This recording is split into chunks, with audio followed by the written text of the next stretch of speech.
2021 meeting of the Town of Southampton Conservation Board. In accordance with the governor's executive orders, all of the board's meetings will be held remotely via video conference until further notice. So we ask the public to continually check the town's website for updates and new information. The link to participate in this meeting via Zoom can be found on the town's website. This meeting is also being live streamed on the town's website. If you do not wish to speak at the live meeting, but you would like to submit comments for the public record, the link to submit comments can also be found on the town's website. Board members who must recuse themselves from any application will state so on the record and will be removed from the meeting until the end of the discussion and vote on the application. Also, as a reminder, we ask that applicants and their agents please state their name and address for the record. Please join together for the Pledge of Allegiance. I pledge allegiance to the flag of the United States of America and to the republic for which it stands, one nation, under God, indivisible, with liberty and justice for all. And now we'll do a roll call as we're accustomed to doing. To say your name. Harry is here. Tom Rickenback, present. Sunshine. Present. Michael. Here. Jerry. Jerry Collins, present. George. Here. And I believe Ann is not here yet. I don't see her. But hopefully she will come and we can pick up. You guys are sounding very crisp tonight. I don't know if the technology is better or what, but my reception is better than normal. So let's start with the acceptance of the December 16th, 2020 minutes as written and or amended. Is there a motion? So moved. Second. All in favor? Harry, aye. Tom? Aye. Sunshine? Aye. Michael? Aye. Jerry? Aye. George? Aye. The first public hearing is A019099, Michael McLarney and Emily McLarney. And the applicant has requested an adjournment to March 24th, 2021. Is there anyone in the public who'd like to speak on this application? Charlie, I'm kind of relying on you to see if there's somebody that's indicating they want to speak. One moment. I'm getting Ann's coming in. Ah, good.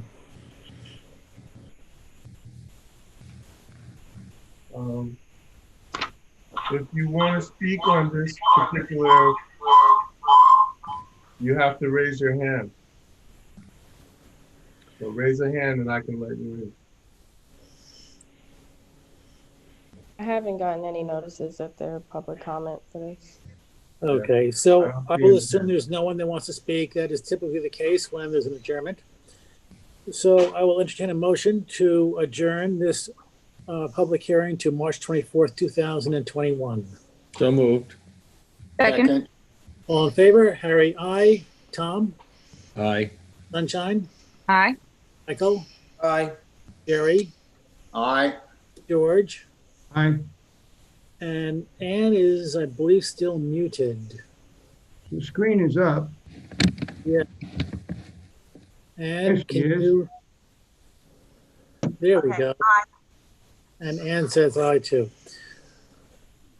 The next application is A019131, Lynn Prue Revocable Trust. And who is here for this application? Gina Rigdon should be there. Their attorney might be present as well. I will let them in.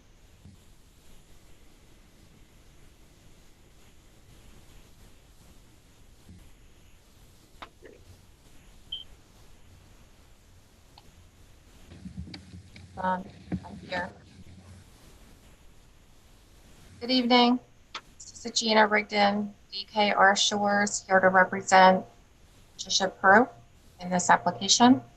And I am hoping her attorney representing her, Dennis Downs, would be gracing us with his presence as well this evening.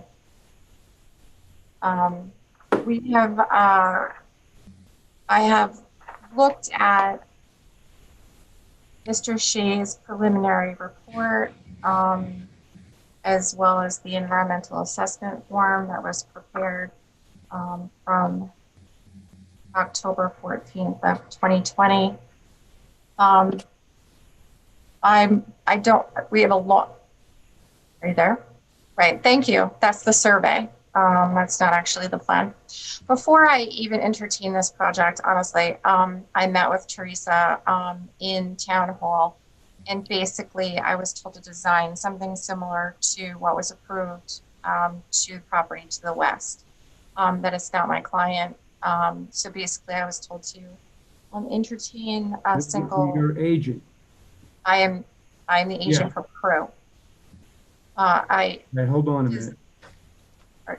Excuse me, Agina. Yes, can you hear me? I can hear you fine. Charlie, Dennis Yeah. Downs is having trouble getting on. Who? Dennis Downs, the attorney. I don't see his name.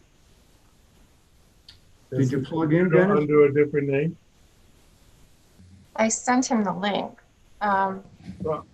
It just depends on what name he's under. What name are you Computer under? doesn't Dennis take Downs? those down. Okay. Charlie, he can hear everything. He just can't see anybody. Okay, so, but everyone on here has a name on their computer. There's no Dennis Downs, so I just need to know what the computer name is. Is he on the phone? He's on the phone. Okay, there's two phones. I don't know which number. Can he call you direct? Is it a 516 number or, His number? yeah, is it a 201 or a 516? Oh, it's a 631. Well, I only have Dennis, are two you phones. using a 516 number or a 63?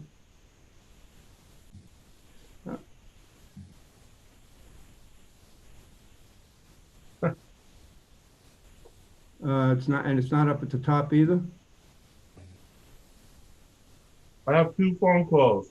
One is a 516 and one's a 201.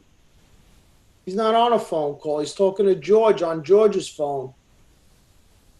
Oh, then I need to Okay. know what his computer name is. What He has is, to fill out an email or if I can't identify him, I can't just let him in. I'm the 201 number. Okay. Kara Back, our attorney, is the 516 number. Okay.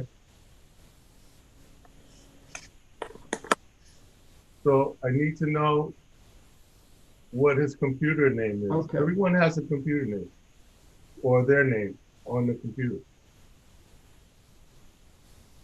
I mean, I have 31 people on it, so I don't Hold on a know minute. which one is him. Charlie, he can see everything, but he just can't talk to you. I understand.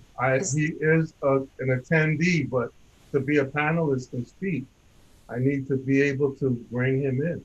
I don't know what, I'll just have to bring everyone in. Well, what's he got to do? Did he put an email in? Did you put your email in? When you first go on, it should pop up on the screen, ask you for your email. Tell him to, he can write in the Q&A and tell me which, and then I'll know the name. Or tell him to raise his hand. He can raise his hand.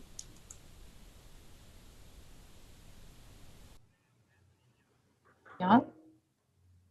There's a little thing down at the bottom that says, raise your hand, raise your hand. Right, did you plug that in?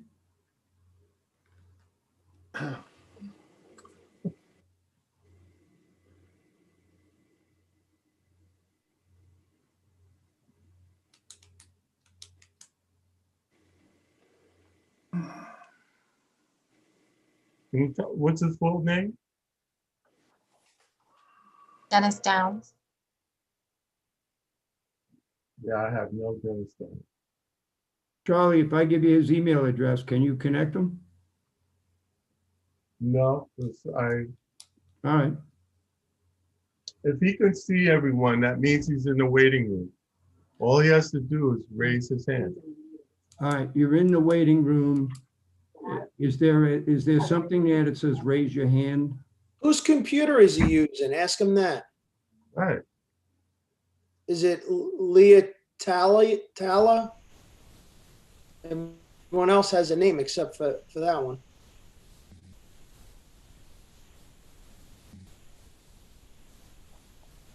All right, Dennis, I'm sorry, I don't know what to tell you. George, is he using someone's computer? No, you're using your own computer, right?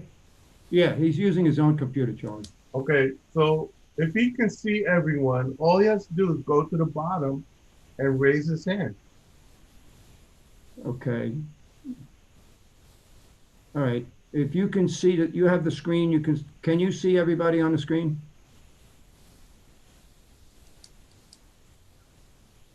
Okay, at the bottom, there should be someplace where you can raise your hand. Or type a question It's a or little chat. orange hand.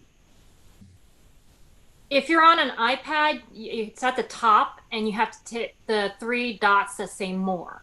And that'll allow you to there's an option for raising your hand. Yeah, but he's on a Are computer. you on a computer or an iPad? All right, there should be something on the bottom, Dennis, that says raise your hand. Or Or even if he chat. chat or question or raise their question. hand. Yeah. Just to identify. Yeah, it is I told them. Yeah, that's Teresa Mason. Yeah, it's, they know it's a computer, Dennis. You have to log, you did not log into the correct, I don't know what to tell you. Yeah, you're If not. he can see everyone, he is He can on. see us, he's All right, on. try it again, and it should be a screen that pops up that puts your email address in.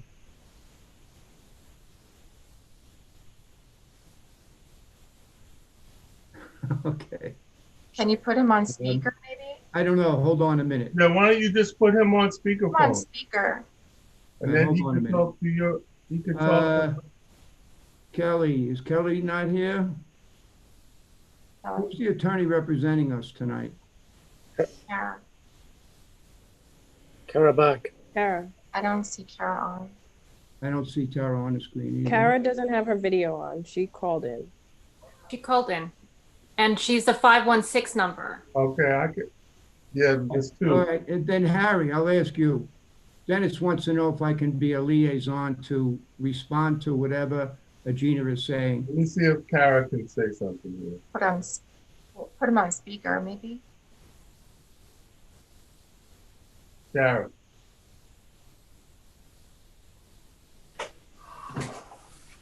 That's his question. Hi, can everybody hear me now? There she Yeah. is. Okay, very good. Okay. I was muted there for a little while. Tara, it's George Hine. I have a question. Can you hear me? Yes, I can.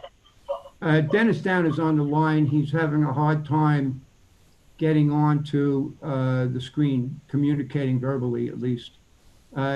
What his question is, can I be a liaison between he and Agina in terms of answering questions? Agina can Hi. certainly ask the question because Agina represents the client. So if Dennis and Agina want to communicate, Agina can ask the questions.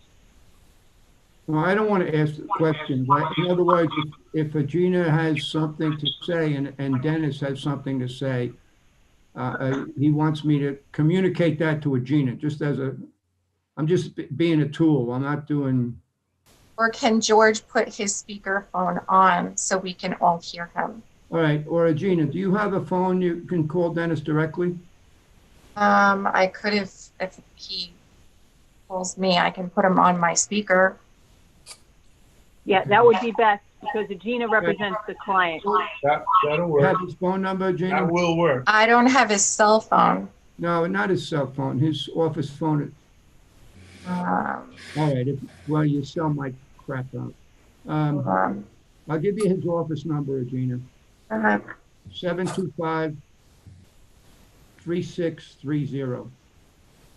Girl. All right, Dennis, pick up. All right. You can hear me. Dennis. Bye. All right, I'm gonna have him on speaker. Hopefully my dog won't bark. So if he does, I apologize in advance. Hi, I'm here. So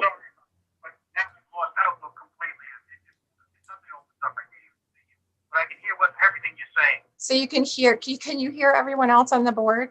Like, do you have? Well, maybe if they start talking, yes, maybe I can hear them through your phone. Okay, can you guys hear him? Yes. Okay. So basically, I just want to summarize. I know it's a long night. We have a packed schedule. I just want to summarize that I basically had designed the project. So it sort of was in relation to what was approved next door to the west. Dennis, what is their name to the west next door, that client? Ross and Associates. I didn't necessarily agree with it, but that's how I designed it because that's what I was told. So basically that also, and there is an existing rock revetment that was pre-permitted, legally had DEC permits, had Southampton Town Trustee permits back in 1993 that we're proposing to Dennis. I'm not sure if you talked to Pat, but at this point I'm thinking no action on that and withdrawing that part of the application. Correct. So we're in agreement on that because it's pre-existing non-conforming. It had permits. We're going to not touch that and let that just simply remain. So now we're left with only the 108 feet of new bluff that's eroding that has to be protected, and then the methodology to do it. So the reason I had chosen the swale that Marty had commented on in his preliminary report and environmental assessment was because when the job was done in 1983, that was their access route. There's no other access to the beach. It's a very small access route that would be prepared properly, 15 feet wide. I could probably squeeze in 10, but it goes through a natural swale with and around sort of more sapling trees that haven't had a chance, that only have been growing since 1983 when that was the previous machinery access route. We could go around the mature trees, of course, prepare the access road properly and revegetate it with in like kind species. I would have no problem doing that. Now, as far as the stone armor, the single stone armor was rejected, even though it was approved next door previously. I've been doing this for a really long time. I mean, 35 years. Bluff that are completely escarped and eroded on the Long Island Sound and different areas of Long Island that are in excess of 30-foot elevation to 130-foot elevation. The last correspondence and meeting I had with Marty, he had only suggested at this point randomly staggering stones sort of under high water and along the beach. And that simply isn't approvable activity by Article 25 of the 6 NYC-RR of the Environmental Conservation Law. The DEC would not be accepting of approving of that, nor would it be a viable solution to controlling the erosion that's occurring on the bluff. The only way to control erosion on a bluff that is eroding between the gravity, the groundwater flow, the per shore table, the seeps from the bluff base, and the runoff coming over the top, the absolute only way to secure this bluff, replant it with vegetation that's viable, would be to secure the toe. In order to do that, I have to put rock along the toe. This is something standard.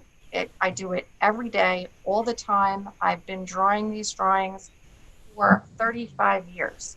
And in agreement, I have a letter from the DEC objecting to the single stone armor that I had originally proposed. and they are asking for a normal armor that I would design all of Long Island. It's a basic 2-ton stone armor that's recessed and excavated into the toe. We're not talking out in the water. We're not talking under high water. We're talking absolutely at the toe of the bluff. This is the only way they'll approve it, is if it exists and it's excavated actually into the existing toe, so it doesn't come any more seaward than the existing toe of the bluff. So we do usually a 2-ton, 3-stone minimum armor recessed 18 inches into the ground. That's at a minimum recess. And then we basically infill that with 400, 500 infill stone. And then we're able to terrace and secure the bank securely. It usually takes around 3 to 5 years for the growing season. I did propose a staked jute fabric, a bayberry, which actually exists on site right now, that's growing happily, as well as beach grass planted within the jute fabric 12 inches on center. This is an absolute standard design. However, I would be more than helpful in suggesting that any design approved in the town of Southampton goes through an engineering protocol, either through the engineering department or designed by a licensed engineer. I simply think giving town of Southampton residents and taxpayers a no option to protect their bluff, to control erosion on their property, not only is it not effective, it's not a solution, and it's not in conjunction with the governor's stormwater protection, climate change, sea level rise, Coastal Resiliency Act that was signed in 2012 after Hurricane Sandy. We know all the damage that had occurred after that hurricane and the consequent storms after, and the winter storm 2 years ago. This needs to be addressed in all of Southampton town in these areas where we have the moraine system and the bluffs are in excess of 30 feet. I have worked with Marty in the past with a natural shoreline look. We have done some stuff along the Shinnecock Bluff area that was not quite as severe as this. I've done the first bulkhead removal project with Marty, and it was done properly. It was done with stone armor. It was done with vegetative plantings, and it was done by a licensed engineer. So what I'm urging the board to do, and I do agree with the DEC's recommendation, is securing the toe of the bluff, and then we use a non-treated terracing, a jute fabric, and then plant this thing properly, because planting this is the only way to assure that the erosion will stop. In order to plant it, I have to secure the toe. It has to be secured with armor that will not move. That's large enough and heavy enough. So roughly 2.5 tons per linear foot. This is a standard, and it should be through all of Southampton, that will not affect or have an anticipated reasonable negative impact on Peconic Bay or any other property. It will help actually erosion on the adjacent properties as well. So Dennis, did you want to add anything to that? Maybe you could just communicate this to them. Sure. Replenishing with sand is basically one of the concerns of the conservation. By using the bluff, it's really not the answer, because the bluff is going to continue to erode, and what's happening is, I have pictures to show it, the trees at the top of the bluff are falling down the bluff, and the land is getting smaller and smaller. The top of the bluff is moving back towards the house each year because of it. So scattering rocks all over the beach, basically I don't think on that bluff. And I've done enough of these, especially in the village of North Haven, where we've got very high bluffs on Forest Road and on Robinson Drive, where that very same thing is happening. And the solution to the village was that would have to put large boulders or some sort of revetment at the toe, and then plant the rest of the bluff. And there's some very good examples on Forest Road where they planted it, and it's a solid green hill that you're looking at. You don't look at sand anymore at the road. Right. So if you could relay that to them, hopefully they understand. I think they do. And I am in agreement and respectfully, Marty, disagree with the natural rate of succession to feed the beach. It doesn't leave an owner, with any option other than let their property erode. And that's simply not an option. A method to replenish the beach over time. So every 2 or 3 years, there would be a new survey to indicate what the height of the beach is. And if it's dropped, then we have to replenish it. And that would be the homeowner's responsibility. And instead of letting their bluff go, they would bring sand in to replenish the beach. It would be it's a gravel type sand, a lot of pea stone and things of that nature, which just replenishes the beach. Well, I think it should be compatible sand, of course, but then have plantings on top. What I did was I asked Marty if it would be okay if there was another project that we had done in Shinnecock Hills together. And it was basically, it was on CEPF land, actually. And it was a tow armor. It wasn't anything crazy. There was really only a 30-foot or so bluff that was eroding, and the trees were falling over and dying, exactly. But then what we did was we covered it with sand, and then we planted it. So the rocks were there for the just in case scenario. If we did have the storm action, it did allow the toe to be secured, but it still had the natural look of a beach. And then so once the toe was secured, we covered it with sand, we planted it with beach grass and jute fabric, and then it's actually doing beautifully well. Here I think there's a little more severe case. I'm not sure if that would work, but I would be willing to try it if I could put a sand fence in front temporarily to let the beach grass grow. I would definitely be willing to do that. But in any event, I mean, this should definitely, and I'm not saying, I am an expert in designing these things, but I'm not a self-proclaimed expert where I don't have an engineering degree. And if the board would entertain either having Christine Fenton look at not just this property, but all the properties that have severe erosion in the town of Southampton, and really come up with some viable solutions or invite engineering, into board discussions or trustee discussions, because we really need something that's going to work. There has to be an option rather than a no do anything option. And I don't disagree with Marty that the boulders scattered along the beach, and I fly. I'm in a plane all the time. I look at aerial views all the time, and I see the bulkheaded parcels and the not bulkheaded parcels. And the ones that have the bulkheads or the rock are completely green. They're green. And there's just as much beach in front of those as the other ones that actually have an armor along the toe.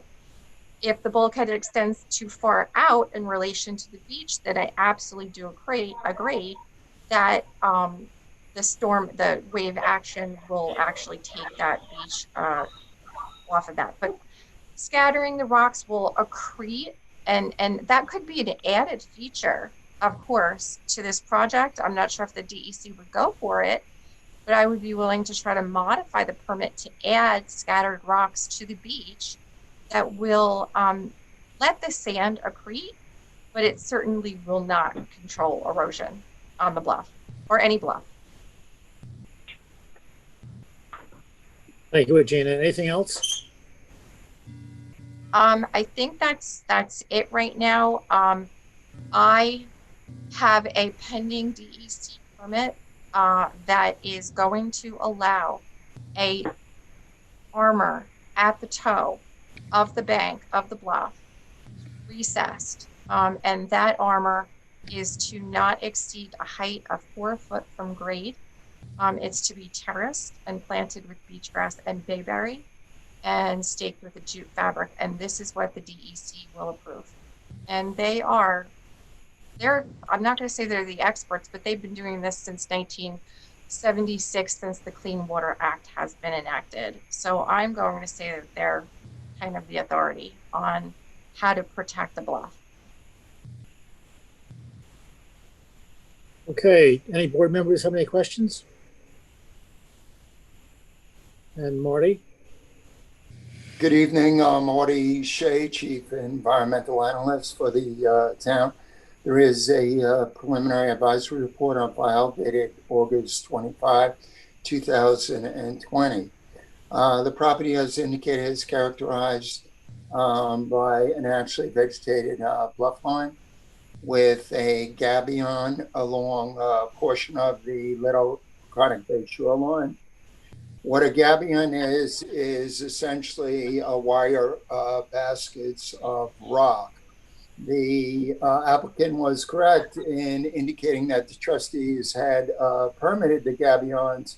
However, the trustees had no authority to do so, as the Little Chronic Bay is state waters. Where state waters are involved, the Conservation Board has to authorize any shoreline stabilization. I have been out to the property several times. There is no emergency at this property. That is, the existing house, which you see on the survey, is not currently threatened by bluff erosion. The board and the applicant should understand that bluff erosion is a natural process. It's critical to build up and recovery of the beach. So it actually is the sediment supply for the beach. So when bluff lines periodically erode, yes, there are some down trees, and what those trees do is they actually begin to stabilize the toe. They buffer wave action, and in addition to the eroded sand, they assist in a natural recovery of the beach by allowing for the catchment of the sea and successional vegetation to take hold. So, you know, as far as the bluff is concerned, nothing that is occurring at this property is out of the ordinary. It's what you would expect along any Bay Bluff shorelines. The problem at this location is the gabions. Because the gabions are a large vertical rock armor structure, what they actually do is accelerate erosion of the beach on the seaward side. So what happens is when the waves come in, they deflect off the vertical face of the gabion, and they take that sand away, dropping the bay bottom elevation, so that each storm that comes in is more significant in its fury and impact than the preceding storm. They also interfere with pass and repass. There's no ability for the public to walk between mean low and mean high tide on this property because the rock is in contact with the water. They also destroy that critical wildlife habitat along the shoreline. Space shorelines are so important to shorebirds, to horseshoe crabs, to a wealth of wildlife. And when those gabions are constructed, They destroy that wildlife habitat. They interfere with the natural recovery of the bluff and beach. So not only do I think the applicant needs to give consideration to removal of the existing gabions in order to work better towards a natural shoreline restoration plan. But I also have concerns about added vertical rock armor, as it's likely to have the same impact that the existing gabions have. Where the applicant is seeking to place additional rock armor, that is the only area is sand beach on this property. So if they create a vertical wall of rock, it is going to result in loss of public pass and repass, destruction of that critical shoreline wildlife habitat and wetlands, and accelerate erosion along this stretch of the bed. For these reasons, the town's water protection plan recommends that this office work towards natural restoration of armored shorelines, as the town adopted plan does recognize that going in that direction is in the best interest of protecting the public wetland values and benefits, to restoring the ecology of these areas and to allowing the bluff and beach natural dynamics and processes to occur. I have also, as the board knows, been in this business with the town for over 30 years. I've been looking at shoreline erosion. Prior to that, I worked for the DEC for a short period where I also looked at shoreline erosion projects. In cases where vertical armor is approved, it undoubtedly results in accelerated erosion along that beachfront. One of the things that has happened at the DEC level is in 2017, they adopted a living shorelines document. And what that policy and report is all about is encouraging waterfront landowners to develop nature-based shoreline stabilization plans. So the DEC is recognizing that riprap and bulkheads and vertical shore armor results in a loss of tidal wetlands. So they're encouraging landowners to look at other options in terms of natural shoreline restoration. As this board knows, what was worked out on the Ross and Associates property is essentially to create staggered boulder fields along the shoreline, as the staggered boulders better break up and diminish wave velocity and erosive power of waves. Although we've permitted rock placement below mean high water, recognizing that the DEC might not be amenable to placing rock below mean high water. We have permitted rock from mean high water landward on those beaches. So we are not actually looking to require that boulders be placed below mean low water, but we would encourage the applicant to see if the DEC would be amenable to creating kind of a natural rocky shoreline with some boulders going into the water, as that will further address erosion. So I'm asking that the applicant revisit their plans.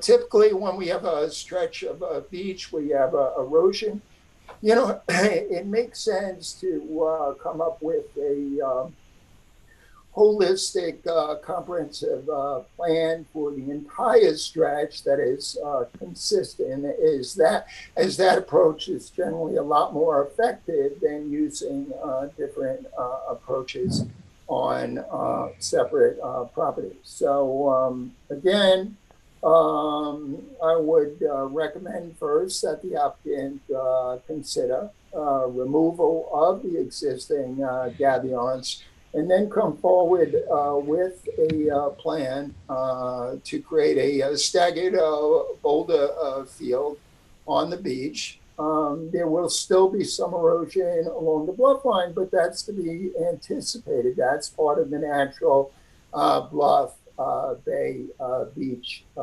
dynamics. And it shouldn't be viewed as something of great concern or something that's wrong or something that we need to fight against. What we need to do when we have concerns in areas like this is to look at natural systems and natural processes and work with those natural dynamics to create a plan that will continue to encourage natural beach recovery through bluff sediment supply. So I am yet asking that the applicant at the very least consider a plan consistent with what was approved on the Rawson Associates property. This is a very large piece of property. You can see that it stretches all the way back to Noyak Road.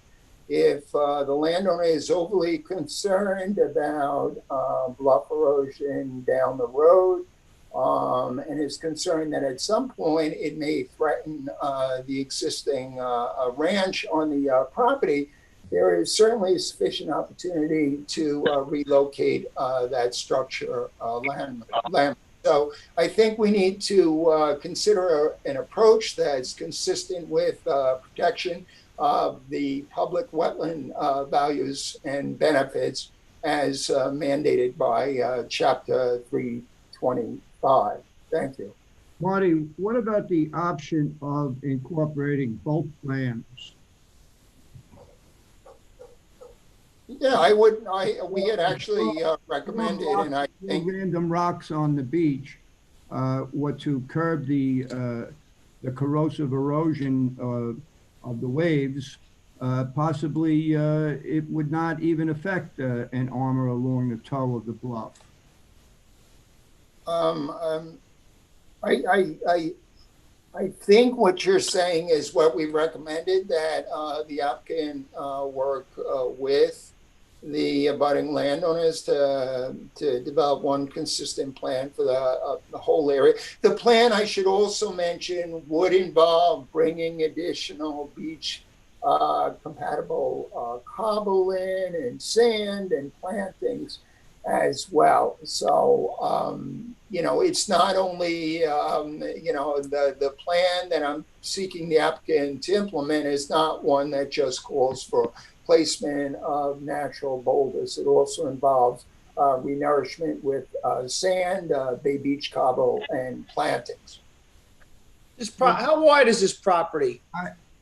I think, if your plan is one that's going to endanger the residents on the property where you're asking them to move the house, I think that's a little extreme. Crazy situation. I'm not asking the applicant. Maybe what we could do is we could come to a compromise and incorporate both plans that would satisfy both your concerns as well as the homeowners. I'm not asking the applicant to do that because there is no emergency at this property. The house is not threatened by erosion, nor is it likely to be threatened by bluff erosion in the near future. So I am not asking the applicant to relocate the residents. Yeah, but you have two properties on either side of it that are shored up. So you know that the wave action's gonna Right. It's erode this property if they were all shored up. I mean, we want to talk about consistency, and if we don't have a consistent shoreline and one property goes and puts boulders down when the properties next door are totally shored up, how long until those properties lose their bulkheads and they can throw boulders down? Instead, Mike, the property's going to get gutted out. Let me just quickly offer, the plan that I'm recommending that the applicant implement is consistent with the plan that the Conservation Board just approved for a long stretch of beach south of this location. So I am looking to recommend a plan that's consistent with the shoreline stabilization in adjacent areas. That's why I was asking what the width of this property was, because I don't see it. Mike, I've seen that plan, Michael. Chuck Bowman of Land Use sent it to me.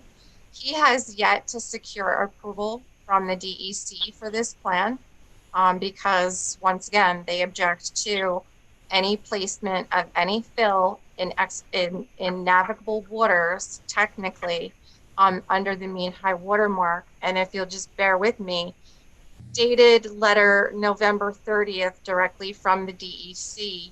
The Department of Environmental Conservation, DEC, has completed a review of the proposed repair of 48 feet of gabion basket and install 108 feet of tow armor. Place, fill, and install plantings, and we have the following comments. The DEC does not object to the installation of a revetment at the site. However, staff indicate that the proposed revetment should be pulled back so that the seaward edge is located no further seaward than the existing bluff toe. This may be accomplished by excavating part of the bluff just landward of the toe prior to installing the revetment. Stones be shaped and graded during the installation as such they would fit into a general grade of the bluff face. Staff indicate the revetment height should be no more than 4 foot above grade. This configuration should adequately protect the bluff toe and stabilize the bluff face. That's it. And that's exactly what I have had success with approving for years. They actually cut it down. The height actually used to be 6 feet. They have cut it down to 4. So the DEC standards for stabilizing the toe has been considerably cut down to the minimum of what will stabilize the toe of an eroding bluff. And you're right, Marty, the house right now is not within corruption or despair or being compromised right now. However, there's a lot of scrub pines, there's a lot of bayberry, and there's a lot of actually existing vegetation on the bluff face that is being compromised right now. So it's not that it's in a big hurry, but the longer that we don't come to a compromise, the more vegetation we're going to lose. And I think that the shoreline should be consistent. And keep in mind that I will just withdraw the gabions completely and we'll just let that go to, the ways of the wind. That's perfectly fine. That is a beautiful bluff face, by the way. That's highly vegetated with mature species, including bayberry, scrub pines. It's very, except for one area that's been washed out because of a winter storm, it's succeeded in protecting the entire property. Now, the 108 foot that particularly I'm concerned with is not compromising the house at all. So it isn't in a huge hurry, except for the destruction of the current mature vegetation that actually still exists on site by chance. And I would like to protect that and add to it. But keep in mind that this toe of the bluff that the DEC is asking the tow armor to exist at and be excavated at is approximately 40 foot landward of the face of the gabions. So sort of it's apples and oranges. One thing has absolutely nothing to do with the other. So it's not compromising the beach at all. It is, the stone isn't really a vertical face. It is absorbing the wave action in the gabions where it is right now. Unfortunately, this is a really high velocity area. So the northwest winds, the nor'easters, and the winds coming from actually the north in the cycle, it gets pounded. This area gets pounded. And if those gabions weren't there, that bluff would be completely destroyed. That would be sand. The house would be in jeopardy. So I would just prefer withdraw that part of the application in its entirety. And even though it is in state lands, it did have a state permit. So it did legally exist. So I would like to just completely deselect that and only talk about the 108 foot. I would like to see, before I try to even modify the DEC permit, is have a permit from Chuck Bowman with the property next door and even examine the success rate of that design, because not only is it against Article 25, it's something that simply is not going to stabilize the bluff. And they also have the same problem. The bluff is, and that is actually compromising the house on that side. They have an erosion problem, and an erosion problem needs to be repaired. It's not just going to fix itself. The natural rate of succession and letting the bluff feed the beach is just, it's not a solution for the town of Southampton. I have no problem with working with Marty with maybe a smaller stone inset and excavated even deeper, more vegetation that was planned, as well as covering up maybe rock, like I said before, with beach sand, and then planting that rock as well with beach compatible sand and covering that with beach grass, because that has been an effective solution where it was natural, it looked natural, but it also had that sort of backup plan where that if a storm did hit or another Hurricane Sandy does come, that bluff's going to be protected. And maybe there's not a house on this property that it's going to stop from falling in the water right now, but she could very easily sell this lot and someone will build a house on top. Or this lot, if it's not protected, will compromise the property to the west. So it's a domino effect. You know, you have to like fix the problem. You can't just ignore it. And a no solution is not a solution. This is Teresa Mason from the Environment Division, and I just want to add a couple of things really quickly. If you look back at the survey, the house is about 150 feet from the average high water mark, and it is landward of the gabion portion of the property. Yes. Secondly, I'd like to point out also that in recent management committee meetings of the Peconic Estuary program, the management committee is working on a no net new shore armoring. And that committee, that management committee, consists of all the 5 East End towns. It also consists of representatives from the New York State DEC, the county, and the EPA. And that is something that they are working towards, is to a no net increase in bulkheads and shoreline armoring, because since 2000, the last time they did it, which I think was 2002, there was almost a 400% increase in shoreline armoring in the Peconics through various activities like gabion walls, retaining walls, bulkheads, and that has caused a domino effect on erosion. The property to the south has erosion because there is armoring to the north. It is a domino effect here because the wind does come from the north. The north is basically along the shoreline here. So that is the reason why that the Peconic Estuary Partnership is looking for that no net increase there. And part of that is for various reasons, including allowance for retreat of tidal wetlands, allowance for, for consideration for sea level and climate change retreat. So these are all things that need to be considered as part of that, which is why initially when Marty met with Rawson and the other adjacent properties, which is almost representative of a 500 linear foot stretch, that is the reason we went that route, is to allow for those things to be consistent with this pending policy that is coming forward, as well as with the town's water resources plan, which was adopted as well. Thank you for all of your. Wait, hold on, Dennis. comments. Dennis wants to talk. Dennis wants to talk. He's been very I'm patient. sorry, I don't know if you can hear me, but can't wait until the house becomes compromised. That's not a proof way to do things. Plan ahead, and you make sure that the house doesn't get compromised. Now, the Proof family has owned this property since the 1930s. They retained it as a 10-plus acre parcel, and the last thing they want to do is subdivide it. I had a plan where I prepared for them, so they couldn't subdivide that lot. They just didn't want to do that. And Patty Croy, the last of the Croy family, she wants to maintain this until such time as she passes away. Then at that point, I don't know what's going to happen to this property, but I suspect it will get sold and probably get developed similar to Rawson or any of these other communities. You need to do something that's going to preserve this parcel as a large lot.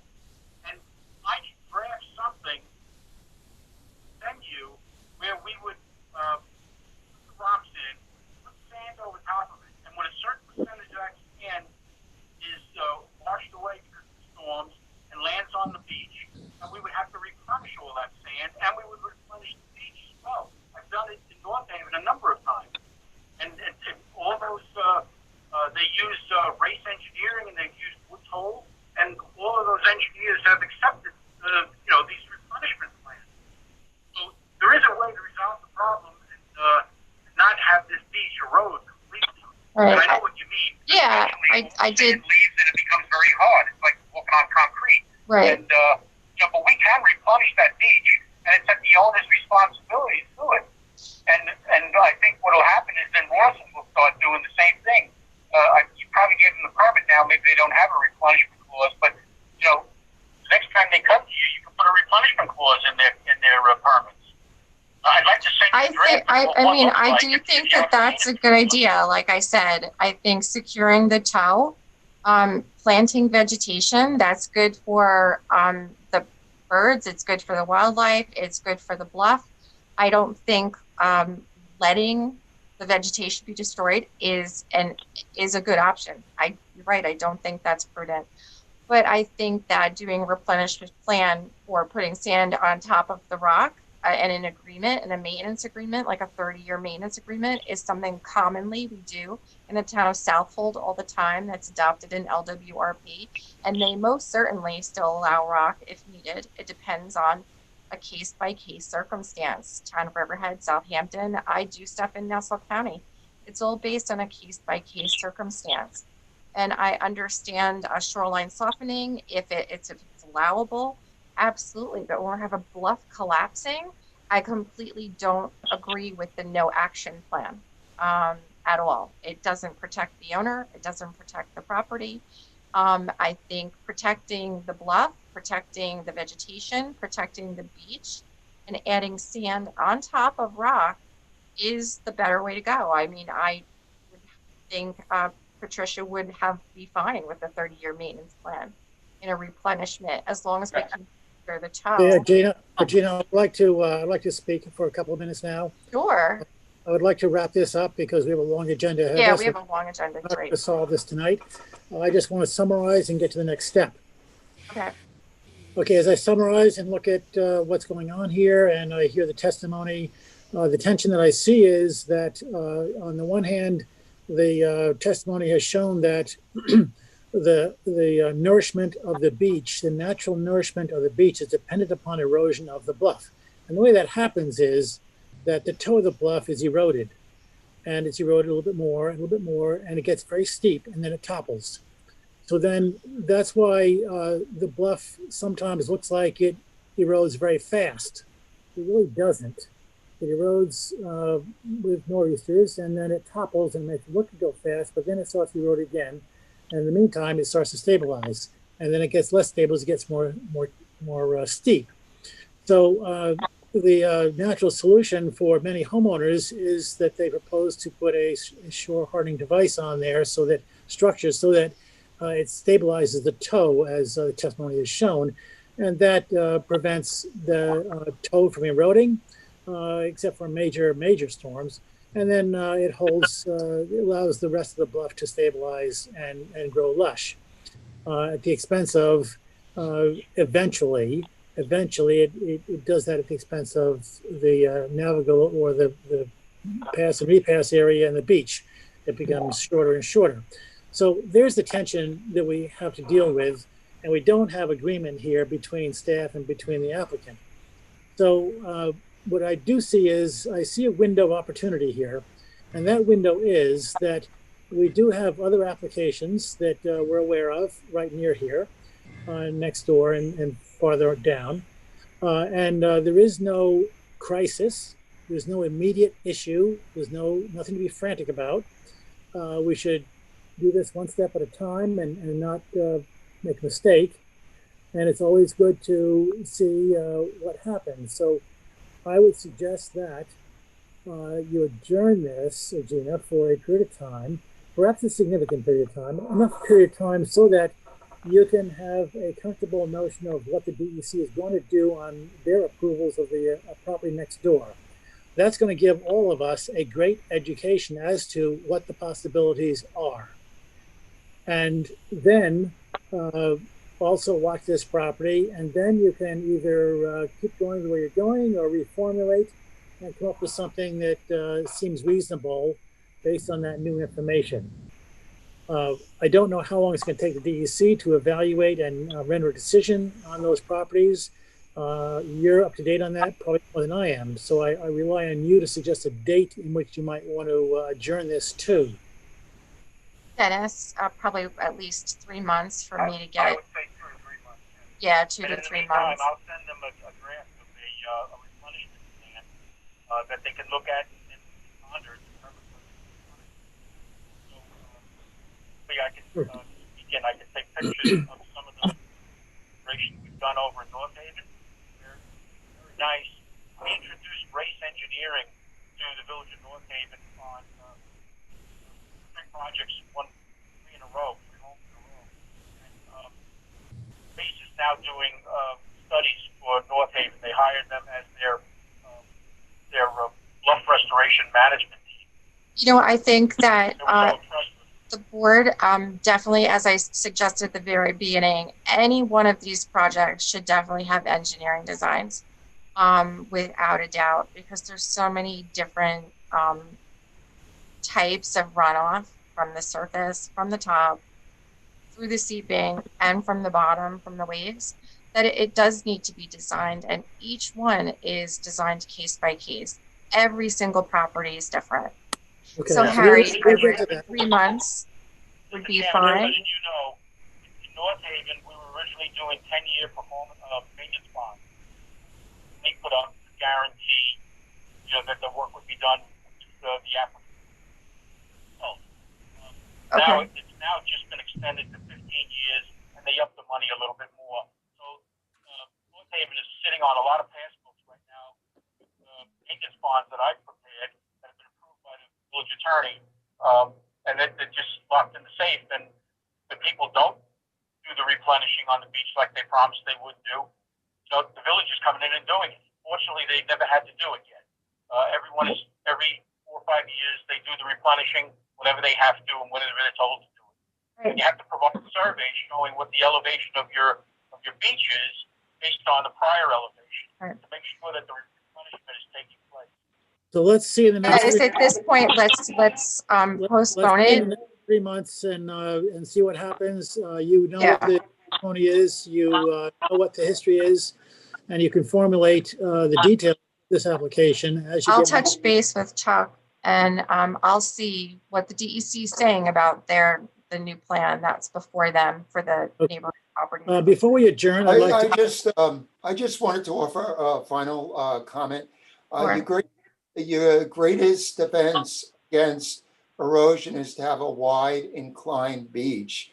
So you want to work towards a solution that still allows the bluff to supply the beach with sediment. The last thing you want to do is burden the landowner with covenants and performance bonds that require them to bring in sand every time the rock is exposed. It's extremely costly. It's very hard to find compatible sand. So I have concerns anytime we entertain putting those kinds of long-term burdens on the landowner. So my goal again is to work with Agena towards a more naturalized solution. And I'm happy to coordinate with DEC as well. Okay. Okay, before we adjourn, this application, I need to ask if there's anyone in the public who'd like to speak on it. And Charlie, if there's nobody raised, you just have to raise your hand if you want to speak. Okay, I don't hear anybody raising their hand. So I would entertain a motion to adjourn to April 14th. Thank you. Tom, is that a motion? So moved, sorry. Thank you, Dennis. Yes. All right, board, I'll see you in a little while because I'm at the end too. Gina, you have another application? I have another, I have the first one and the last one. Be here till 12. I know. Is the last one complicated?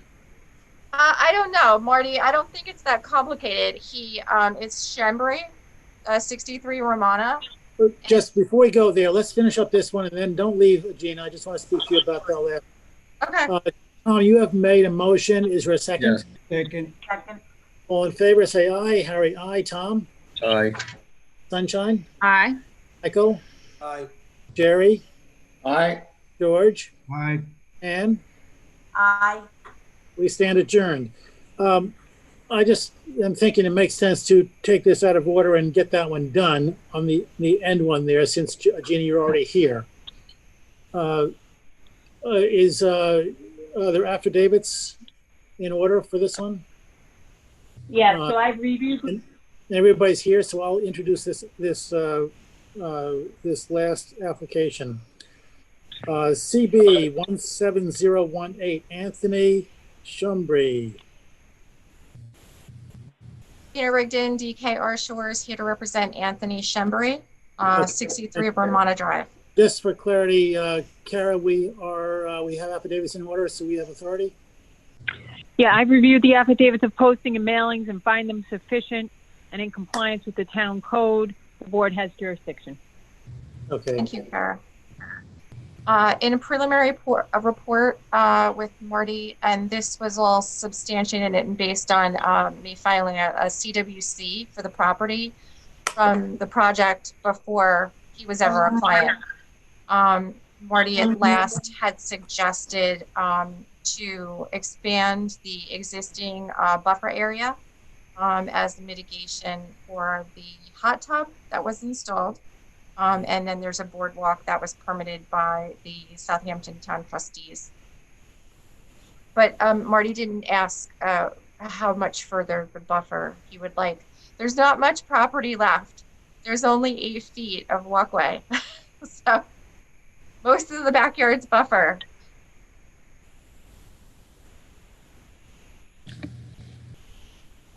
Which looks lovely, by the way. They did a good job.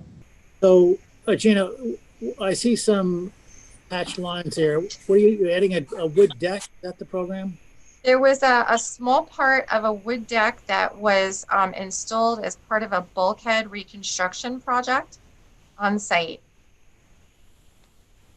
under trustee permit. You want me to get it out? Okay, no, that's good enough.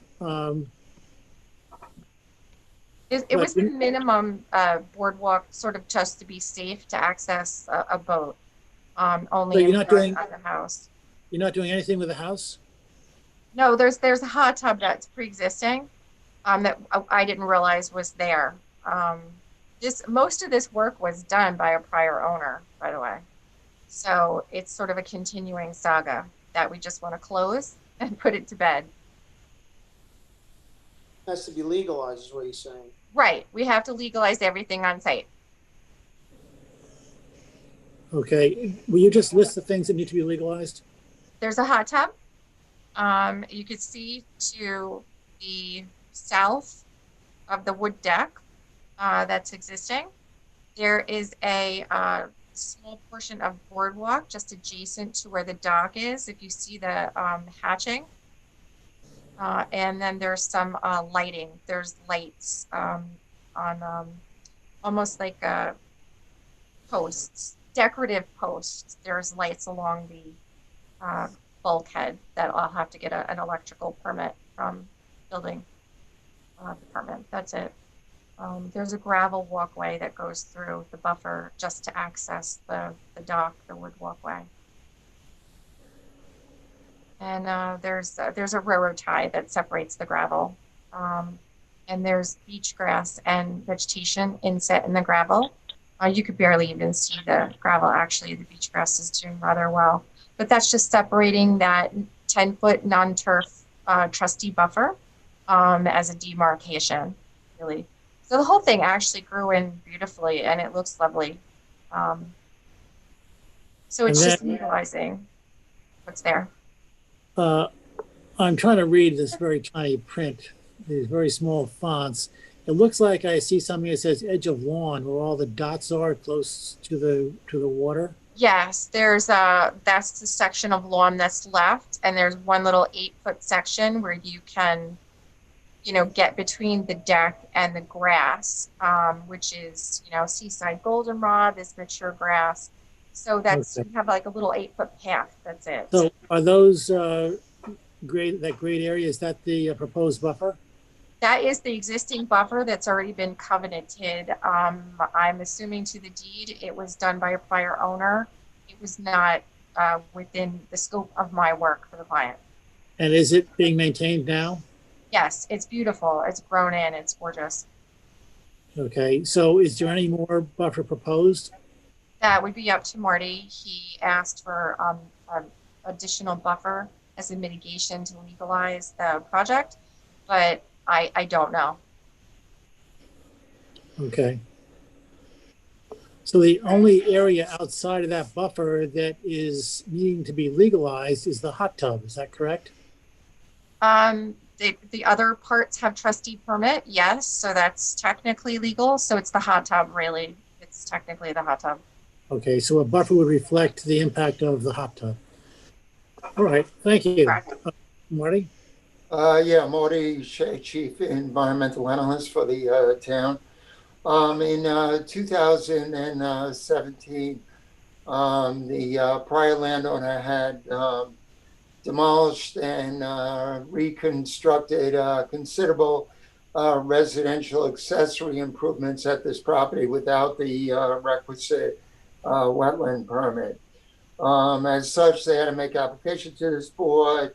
The board decided to legalize those activities. However, that permit was conditioned upon establishing a covenanted, naturally vegetated wetland non-disturbance, non-fertilization buffer. At that time, there were no improvements, hardscape, water service lines, lighting, or walkways within the area encompassed by that buffer. The former landowner had established the buffer as shown in the survey extending away from the bulkhead. They had done a great job on that native revegetation.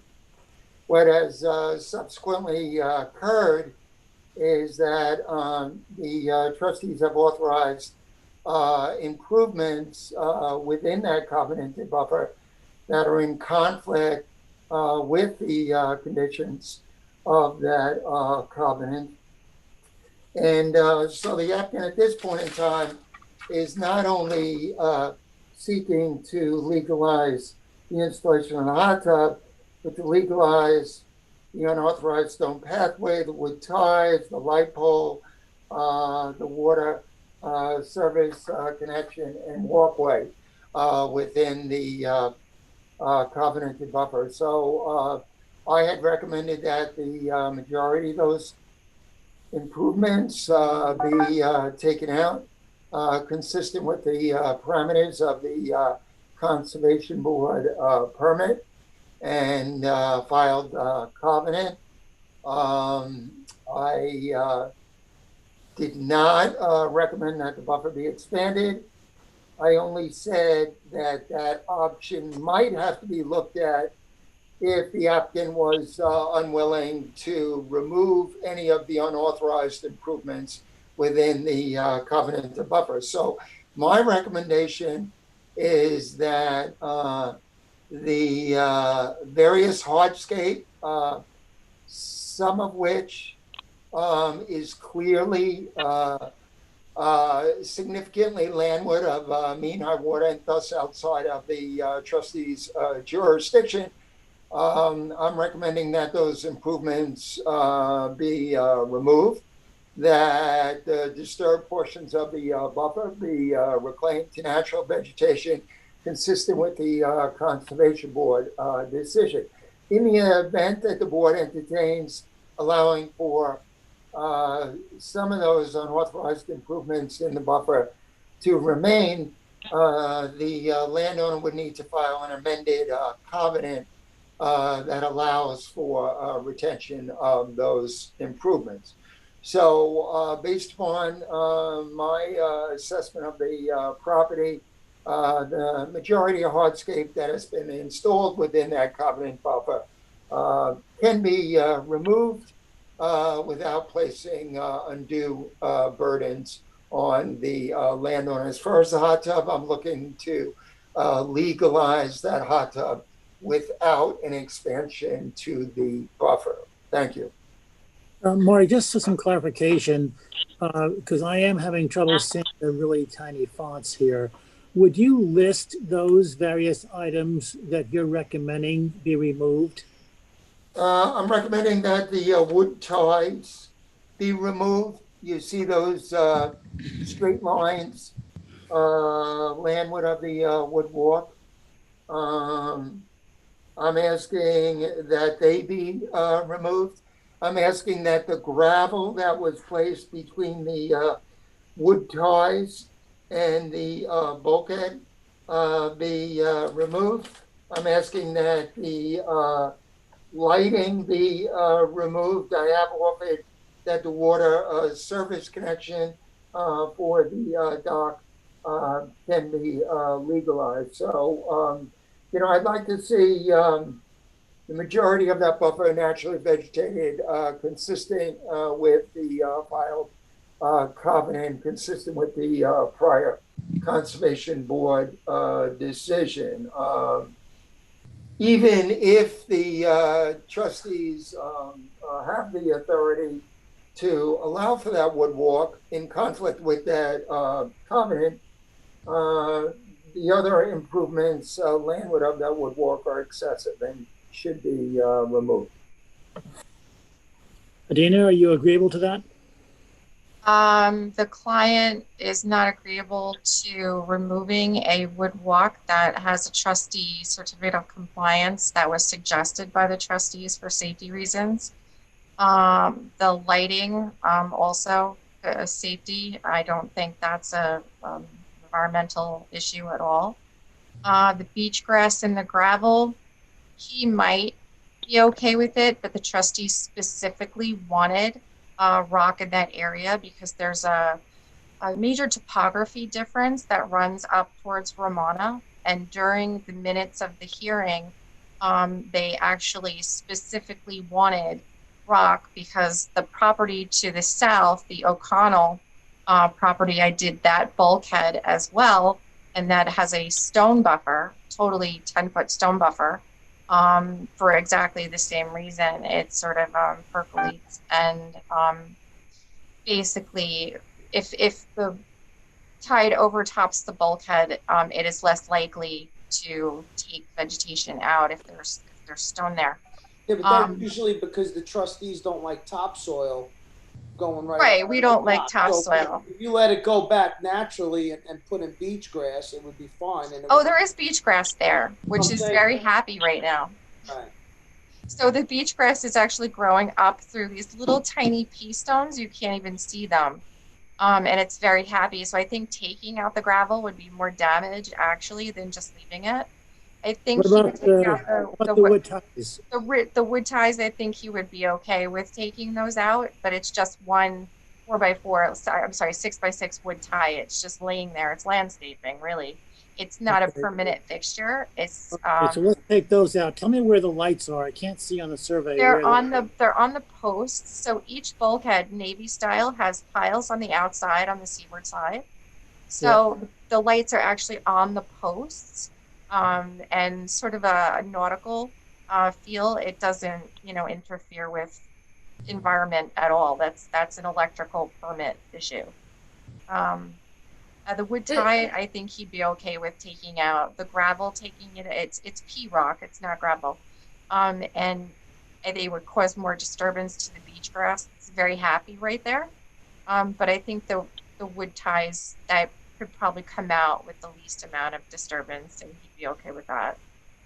We've never before approved lighting in a buffer, and you have to access the buffer, which is covenanted, to provide electricity for those lights. So explain to me why you should be special. Well, we do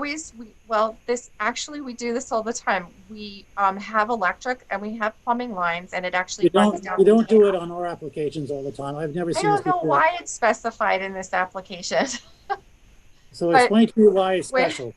We're not special. When we do a dock, it is a normal occurrence, and as per the Southampton Town trustees, if we run electric to a dock or a bulkhead or anything, we have to get an electrical permit from Town of Southampton, and we usually run it through the path. We're allowed a 4-foot wide access path to the dock, or to access a dock or a bulkhead or what have you.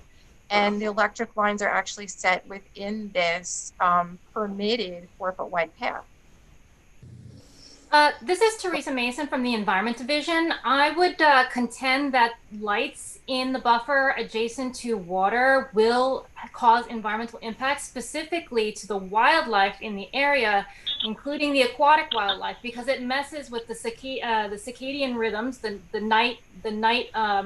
the resting patterns. It also messes with the ability of wildlife to find prey or evade predators. So it does have an impact for wildlife, specifically in an area that is adjacent to water. This is Marty. I just want to offer a few other comments. I would offer that the trustees have no authority to authorize improvements that are in conflict with covenants required by this board, or which supersede covenants required by this board. As this board knows, I have been asking the trustees for 30 years to refer applications to this board for advisory comment where there are underlying covenants and where there is potential overlap. Trustees again chose not to do that. As far as the placement of stone, the trustees authorized placement of stone is consistent with their policies. They want inorganic buffers. They don't want naturally vegetated buffers. Our office has tried to educate the trustees with regards to the benefits of vegetation in filtering out contaminants and stabilizing sand and soil on the properties, but they continue with this policy of requiring rock rather than vegetation.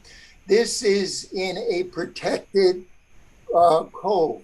It's not an area where the property is going to be impacted by heavy wave action. So beach grass alone without stone will be sufficient to stabilize the sand landward of the bulkhead, even in the event of high water events where water comes over that bulkhead. So I would recommend that the board hold tight to their prior requirements for a covenant to buffer, and not allow the trustees to supersede those requirements. In the event that the board elects to allow some of these improvements within that buffer, an amended covenant would need to be filed because the language of the current covenant does not allow for these improvements. Thank you. Board, if I could just, if you would allow me, I would respectfully like to recap the minutes of the meeting with the trustees, and specifically, Marty, I do disagree. They did specifically want rock, but because of the Conservation Board's recommendations, they specifically asked for and have been consistently asking for vegetative buffers within the stone. So, and I really don't want to be in the middle of, you know, the trustees versus the Conservation Board issue.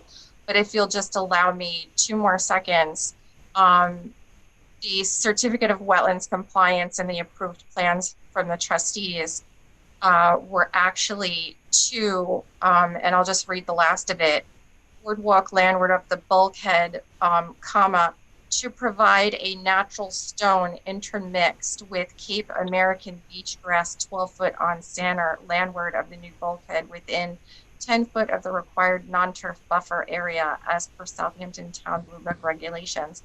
I specifically asked for Cape American beach grass to be inset within the stone at their recommendation.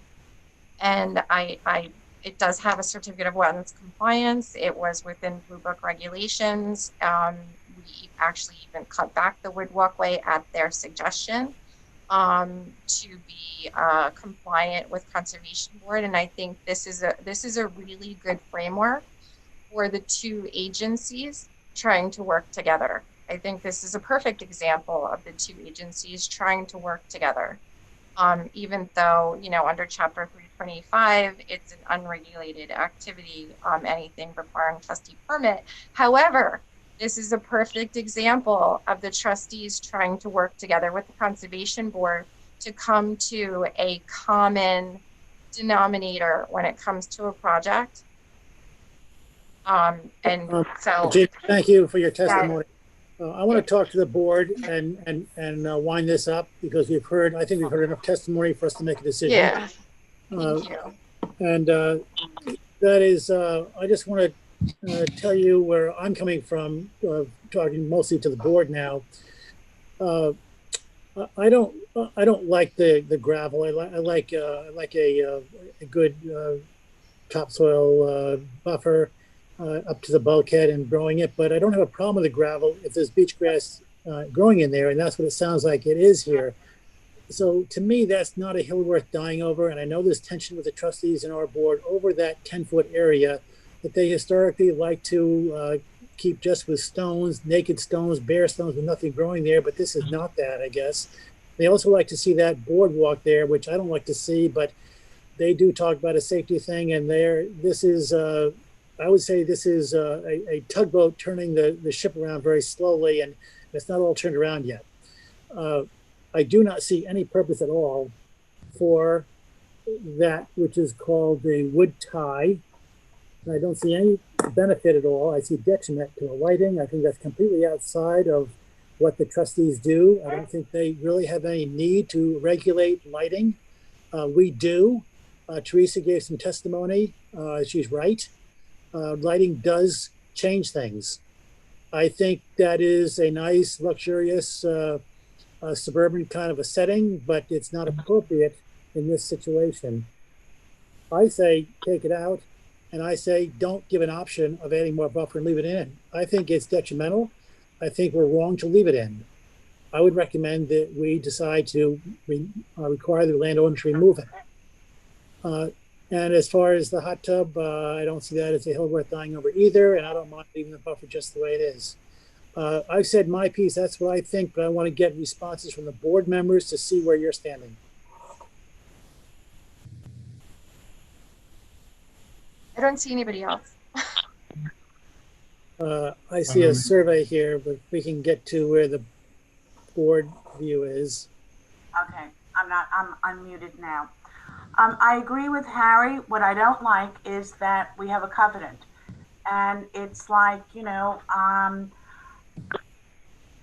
Law 101. If you have a covenant, you can't break it and you can't just arbitrarily change it. And another agency cannot come in and do that either. So saying that the trustees are getting close to the conservation board or we're coming together, I just don't subscribe to any of that. That's just wrong. If we then agree to get rid of the lighting, get rid of the wood tiers, maybe leave the gravel with the beach grass, then obviously a whole new covenant has got to be written. But I don't like that the trustees have just come in, and it's not a whole power trip or anything. It's just there's a covenant, and the owner of the property should know that. Even if the owner inherited the covenant, it runs with the property. So saying that, somebody inherited this, that's like saying I didn't know what the law was, so therefore I didn't have to follow it. So I'm not really happy with it at all, but I would go along with what Harry proposed, and a new covenant would have to be drawn up. So. Okay, I'm online right now. I need to talk to him. Is he there? Well, I'm going to say something, and I totally agree with what you have to say. And also, I'm against the lighting there. I think it does change in that small cove. What's going on there with wildlife, the debate. I can't hear you. And I'd like to see those removed. I'm fond of everything else you had to say, and I'm hearing some of the other words and some of this. I'm trying to get a hold of the owner. Yeah, Anthony, hold on one second. So that's all I have no problem redoing the covenant. That's not a problem. If you could just give me 2 seconds, so I can confer with the owner. Yeah, and Jerry, I didn't mention the lighting. That I think has to go. You want the lights removed and then the 2 railroad lights. Marty, my concern about removing the gravel would be doing more damage than is necessary. Is it compatible to have the gravel and the grass together? Okay. All right. The owner is okay with removing the lighting, the electrical, as well as the 2 decorative landscape railroad ties, and I will redo the covenant. Okay. Is there any objection to that by any board member? No, works for me. I'm with that. Okay. Is there anyone in the public who'd like to speak in this application? Close the public hearing. And we're about to close the public hearing. Thank you, board. Thank Is you, there a Marty. motion to Thank you, close? Motion to close public hearing. Second. All in favor? Harry, aye. Tom? Aye. Sunshine? Aye. Michael? Aye. Jerry? Aye. George? Aye. Ann? Aye. Thank you. Thank you. Be safe, everyone. Thank you. Happy New Year. Thank you, you too. Bye. All right, the next application is A020028 Erica Waymeyer. And this is a new application. Kara, do we have authority to open this application? I reviewed the affidavit of posting and mailings and find them sufficient and in compliance with the town code. The board has jurisdiction. Thank you. Who is leading this one? Do I need to bring someone in? Probably. It'll be Charles Bowman or Tanya Lachenmeyer.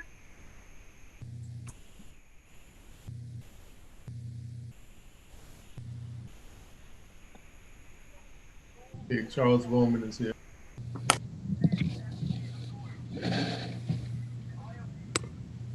Hello, Chuck. Hey, how are you guys? Hey, We're good. Happy New Year. Happy New Year to you guys. That's for sure. You may present I your was having application. a lot of trouble with I was having a lot of trouble with the audio tonight for some reason. Well, we can hear you now. Yeah. Oh, good. Well, that's good. I think this application, to get right into it, is one that I believe the staff and I have worked on pretty intensely. Teresa marked the wetlands line on it. It's adjoining the Conic Land Trust parcel that is to the west, if you pull it up. You know, the site itself is about 72,000 plus square feet, of which 51,000 are upland areas as defined by Teresa. It's accessed through a flag to Seascape Drive. Of course, Seascape Drive, there's also to the west now, you can see at the survey, there's 4 little flag lots that head down to houses that are on Sag Pond. Per the request of the staff, we contacted those people to see if we could provide access to this lot from the south side where the developed houses are. We only got one response from Mr. Barry, who actually is the adjoining owner to the south. He said, no way. We had been in contact with Mr. Gardner to the north when we were trying to do a test hole on this property. He was uncooperative until the permit from... Hello? He had been uncooperative until he'd gotten a permit from Marty to just do a test hole, which actually I think turned out very well. He finally allowed us to use his driveway to be able to access this property. We were there as ecologists to make sure that very minimal vegetation was cut to allow a truck to come in to do the test hole. Most of it has regrown. There wasn't a issue that came up about the fence that is on the north side of the property. That is all on Mr. Gardner's property, not on this parcel. And that being said, we knew that this was a tough one. So what we tried to do is allow or design a house and sanitary system that would have the most minimal impacts to this site. We put everything up in the northeast corner, the sanitary system, and you don't have the site plan in front of you. You have the survey in front of you right now. So I don't know if you can bring up the site plan.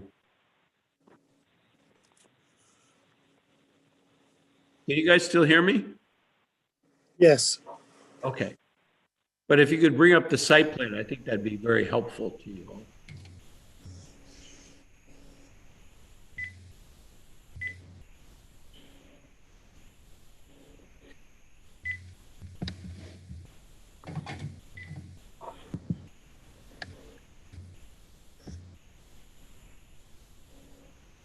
Yes, no?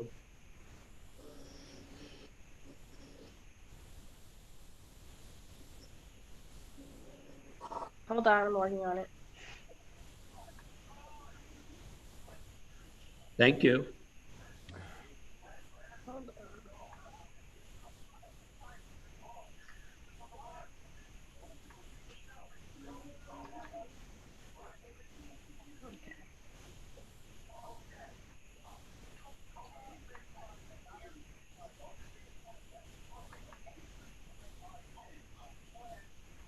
No, it's not that one. It was the original one that was submitted with the application.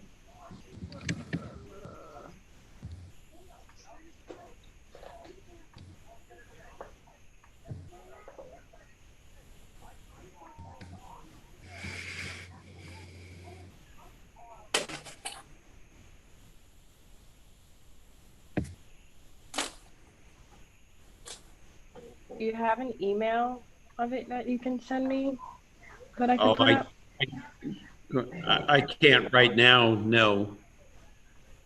You could bring up that the alternative is what we're going to be talking about anyway, but you could put up the one you had before. Okay. It just does not show the whole original application. I'll keep looking for it. I would think you'd have the original application there. The entire application is scanned. Well, Harry, to simplify things, the original application called for putting the development of this property up in the northeast corner. This is an alternative that we have submitted to the staff. It's not the original. This application shows a much smaller house as required or as requested by staff. But the original application showed a 2,800 square foot house with sanitary system put in the upper corner. Mr. Gardner's property is to the north, and he has objected to this house, which I certainly understand. I've met with him. He's a very nice man. The driveway that he has and this are parallel. So this is a flag lot coming into the property. The staff comments, which you have an advisory report, we really have tried to mimic the previous approvals that this board has completed on similar lots. Most particularly, the 466 Jobs Lane property. Originally, we had a 2,800 square foot house planned where you see the house on this one with a 600 foot deck and the sanitary system basically in the same place. Staff had requested that we reduce that to 1,000 square feet, which is the minimum size square footage that is required by the Village of Sagaponack. I looked at the approval that was given to 466 Jobs Lane, which is a much smaller lot than this. It was only 42,000 square feet. The same town minimum requirements of 1,000 square feet were not applied there.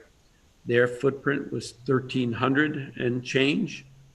So what this alternative plan, which I hope meets most of what staff's comment is, that includes a 37 by 37 square foot house on piles.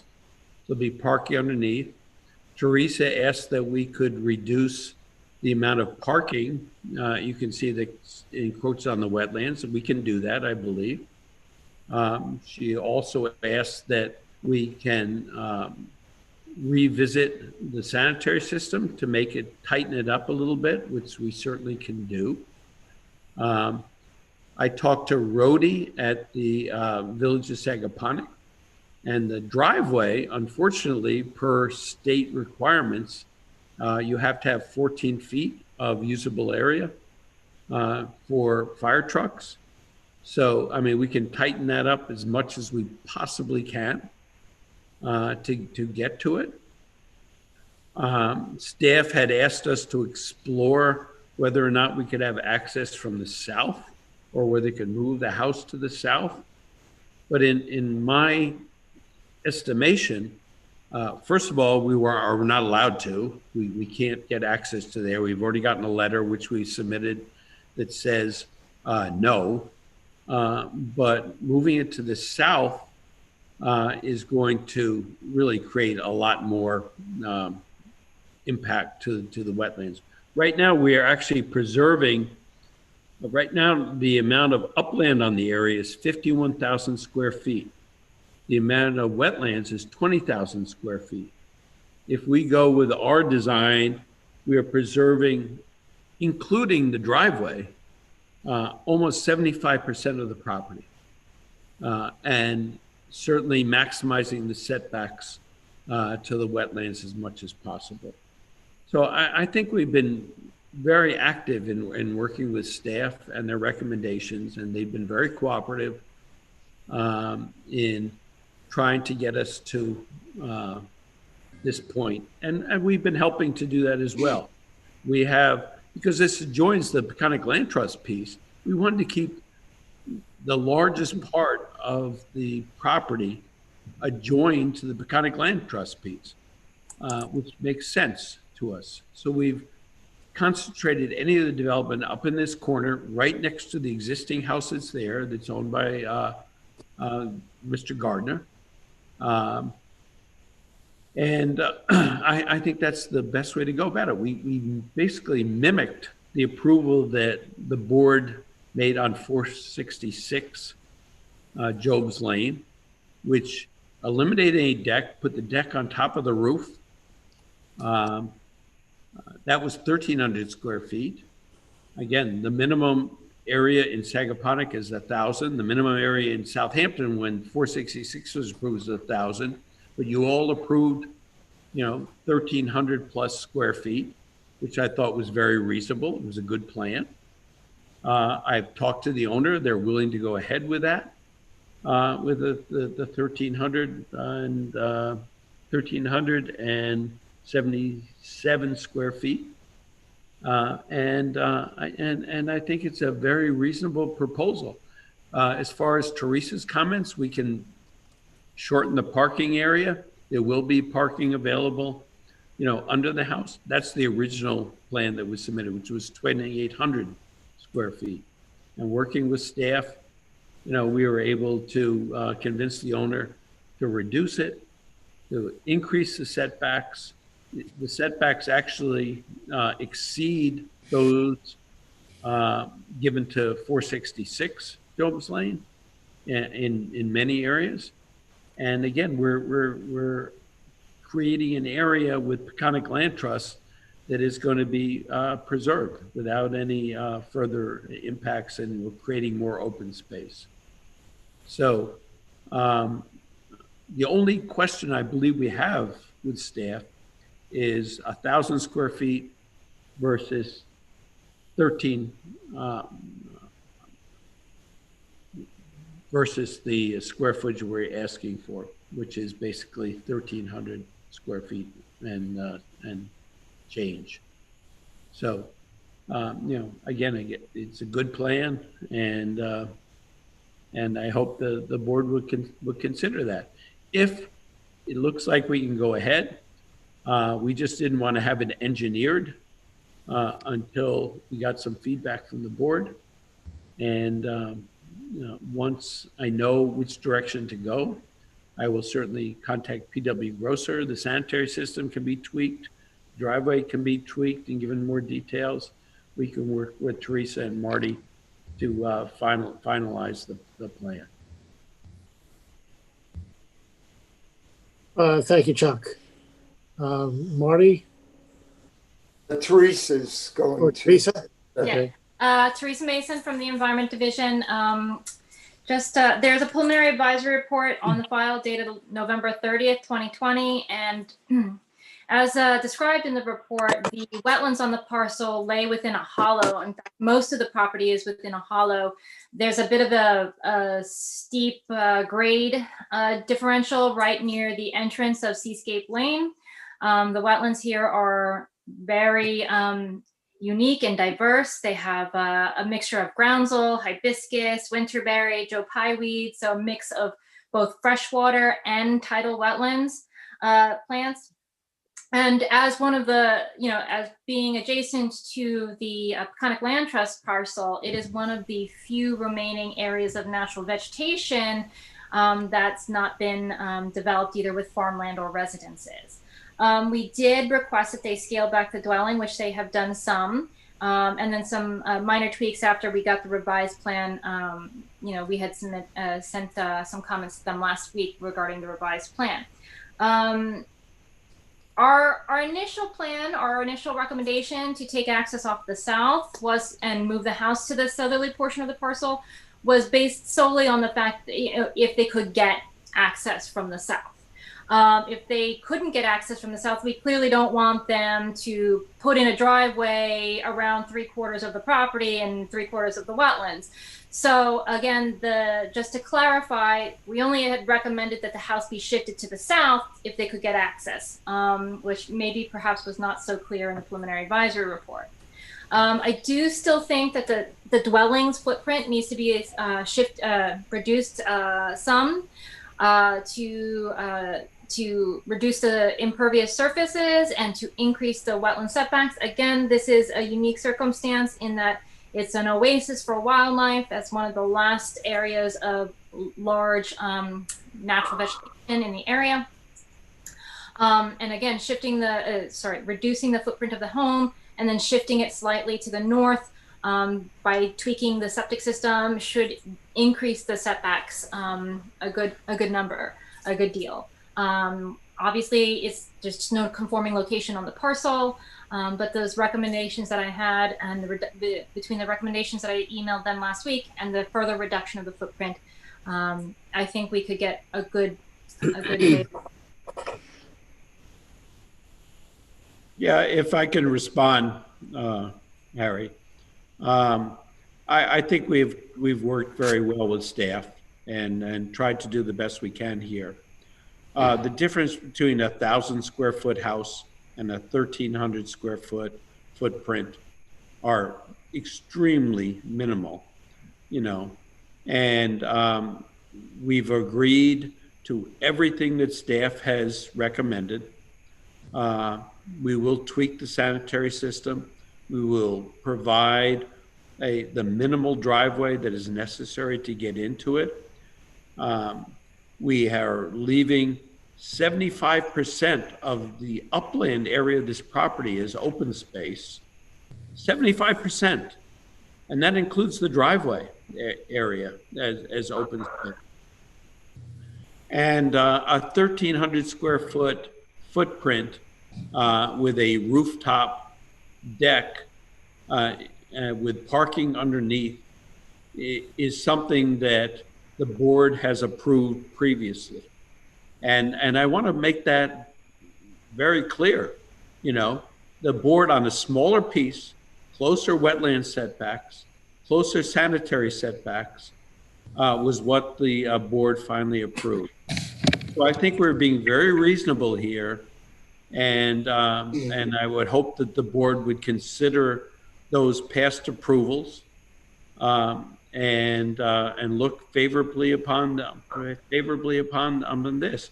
We're trying to be very reasonable here, you know, no doubt about it. And Teresa had asked that the parking area be reduced. We can do that. No problem. We can provide for parking underneath. The house is on pilings. We can provide for some parking underneath and increase, you know, the setbacks to the parking area. The drainage, I think it was suggested that we put them in chambers. Fine, no problem. You know, but keep in mind, we're preserving 75% of this as an addition to the Peconic Land Trust preserve piece. That is a lot. And I think this owner deserves to have some use of his property.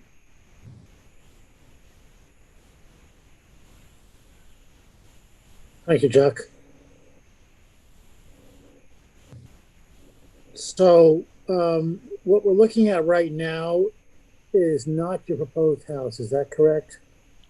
What you're looking at now was the original application we had submitted before, which I think was brought up on the screen, just a sketch of the alternative, but we couldn't. Okay. I didn't want to have that alternative engineered because it costs a lot of money until we got some feedback from the board. And but that alternative is what you came up with, right? You didn't. That's not the staff drawing.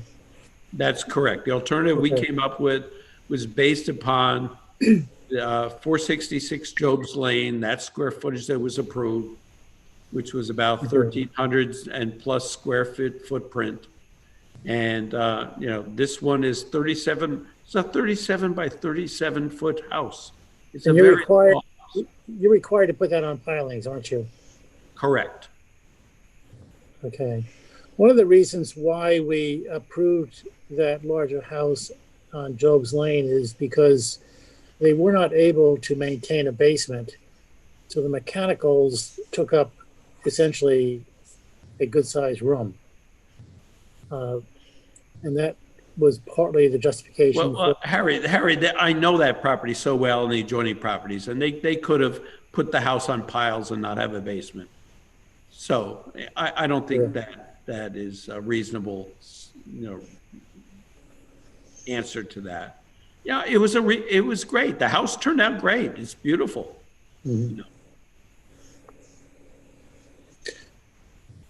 Any questions by the board?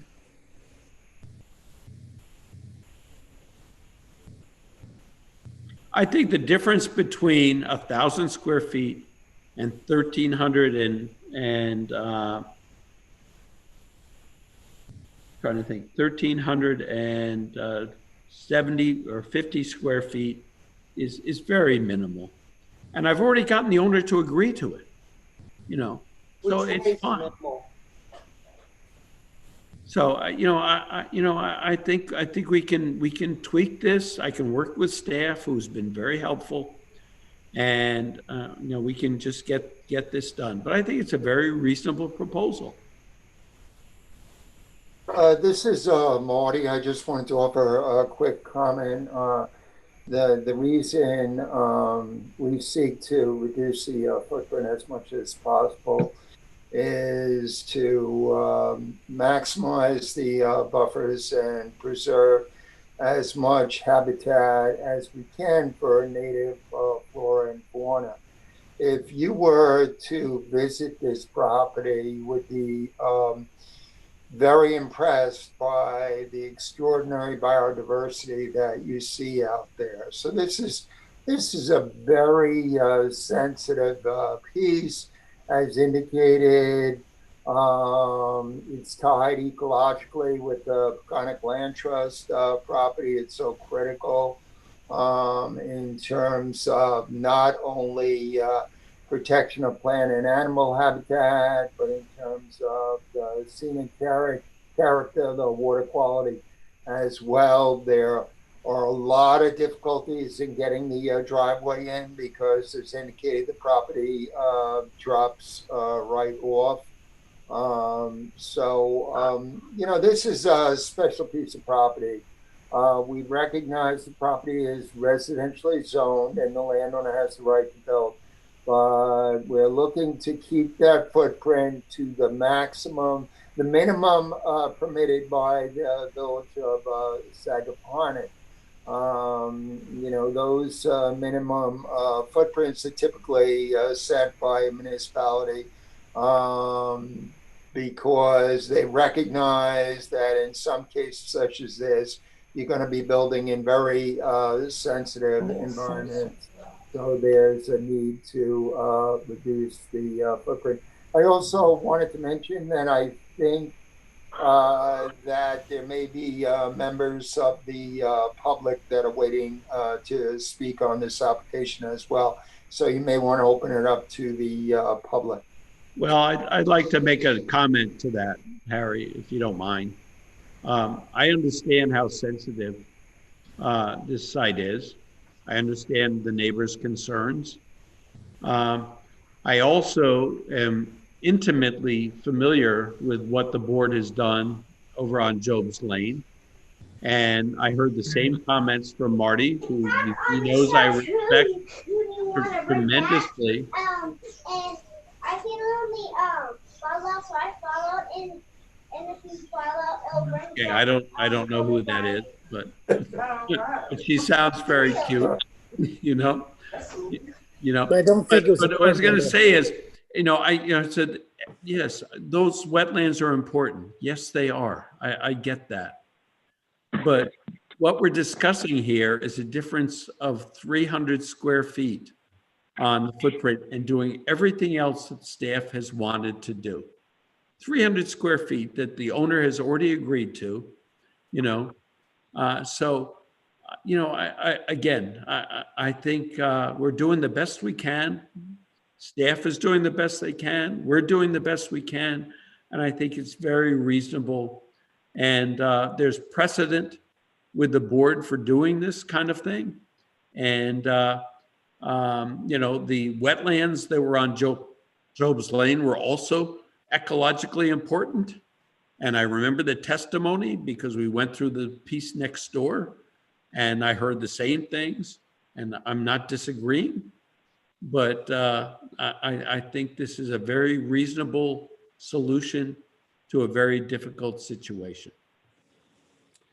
Okay, thank you, Chuck. I don't want to cut any board member off, but I want to open up to the public to see if anyone has comments from the public. I have 3 different people. Lisa was first. Okay. Hi. Sure. Can you hear me? Yes, go right ahead. I hear you. Hi, everyone. Thank you so much for letting us have the opportunity to talk with you today. We really appreciate it. We just are devastated that anything will be built on that piece of land. And I also just want to backtrack and say that we weren't uncooperative. They did go through our land, but initially they wanted to come onto our main house and through like our back garden, and they would have been using a big truck, and it would have like destroyed all our grass. So when we're being described as uncooperative, it was that we didn't want it to be that way, and they ended up going through our property, you know, through our driveway to get the soil test another way. So describing us as uncooperative, I think, is an exaggeration. Secondly, that piece of land is spectacular. It is absolutely beautiful. It is full of wildlife. It's just so special. I've been talking to all our neighbors. We all feel the same way. And to repeatedly say, you know, an extra 300 square feet, well, I mean, what's that? That's nothing. It is something because there's wildlife, there's piping plover in there, there's, you know, greenery, trees. I feel so emotional about it because I feel devastated to think that, you know, we have 5 young kids, and I mean, I literally could cry about the fact that a driveway is going to go alongside our driveway, and big trucks probably going to damage our property. The Peconic Land Trust, we did offer to buy that land and donate it to the Peconic Land Trust. I just want to throw that out there. So this thing is going to be built like literally on top of us. We have 5 little kids. It's devastating. Seascape land floods regularly. We'll drive down Seascape Lane and often it's flooded, and our car is like literally having to swerve to avoid the floods. So I already reached out to Dr. Christopher Gobler at Stony Brook. I was asking him about, you know, the impact of building, you know, so close to the wetlands here, and he totally agreed. And I did submit his email, you know, to the, I don't know if you guys have that there, but I did submit it. I mean, I don't know what else to say. I feel like I'm, you know, you guys are probably exhausted and you're going to be here for a while yet, but I beg you to please go and see that land. It's so special, please. I would like to add, if you, I assume everybody is decently familiar with it, but if you looked at it on satellite maps on Google, you would see the uniqueness that is less and less. You'd see why it's specifically unique. That would just be a travesty if it was destroyed, let alone the wetland. Special. There's already a wetland issue in that area. And also the farm next door to us, and I know that Katya is wanting to speak as well. We get like a farm share from that farm every summer. It's spectacular. They do an amazing job. They grow the most beautiful things. And I know that they suffer from flooding, and this house is going to be built right by us, right by the farm. Is it going to make our land flood? Is it going to damage the wildlife? Is it going to increase flooding on Seascape Lane? Is it going to impact the pond? We just have many concerns. And the last thing I would like to address again on the extra it's only extra 300 square feet. That is one more tree that is unnecessarily yeah, as you can see here, it's one more tree that unnecessarily has to be destroyed with wildlife that is unbelievably unique. So I would just strongly disagree that 300 square feet is only 300 square feet. There's already enough damage being proposed that is unnecessary. That, again, I want to reiterate, we have reached out unsuccessfully to buy and donate. We reached out to the owner and we did not hear back from the owner. We heard back from a real estate broker, which gave me cause for concern why you would have a real estate broker contact. Unless your intent was eventually Yeah. to get something more approved to potentially sell it. sell. I'm not saying that's their intent, but we are unsuccessful having a one-on-one conversation with the actual owner. We just urge you and thank you so much for listening to us. And I'm sorry if I I don't do Zoom calls and this is awkward, but please, please, please protect that land. Thank you. Thank you. One of the challenges, just for the gardeners, I hear what you say, and there's probably no disagreement as to what you're saying. But one of the challenges that we face is that we're required to abide by the Constitution, which a reasonable use of the property in a Yes, we residential zone. understand. Yeah. So a house can legally be built here. All we can do is regulate the location and the size and some of the other details about it. We cannot say no. We because understand. that wouldn't work. We So totally then we- understand. We totally so- understand. We just urge you to go on the side of Preservation. limiting it so that some more can be preserved. We understand a house will Yeah. be built. We're not suggesting that, obviously we've tried to find a different way. We wanted to buy but we it, realized- donate it. We wanted to donate Yeah. this land so it could be protected forever because it is spectacular. And heartbroken that we were unable to do that. Heartbroken that there's going to be damage. Heartbroken that the building is going to go on there and it's going to affect everything. It's so beautiful. It's so sad.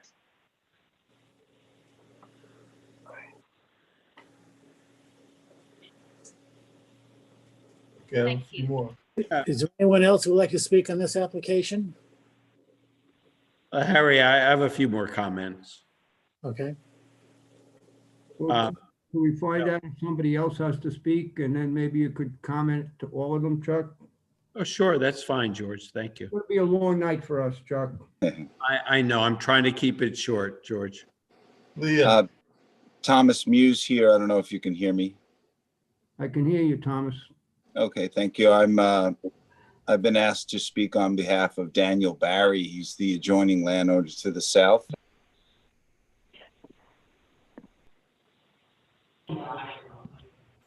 Okay. Okay. Dan is concerned about, obviously, as we all are, the ecology of the Sag Pond. As many of you know, Sag Pond is listed as an impaired water body.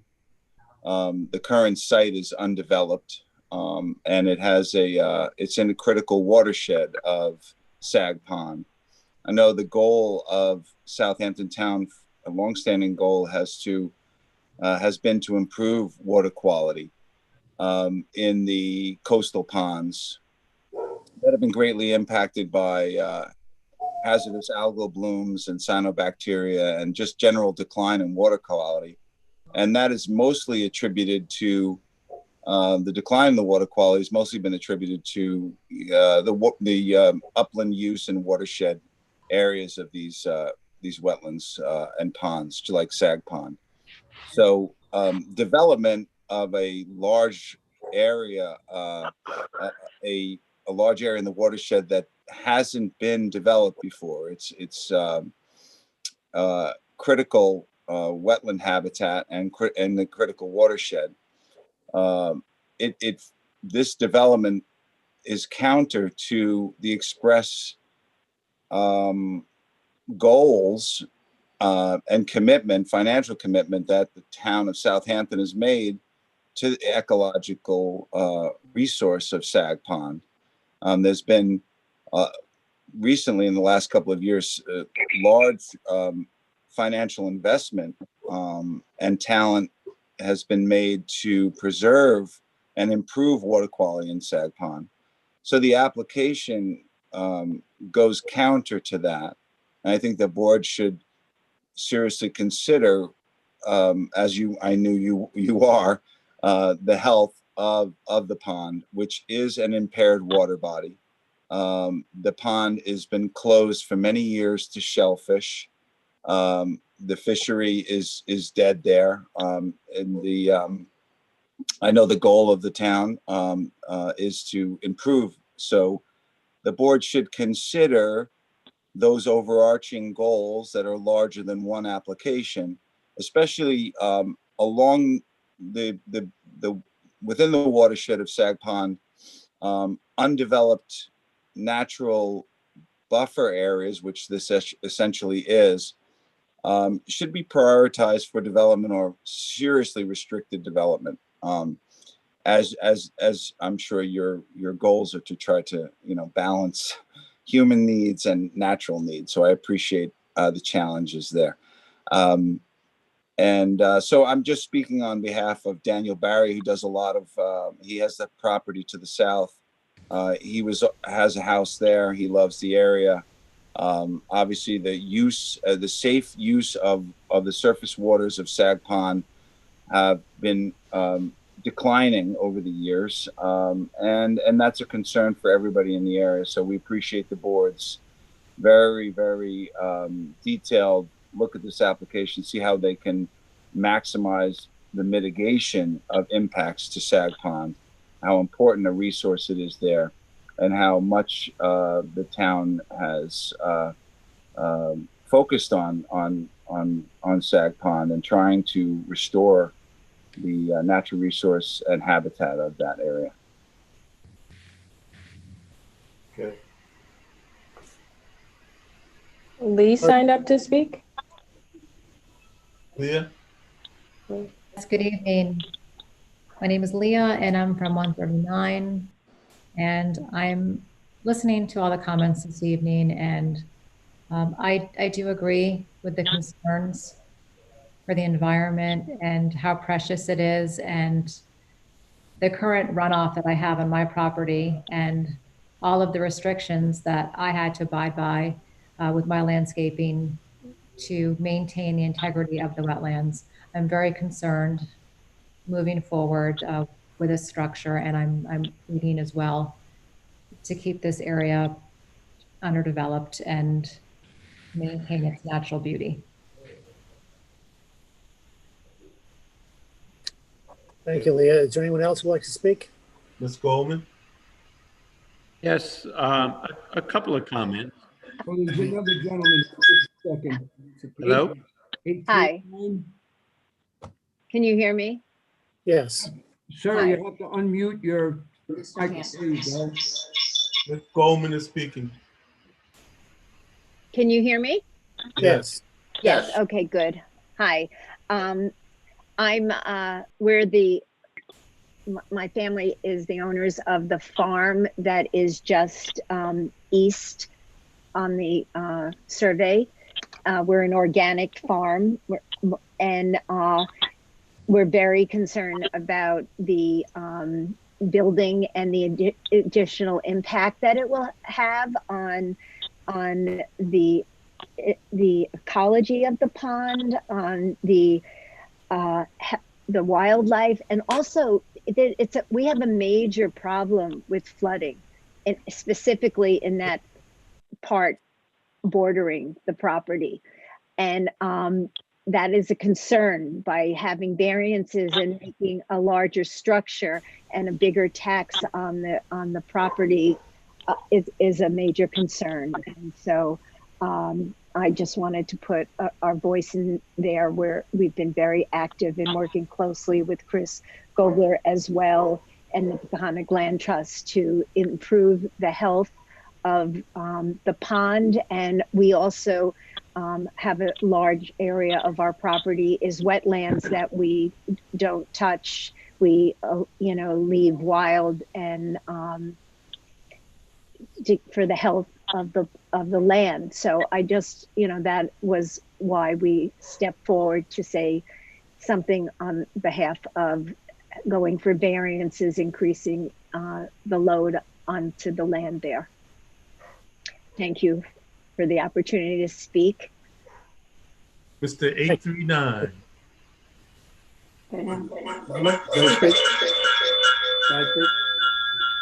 Ooh, feedback. Do you have more than one device on? Yes, I'm gonna turn mine off. Sounds like a Roger Corman film. Okay, go ahead. Can you hear me? Yes. Okay. My name's Daniel Barry. I live at 155 Seascape Lane. It's the property just south of the property in question, between that property and Sag Pond. And Thomas has already spoke eloquently about the water situation in the pond. And I did get a email from the town not so long ago saying they were looking at it. They were going to put some money behind it, and it's long overdue. When I moved there 13 years ago, there was a lot of fishing. Now there's virtually no fishing. So obviously that pond is getting worse.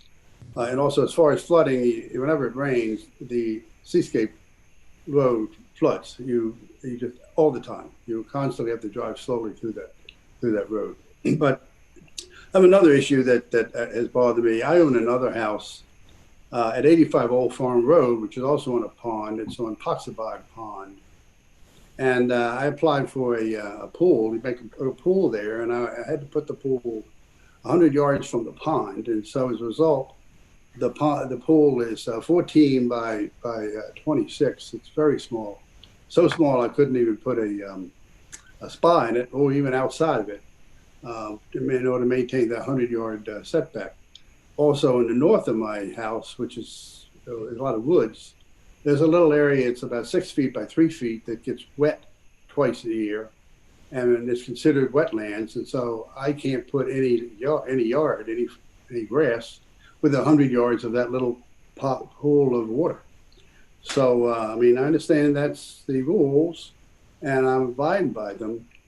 But given that I can't put a pool or grass 100 yards from wetlands, I don't understand how we can put a house less than 100 yards from wetlands. So I feel like a second-class citizen.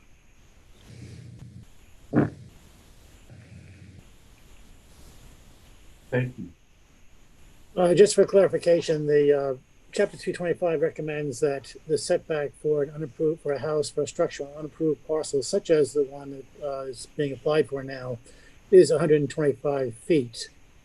And the recommended buffer is 75 feet, but we are also not able, it's impossible to achieve that.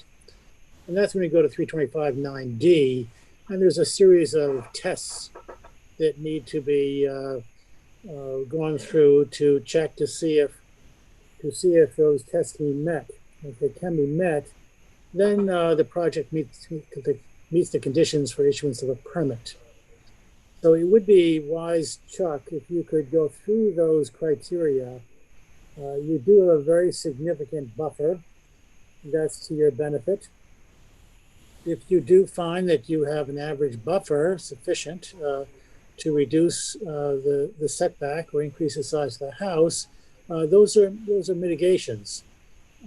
So I would just urge you to really adjourn this, and if you go through those points to see how this project lines up with the standards that the law sets.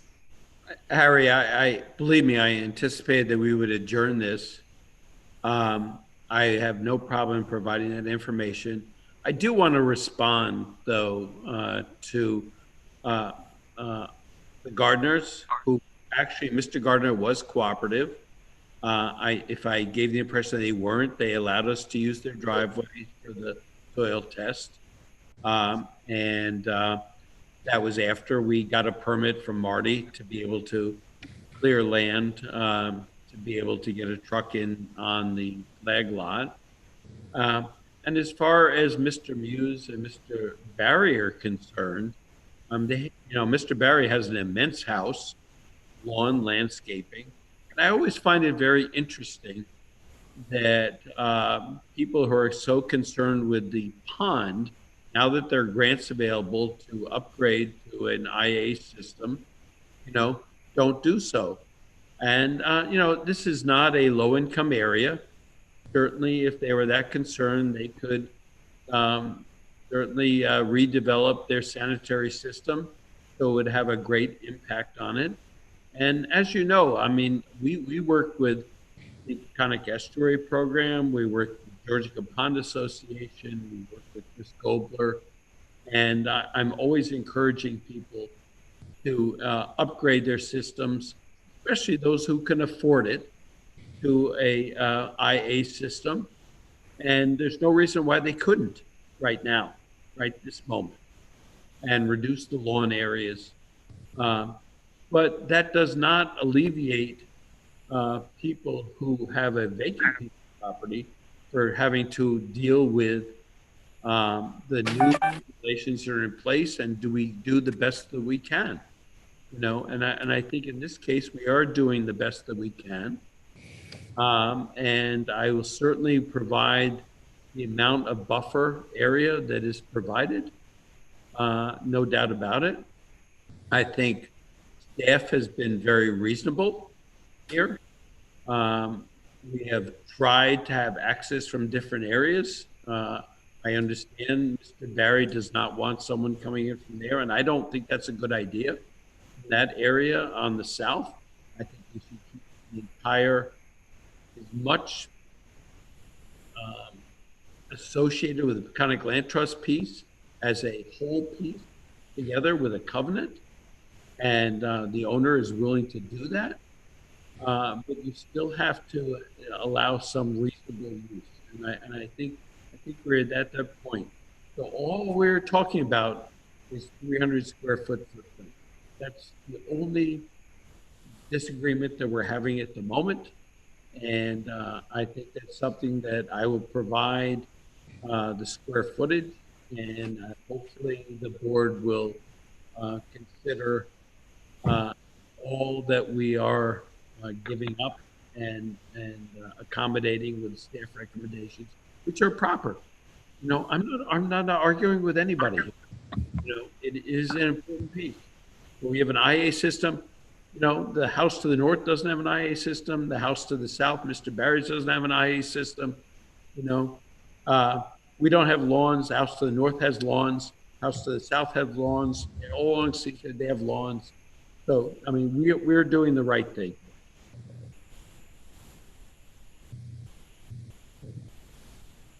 Thank you, Chuck. Any more comments from the public? I just want to clarify. Oh. Can you raise your hand? Yeah. We can hear you. Go ahead, Dan. Oh yeah. I just want to clarify that you are asking for a variance. So I just want to be clear.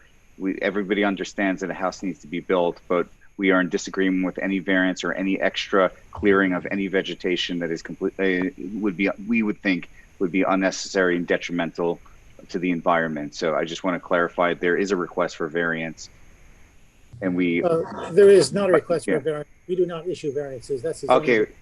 Sorry, my terminology is wrong, but clearly there's asking for 300 square feet more than is allowed, and so I just want to be clear.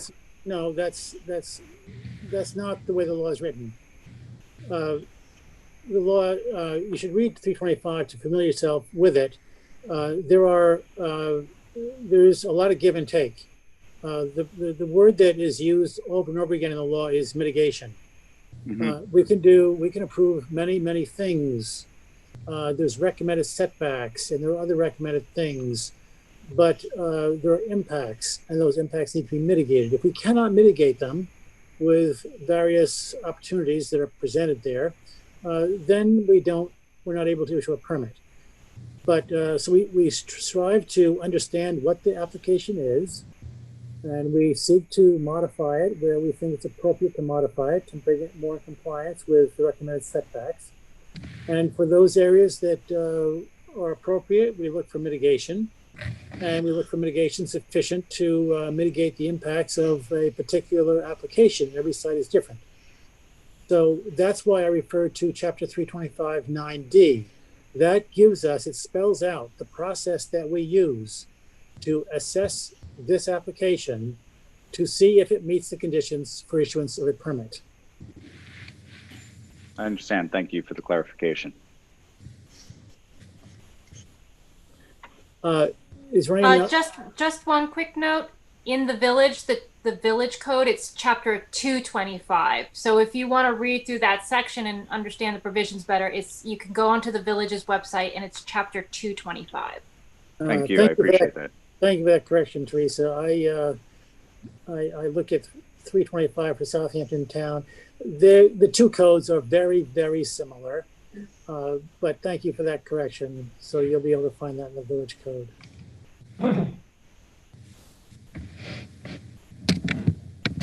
We will need to adjourn this application. Chuck, what is your pleasure on the timing? I would think, well, I don't know what your schedule is, Harry, but, I would like to address the staff's comments and get the driveway engineered, move the sanitary system, reduce the parking area, and submit that plan for their review, which I would say would take at least a month to get done these days. I don't know what your schedule is. February 10th is open. February 24th, we have 2 hearings.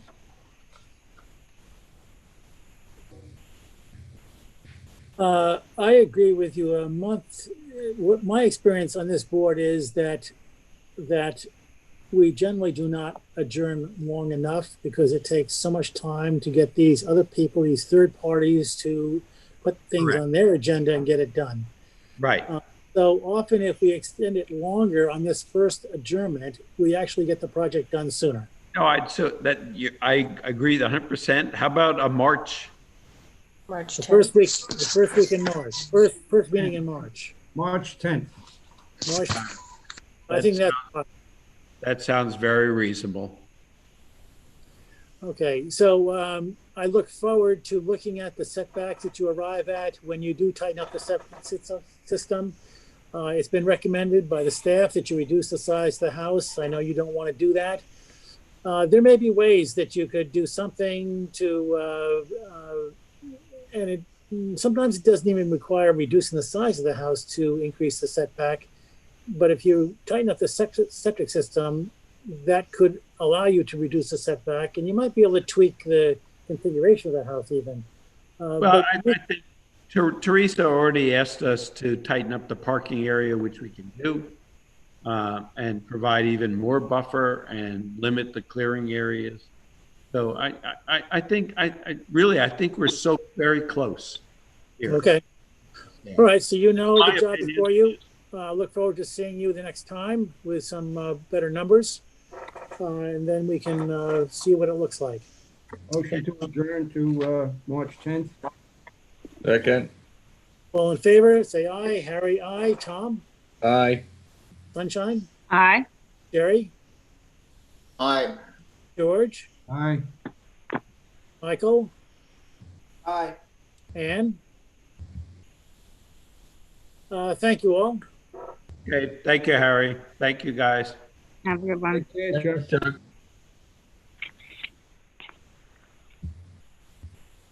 And the next application is A020059, Anthony Sika. I have reviewed the affidavit of posting and mailings and find them sufficient and in compliance with the town code. The board has jurisdiction. Who needs to come in? Daphne Vaughn.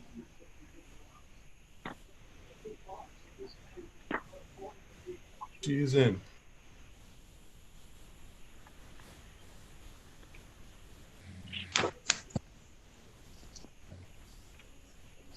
Hello, Hello, Daphne. Daphne Vaughn, Surfside Environmental Planning for Tony Sika, who is also with me. Hi, Lloyd. So the next one is on Surfside. The next guy coming on. I don't know what's happening. Okay, so. I introduced Sika in Hampton Bays. We just did Seascape.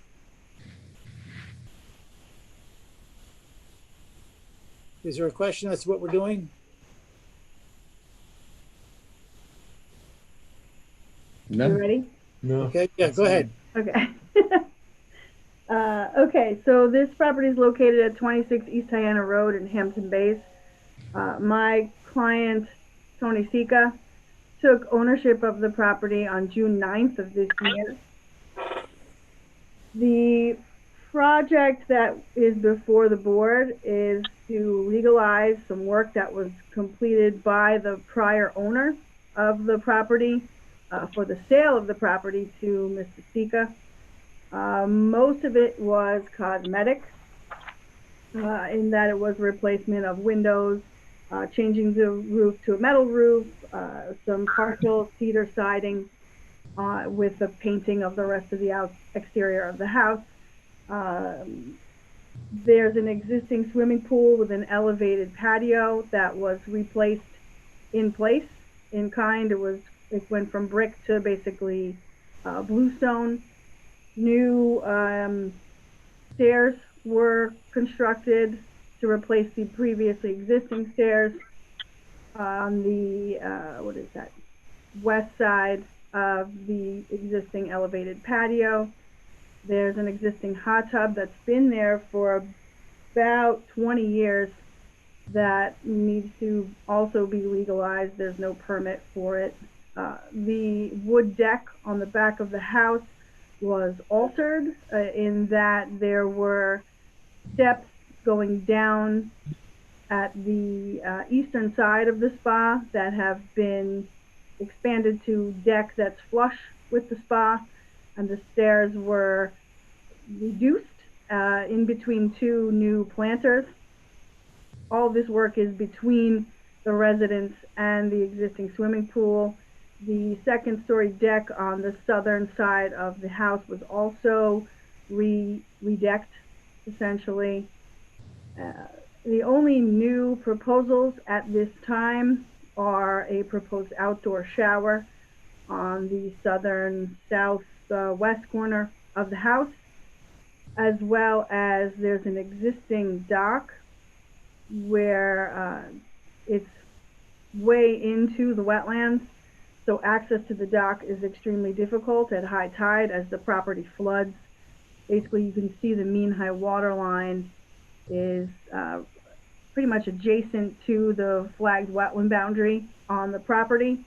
So we're proposing an extension of the existing catwalk to be elevated 4 feet above existing grade with 60% open grade decking. It's 4 by 75 feet with a set of stairs to get up to it. So that is the bulk of the project. As I said, all of this work was completed by the prior owner. The new things that we're proposing are not completed. We're asking to do those now under the current ownership. My client did do a little clearing in the wetlands of about 300 square feet of Phragmites,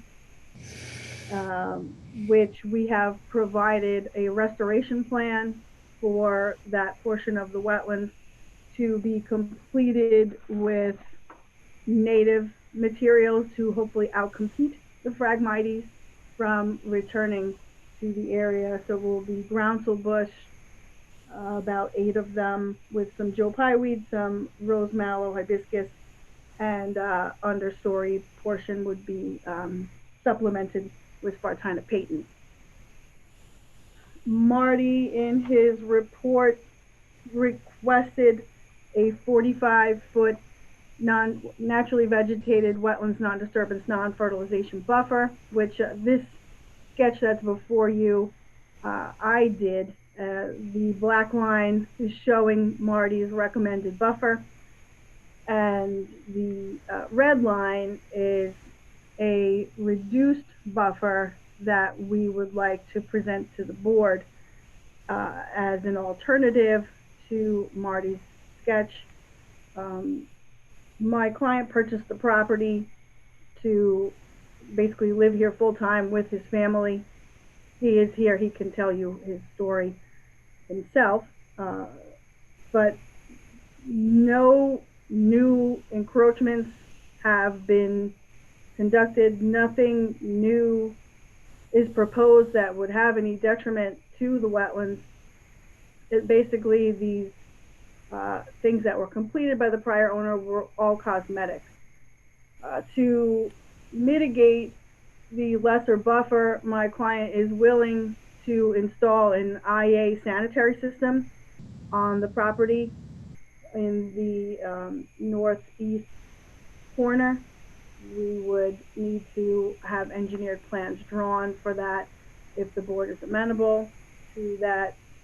The prior owner did some interior renovation to the property, so basically the whole house was refurbished for the sale to my client. So although none of the work that was done on the exterior within the board's jurisdiction had anything to do with the sanitary system, we feel that the installation of the IA system in exchange for a lesser buffer would be a benefit to the property, to the wetlands, to the residents. So that is what we are talking about. What else? So I also submitted, and I don't know if Karina has them scanned, I submitted some comparison photos from 2017. I was hired by the prior owner to do some work here that then he decided that he did not want to follow through with. So I was no longer working on the project, but I had taken photos of the property. And then of course he went and did whatever he wanted to replace the existing stuff in place and sold it to Mr. Sika, who contacted me. So these are the recent site photos that I submitted showing the patio around the swimming pool, the deck, which was already there. It's just those stairs were reduced and planters were constructed. The stairs accessing the pool patio were there. It's pretty much the same configuration. New railings around the pool for a pool enclosure, safety. And yeah, that's the patio. If you can go to the next page, Karina, that would be great. Yes, so there is another shot of the decking in the upper left, where the and the right is that same location with the hot tub that is now flush with the decking. Before, the decking was partially flush to it, and then there were stairs. So this is safer, really. There's a photo of the second floor deck that was replaced in kind with new railings and new decking. And that's also a photo of the planter and more shot of the pool looking towards the wetlands. I think there is one more page. Yes. So the upper left is just looking across the deck towards the south. The upper right is looking from the wetlands towards the whole back part of the house. And the bottom left is another photo of that deck between the house and the pool, and the front of the home on the bottom right. So the 2017 photos, as you can see, that's another photo of the back of the house with the same access stairs. You see the patio around the pool was just brick, and the railing was basically chicken wire. So there's the front of the house. That is exactly the same. It was basically just painted. Another photo of the back of the house from the wetlands looking towards the home. And I think there's one more page. So there's you can see the hot tub there beyond the swimming pool, and the decking, the second floor decking. So you see before, the hot tub was basically against a set of stairs. So the deck was extended flush to the end of the hot tub, and where there's a bench there on the left of the hot tub is now a planter that is planted. So there's not really any change to the structures. The existing cesspool is located basically right near that hot tub, almost by a propane tank on the north side of the house slash east side of the swimming pool patio. So installation of an IA sanitary system could be done closer to the road, further away from the wetlands. I mean, that's the original cesspool. I don't think there's a septic tank. That was one of the things that was being explored by the prior owner, and he just never followed through with it. So Mr. Sika is here if you'd like to hear from him. Oh, one more thing I wanted to mention is in Marty's report, he's also asking for removal of the stockade fence that's running along the property line. That fence does not belong to Mr. Sika. It's actually the adjacent neighbor to the south fence, so we would not be able to remove that. The neighbor will not allow that to happen. So I don't know if you'd like to speak to Mr. Sika. I don't have his name. So. He's on, I believe. He's been on the whole time. Thank you, Daphne. You need to legalize those improvements around the hot tub and the pool. I don't see that those are of significant impacts to the wetlands. But as you probably already surmised, I am glad to see a proposal to put in an IA system. Those are very effective systems, and we need more of them in the town. I appreciate that. Any questions for Daphne? Just so I'm clear, Daphne, there are no new structures being put on the property at this time, are there? The only new things we're proposing are an outdoor shower and like I mentioned about the existing elevated dock, that there's no access to it at high tide. So we're proposing an elevated extension of that walkway through the remainder of the wetlands, basically just landward of the wetland boundary. Thank you. Mr. Sika, you may speak if you wish. You don't need to if you don't want to. No, I would really appreciate it if I could. Can you guys hear me clearly? Yes, we can hear you. Very nice, thank you. I want to thank you all for taking your time for these meetings and certainly for allowing me to speak. So I certainly appreciate that. I want to let you know that I've been a local to Hampton Bays in Southampton for over 30 years. I am a very avid fisherman, and I am very into protecting the bays and the waters and the wetlands itself. I am a good person. I'm just trying to, enjoy the home that I purchased. I'm trying to be a good neighbor. I'm trying to be a good citizen. I know that when I purchased the house, that it needed some permits. I was told that. I certainly didn't know to this extent with these meetings and how detailed this was actually going to get or be. I hired Daphne because I have no experience at all. I'm trying to just, get this all and to get through it for all of us. I do have a commingled family. We have 5 children. We have 2 dogs.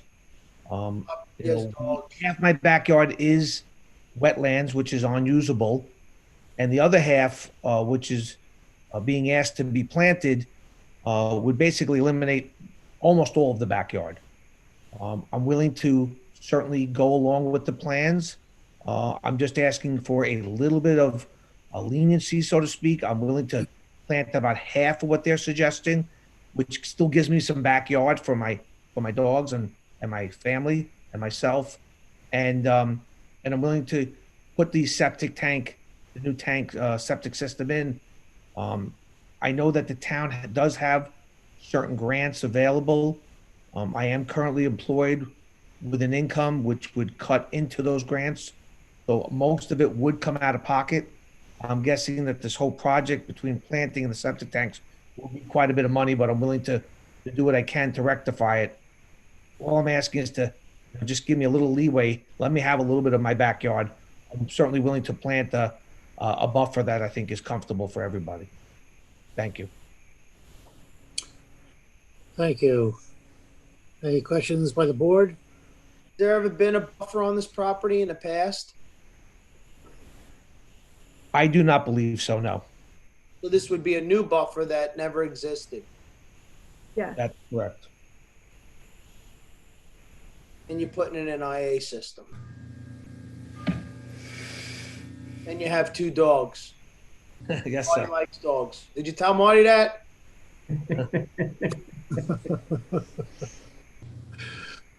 Michael, what would we do without you? Hmm. Marty,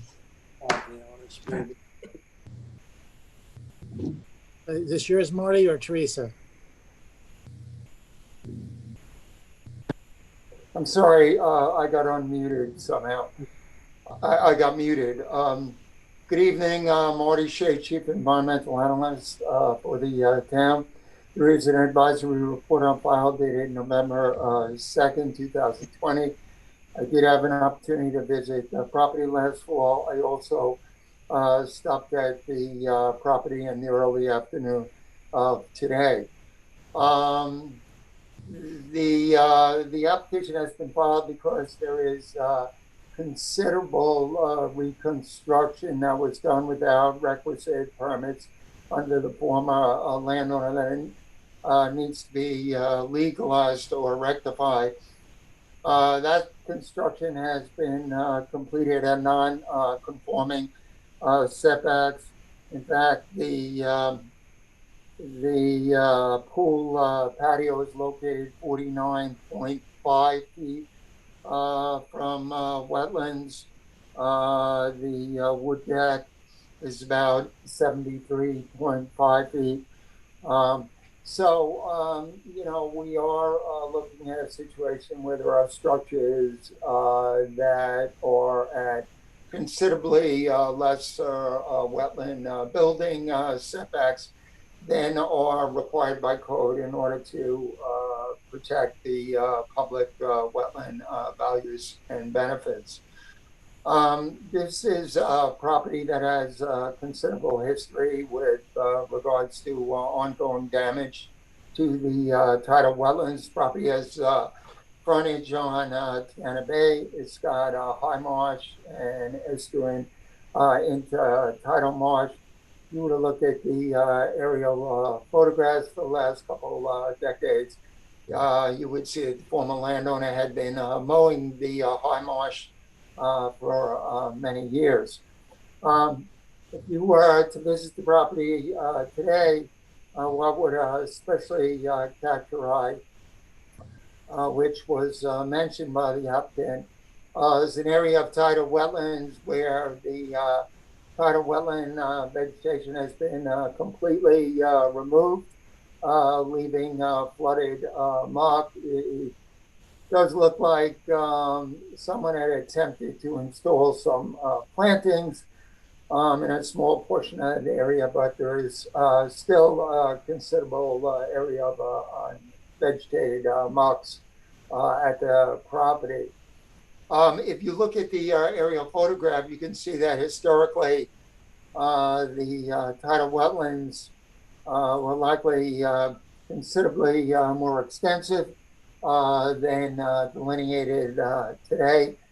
So much of the backyard area is low ground. It's wet ground. Fortunately, within some of the area that was being mowed, Spartina patens is coming back. But in addition to the area where vegetation was removed, leaving barren mucks, there is also an area where I assume the former landowner had brought in some sand fill in order to raise a portion of the marsh to try and grow a lawn within the high marsh.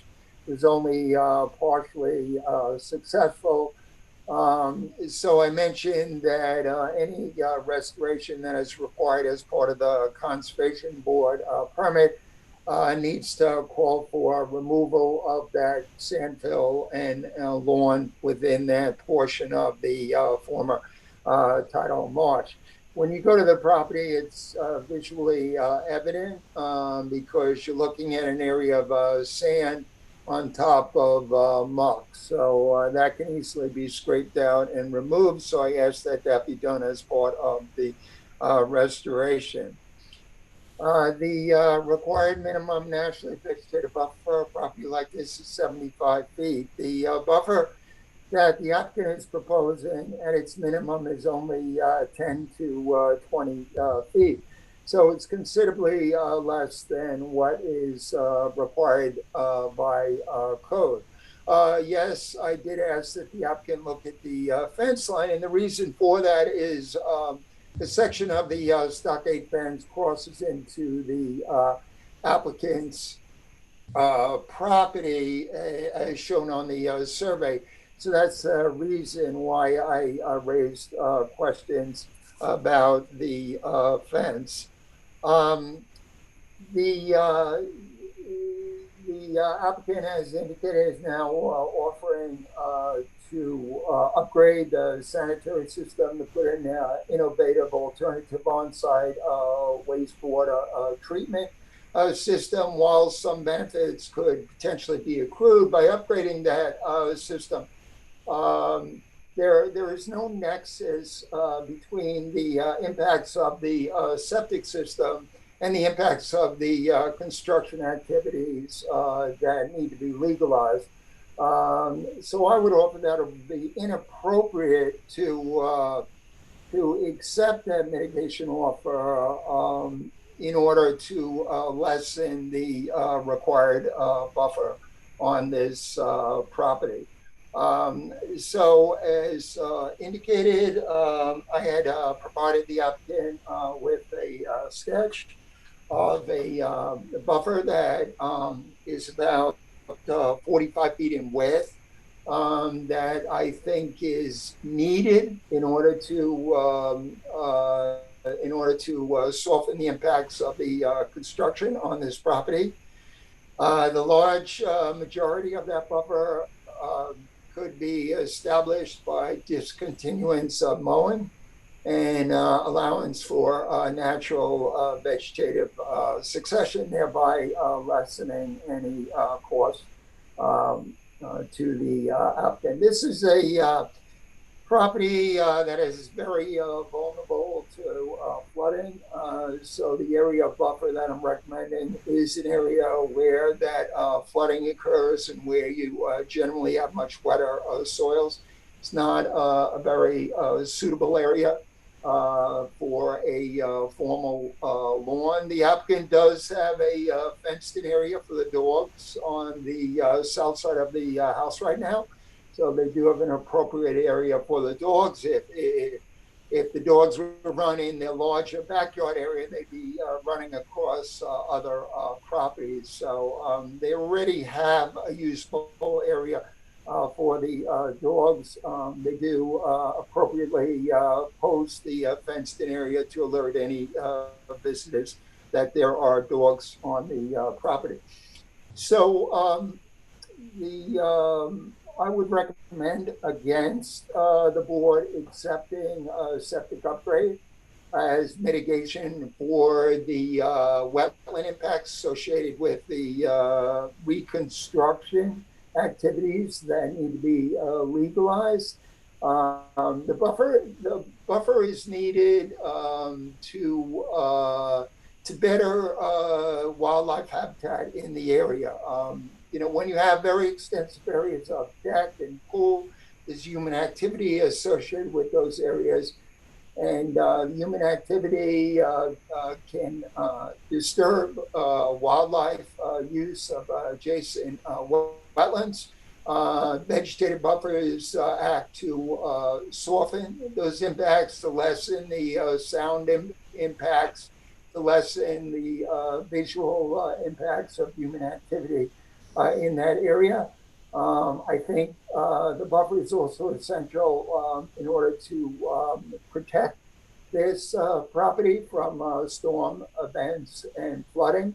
I'm sure the board knows Tiana Bay is especially troubled by surface water quality problems. The governor's office has been working with us and other agencies to try and address the critical problems in Tiana Bay. So this is an area where it's especially important to maximize naturally vegetated buffers as they act to filter out any contaminants before they get in the bay.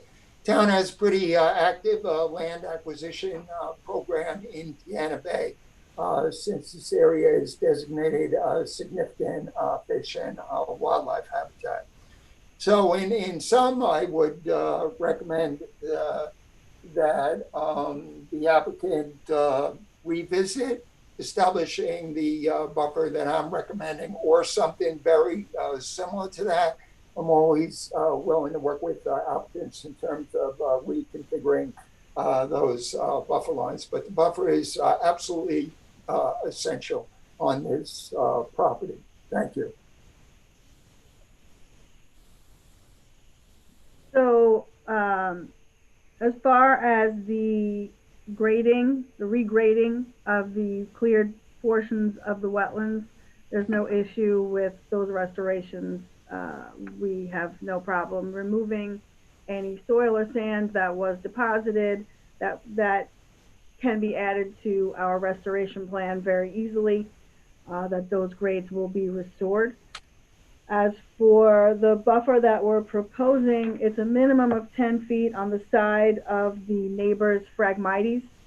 There's really, aside from the Phragmites that my client cleared, there are really no Phragmites on this property. This is actually a Spartina patent-based wetland.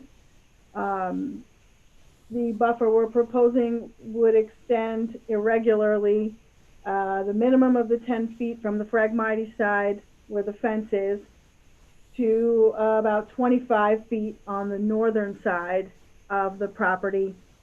And we would propose to plant that with more substantial wetlands appropriate buffer plantings, native plantings, excuse me, to basically encourage the area to be more natural. Mr. Sika does have a bit of a Canadian geese problem. So having the buffer extension on the Spartina patents will help with that as well. We would basically show a mixture of native shrubs with some perennials and additional grasses, perhaps some switchgrass and some beach grass mixed in with some groundsel and or bayberry, beach plum, you know, basically tidal wetlands friendly vegetation. I don't agree that there's no nexus for the IA system. Like as I mentioned earlier, the house has pretty much been renovated. Everything's been refurbished. There was no expansion on anything. There's no expansion to the residence itself, but there was, you know, basically a renovation to it. So removing the, you can see the leaching pool on there. That's the existing cesspool. There is no septic tank here. It's just a cesspool. So an IA system upgrade would be a significant mitigative measure for the for this property, basically. The buffer design, we tried to do something that's more of a straight line, so it's easier for him to adhere to, so that a mower doesn't accidentally encroach into the buffer. The wetland itself is significant. It is all grass, and it was formerly mowed. by the prior owner. So upon purchase of the property and once I was hired, I had mentioned to Mr. Sika that those were the wetlands and he had to stop mowing, and he adhered to that, and the wetlands have come back very nicely. The Spartina Payton is doing its job. So, you know, he purchased the property and has already lost a portion of it to wetlands that were not presented to him as wetlands upon the purchase. So this buffer that we're proposing is kind of a halfway point. This is not a project that he redid the whole house, that the pool was brand new. No, this is all basically cosmetic changes to things that were already existing. Daphne, could you give us an idea how many bedrooms and bathrooms are in the house? I'm not sure. Maybe Mr. Sika can tell us. Tony, are there 4 bedrooms? You there? I don't see him on anymore. Oh, his computer died. He's Okay. coming back on. What did he say? There were 5 kids in the family? Yeah, he's got a commingled family, so it's 2 families that were. Lonnie, I want to be respectful here, and I strongly respectfully disagree with you about this IA system. Tony's back on. I'm so sorry, my computer died, I'm back. Okay, great. We just wanted to know how many bedrooms and bathrooms there were. 4 bedrooms, 4 bathrooms, sir. Thank you. And the 5 kids, right? 5 children between us, yes. Okay, thank you. Getting back to what I was saying to Marty, and I mean this with respect, Marty, I just cannot disagree with you more about this IA system. Everything that we have been learning in the last year or two has been about upgrading septics. What's going into the water is certainly much more polluting than what might be coming off the lawn. And it's paramount that these septic systems get upgraded. And I believe that he's not required to do this, Mr. Sika, and he's doing this on his own. And I'm, again, respectfully disagreeing with you, and I certainly think he's got to be given some consideration for that. Now, I'm not saying we go all the way to 20 feet, but he's got to be given some consideration for that. And you're sending out a message that I'm not happy with, okay? We want these new IA systems put in, and they're meaningful. And we have to support people doing that. In response to that, my office supports that every day and works with landowners on a regular basis to walk them through that process and to take advantage of the great rebate program we have. That being said, there is no increase in living area here that needs to be addressed by the board as part of this application. As indicated, the applicant has only made interior renovations. If we were looking at an increase in living area that had to be legalized or was being proposed, it would be perfectly appropriate for the board to require a septic upgrade as part of that mitigation. And I, of course, would be recommending that. But we're talking about accessory improvements. We're talking about decks and patios and you know, improvements that are not related to septic effluent.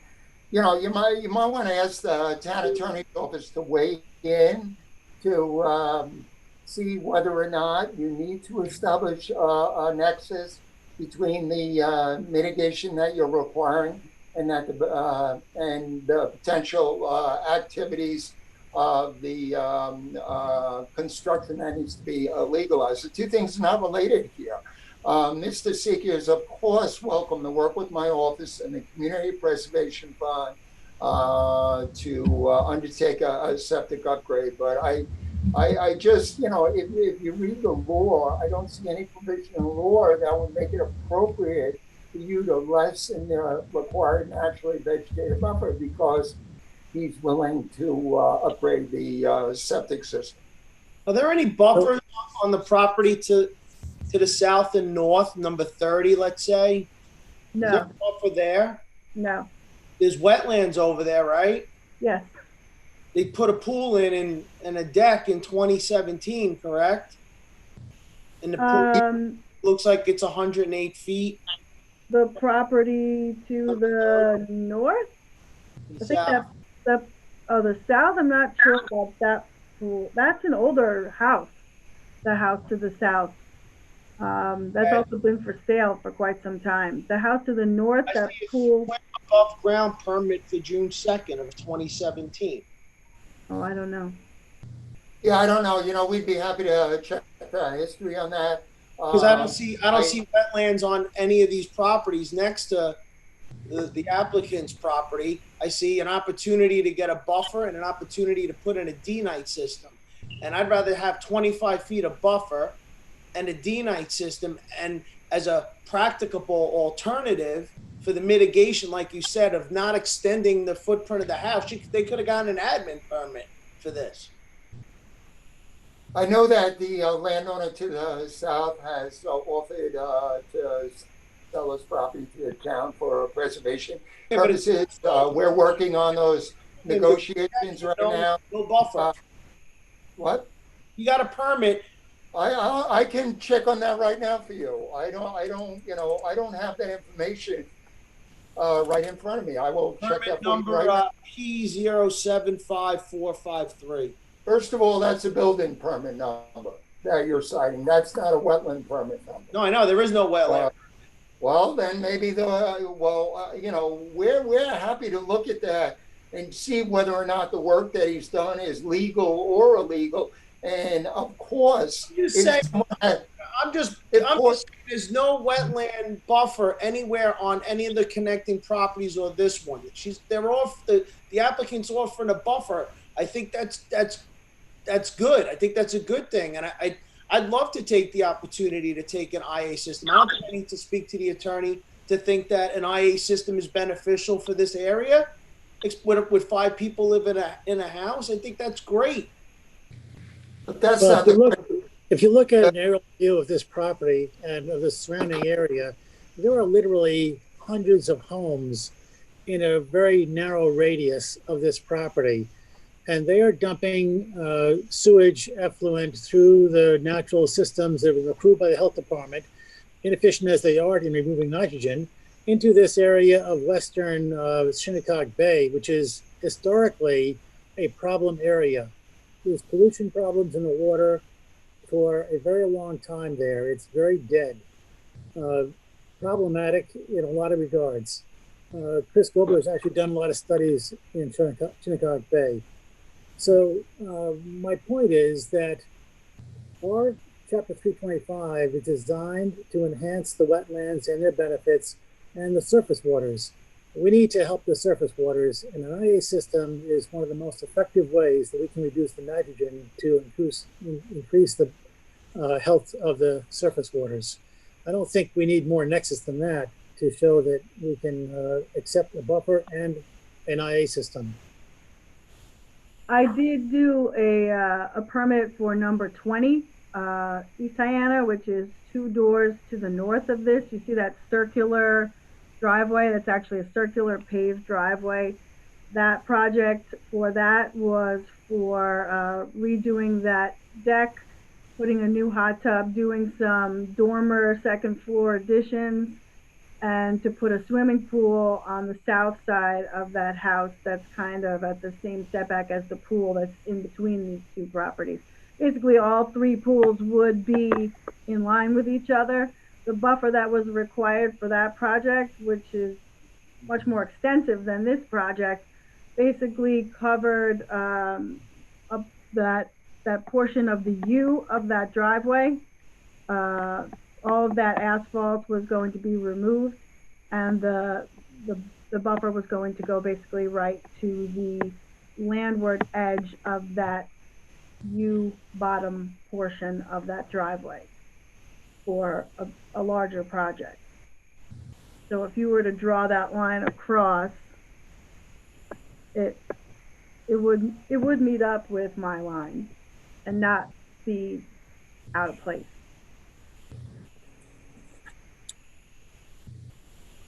We've heard a lot of discussion. I think I want to hear from more board members. Is there anyone in the public who wants to speak on this application? Do we have anybody in the waiting room with their hands I raised? see no hands. Okay, let's move on with this thing then. Let's make a decision. I'd be open to hear more board members chime in to see what you're thinking. Okay. I think the new system is very good. I think it does mitigate. I mean, it can be used for mitigation, but I also don't think that these new systems take care of everything. And I think buffers are important. This is a very sensitive area. There are not a lot of buffers. The wetlands have been, in many places, filled in. They've been mowed down. I'd like to see I don't think that we have to go as much as 45 feet, but I'd like to see maybe 30 feet if the owner would be open to that. I just think that we need more of a buffer, but we don't have to go the whole 45 feet.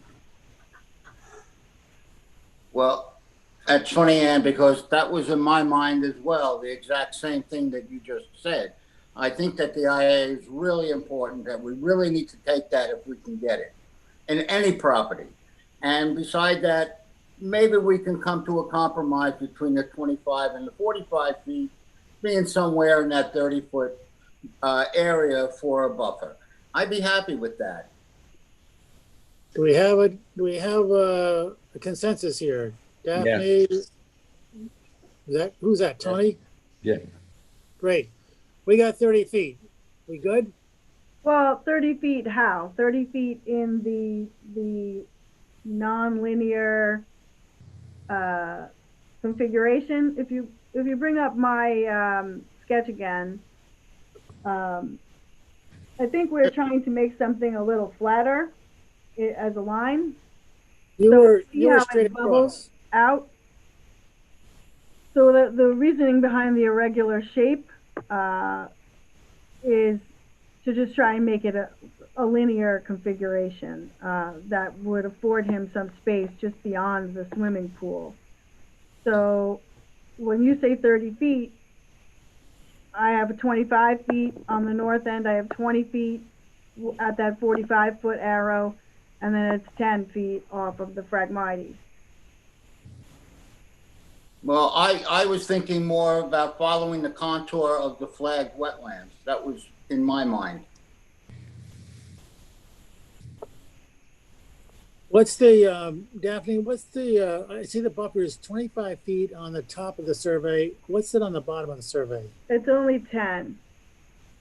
That's because the wetland is up high, isn't it? Yeah, the wetland, you see the wetland kind of zigzags across the property, but then at the south end, it goes up and follows the Phragmites council line. That's right, yeah. You know, this is not my forte to get into this artistic rendering, not being an artist.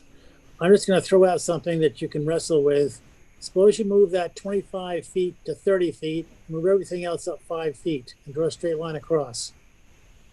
Does that work, or do you want to tweak it a different way? I just want to get a discussion going here.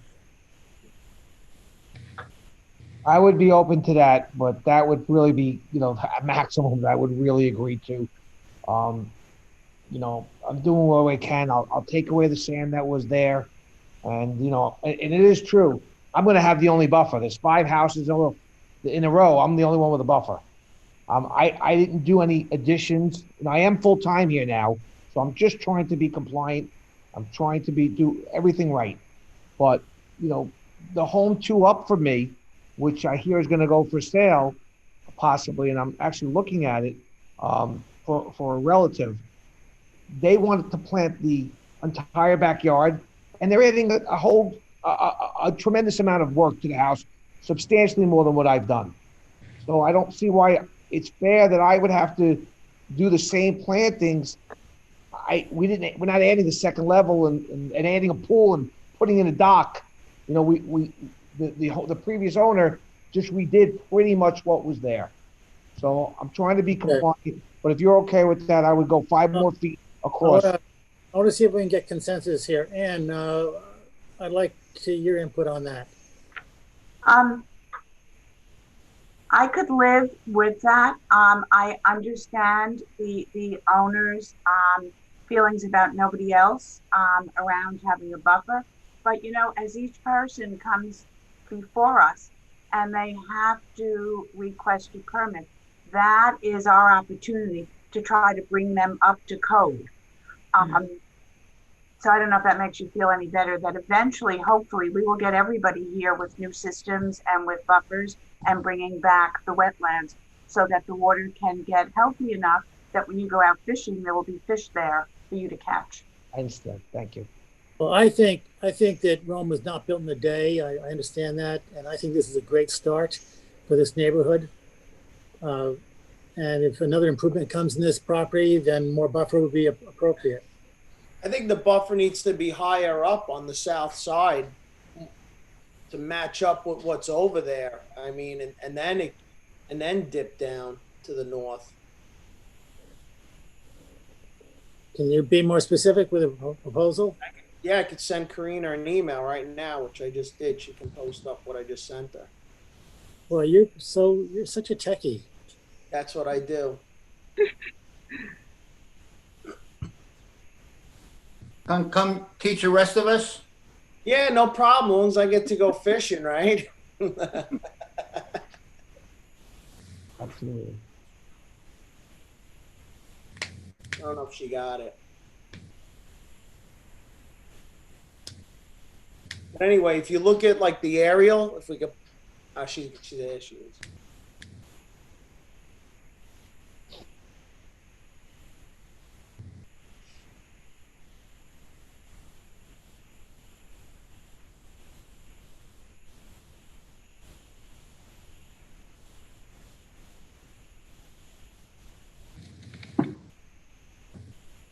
So if you look at that rack line on the south side, I was saying maybe bring it down to that other rack line, the thicker vegetation on the other side.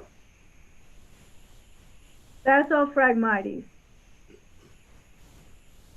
And that's where the neighbor's fence is. And this line, this property boundary on these aerials is always skewed. Basically, the property boundary is that fence line. Yep. And then you see the Phragmites there that my client cleared. The rest of that Phragmites is basically not on his property. So the portion that he cleared, we're going to restore to more healthy wetlands vegetation to try to outcompete the Phragmites from encroaching and then taking over. Yeah, but what I'm saying is it's clearly, you could see the rack line. I don't see a rack line. I do. Dark brown area. Well, that's the Spartina Payton.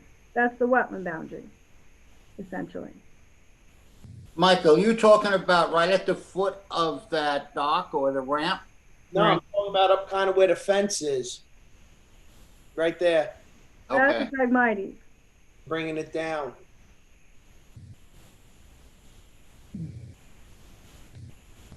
But Daphne, how about along the water where from the corner of the dock, there's almost like a straight line from that point to the south? How would that work for a starting line and giving up the part, you know, that sticks out to the buffer and then giving us like, 30 feet? Yeah. The wetland boundary is far landward of that dock. That more darkly shaded flat area is the Spartina Paytons, the majority of the Spartina Paytons. So the buffer would actually be that we're proposing, if you take the end of that fence, go up about 10 feet and then angle it across. You see that the buffer would go through that lighter portion that's just landward of the darker Spartina. Okay, portion. all right. Yeah. Just to clarify, the wetlands boundary is basically at the end of the fence. Just so that you're clear where the wetlands are. The Well, wetlands on the that- southerly side is basically at the end of the fence, just so you know. Right, because it's the Phragmites on that side, and then it sweeps down to that you see where the dark and the light shading changes in the property. Okay. Well, somebody draw something so we can work with it. Yeah, we gotta move on. We got more hearings. I actually have another one.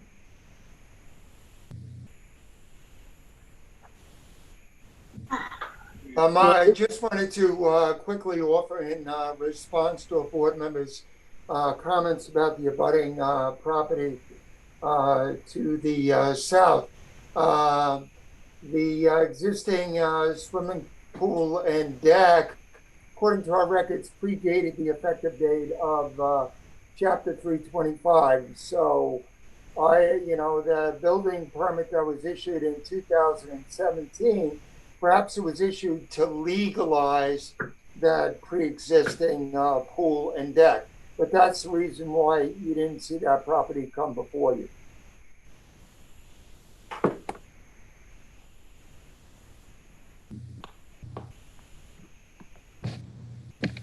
Well, I suggested that 30 feet on the north and come straight across. Michael, you suggested expanding that on the south a little bit, but I don't have a clear view of just where you want to go with that. I believe Mr. Sika would be amenable to Harry's suggestion.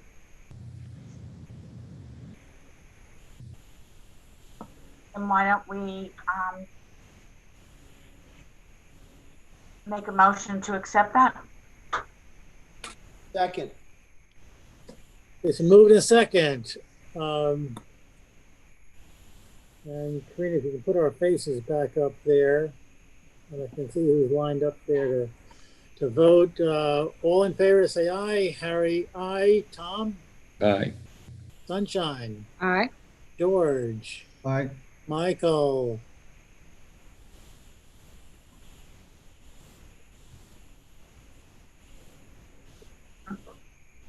No, Michael, are you with us? Anne? Aye. Jerry? Aye. Thank you. Was that a motion to close the public hearing?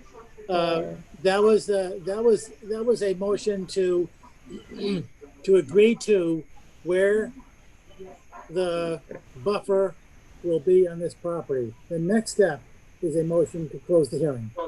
Can you provide clarification and confirmation with regards to the buffer that's being required?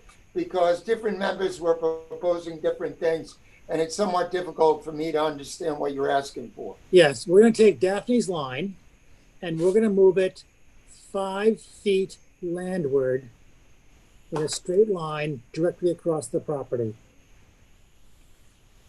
Okay. Thank you.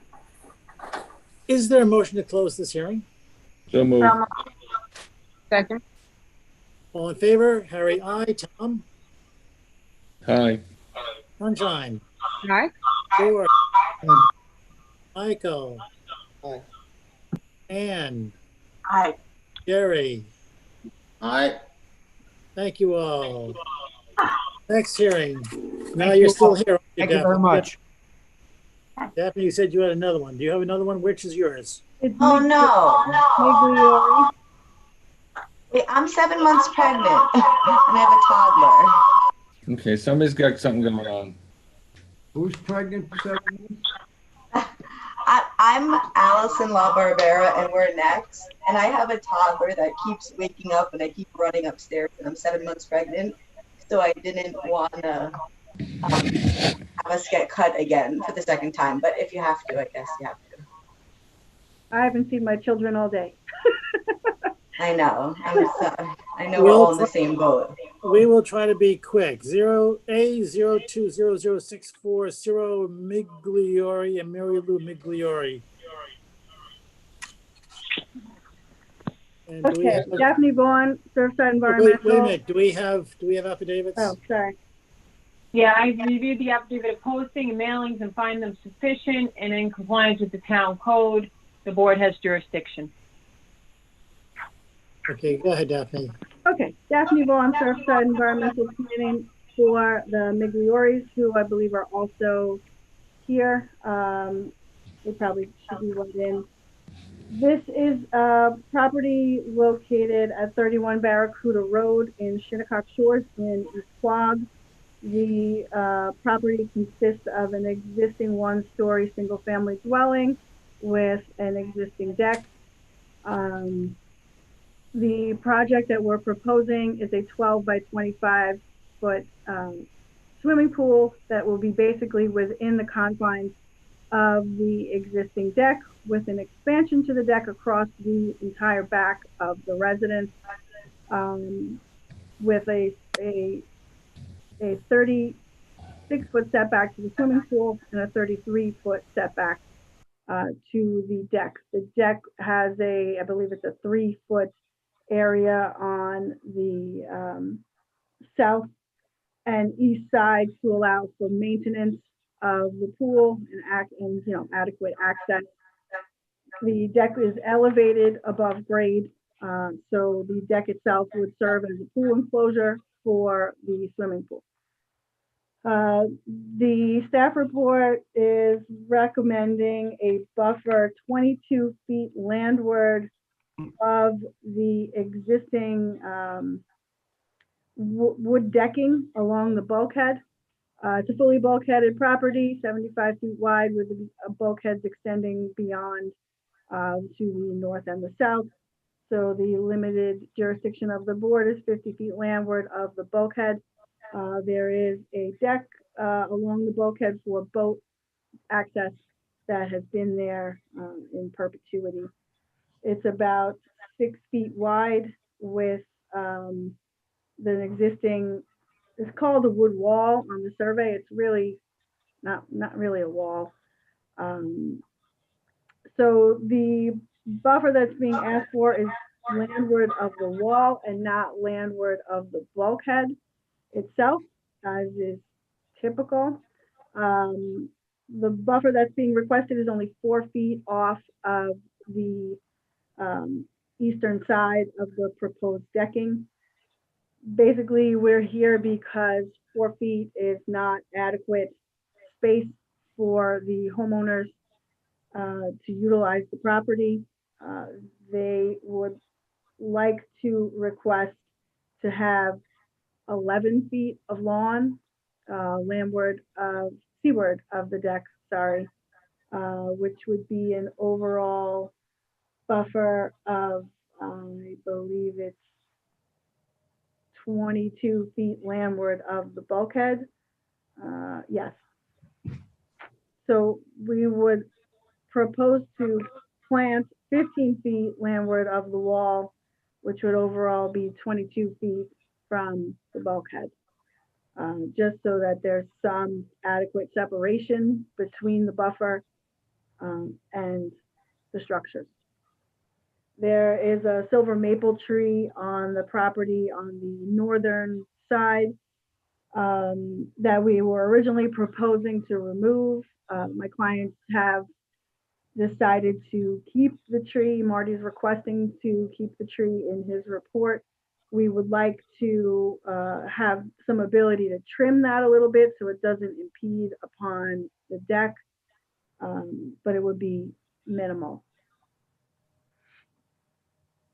So that's the basis of everything. There is a slope up from that wood wall onto the property. It's not a super significant slope, but it is a slope, and that would be part of the plantings that we would do.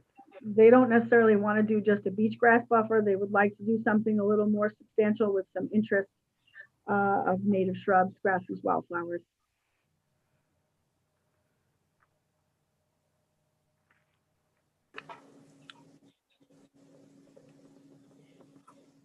Okay, thank you, Daphne.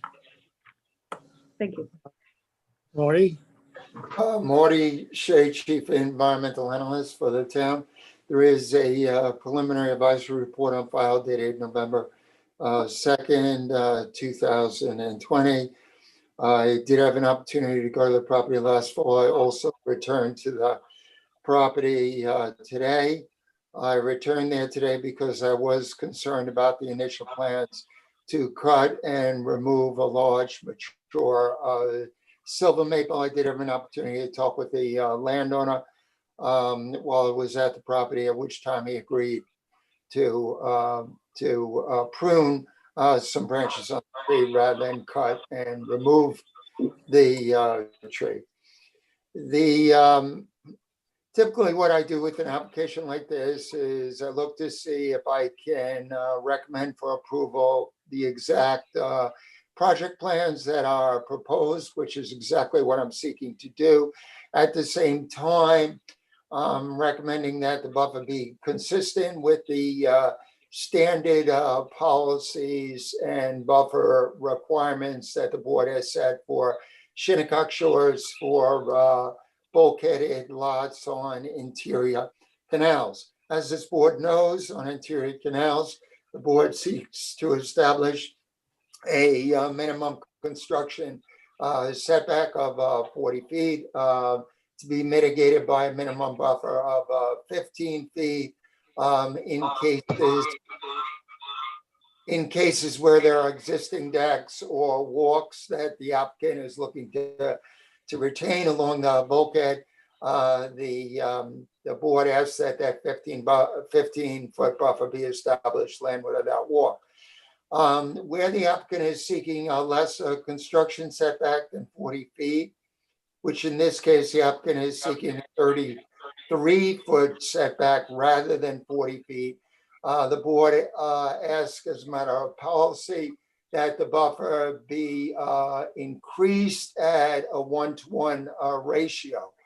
So where a 33-foot setback is approved, the board typically asks that the buffer be 22 feet in width, and in this case, that the buffer be established land of that deck. So my recommendations are wholly consistent with the board's policies and with the precedents that has been established for Shinnecock Shores. And of course, I'm happy to work with the landowner on a diverse planting plan that suits their aesthetic interest. And that is soil tolerant, and that's going to work on this property. So in sum, I'm not asking for any changes in the structural footprints. I'm just asking that a 22-foot wide buffer be established landward of the wood wall or deck, consistent with the board's requirements on similar properties. And I'm looking at this survey, but I don't see the buffer drawn out here. Am I missing something? It's not. Okay. So So go ahead. Sorry. where, help me out on where that buffer is and what you would like to see. What Marty's asking for is 4 feet seaward of the deck edge. So what's shown as 33-foot setback would be 29 where the buffer would be. So it would be 29 feet landward of the bulkhead. I looked around Shinnecock Shores. I've done a lot of work in here, both from the town side and from the private side.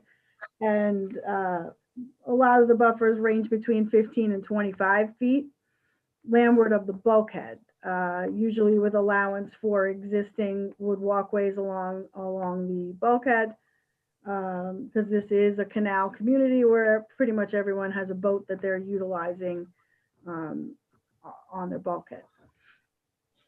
So, Okay, so there's a proposed 12 by 25 foot pool. Yeah. And then there's some, I guess, decking around it with some wood steps. yeah, it's a 3-foot deck on the south and east sides, and I think the setback to the house is about 6 feet. I just have to double check that. So it's pretty much squeezed in there as best as possible. Hold on 1 second. Looks like Yeah, about 46 feet. It's 6 feet off of the house, and then it's 3 feet, basically, maintenance and access on those other 2 sides. You're asking for a 22-foot buffer with 11 feet from the deck to seaward?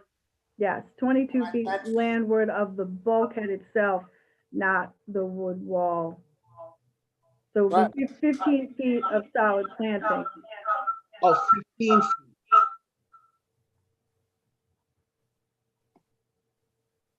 I'm just saying, why didn't you just ask for 10 feet off the deck, which was like 23 feet? Why'd you ask for the 11 feet?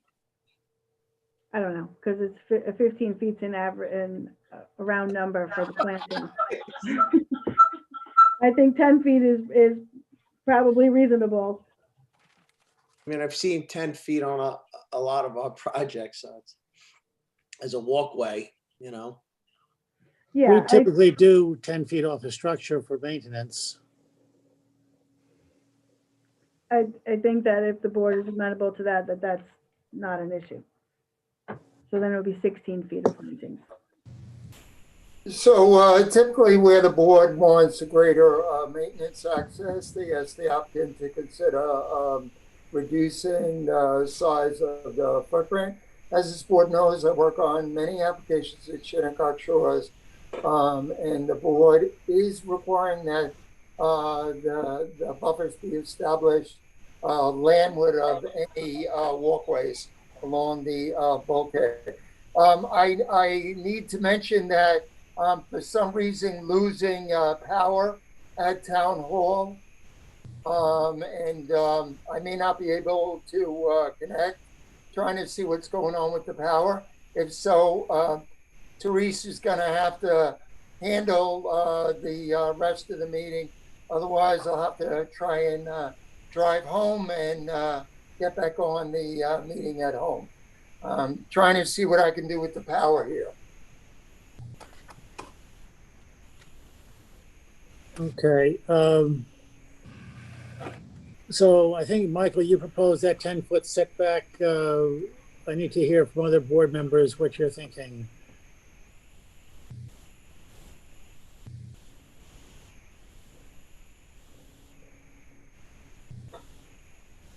Nope.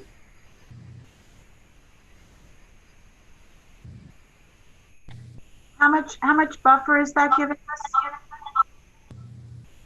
Well, it'll be 16 feet of plantings, which would be 23 feet landward of the bulkhead.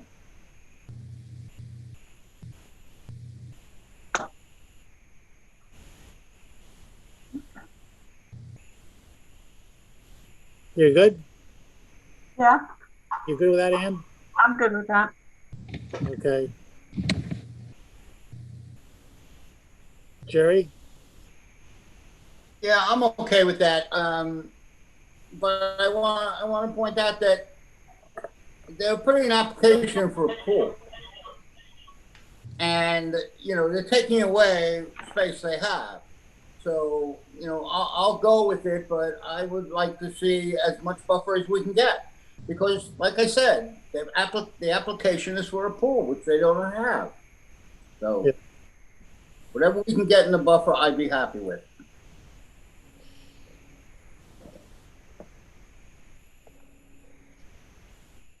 George? So we're talking about 4 feet versus 10 feet? Yes. Well, maybe we could meet halfway. Mike. Agreed. My clients are here. They're waiting to be let in. Okay. Who's that? Migliori. Should be Mary Lou and Jerry. Daphne, did they have anything to add to the application? Oh, there she is. she's there. I think we've heard a lot. We just need to come up We've with. got more here. Yeah. I don't think we need more testimony to make a decision. Yeah, is it new information? Something.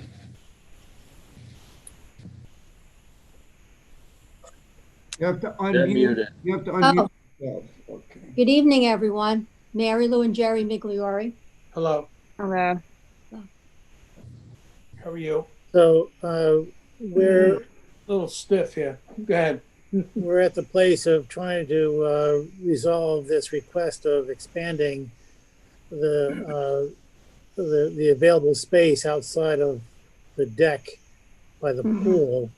Yes. When the staff has proposed 4 feet, and then we're toying around with numbers 6, 8, and 10 feet to see what makes the most sense and what works. It's a deck, right? So that as high as the structure is, so maybe 10 feet isn't absolutely critical like it would be if it was a house to put a ladder up. Maybe 8 feet would work. That would give us 2 more feet of deck. Jerry, you want more buffer, and that would give 2 more feet of buffer. Be 25 feet even from the bulkhead. Okay. Can Yes. Is that something you can live with? Good deal. can I just interject a minute, please, if that's possible? We purchased this house around 3 years ago. We've been coming out to Hampton Bays for about 30 years. My parents bought a house on Elizabeth Avenue. I'm one of 5, and we, at this point, would like a home of our own. That's why we purchased here. We have 2 married children, expecting our first grandchild, and we bought this as a summer vacation home. We're not Florida people, and we love the area. My husband and I both retired. My husband, Jerry, retired from 34 years in the New York City Fire Department as a deputy chief. We know people in the area. We refer to it. We consistently looked in the Shinnecock Shores area. We've actually spoken to a gentleman, a local pool vendor, that we'd like to work with. Because we'd like to stay and, utilize local vendors. And that based on the elevation of where we are, the pool will not necessarily be completely in the ground. And from the beginning of this project, we understood that buffer was required, and we understand that, and we respect that thoroughly because the property should be protected. But we were a little taken back by the size. Okay, we feel that's a little. It's more than we had expected. We don't want to lose our yard. We have this beautiful tree in there that we're going to keep and maintain. But we would, for our own family, and I come from a big family, and there's an existing deck there. We want to make it a little bit larger to accommodate the pool on one side, but we feel we still need a physical yard. We still would like some usable grass lawn space. Tearing up the deck wall. You're just adding to the deck. We're just deck up.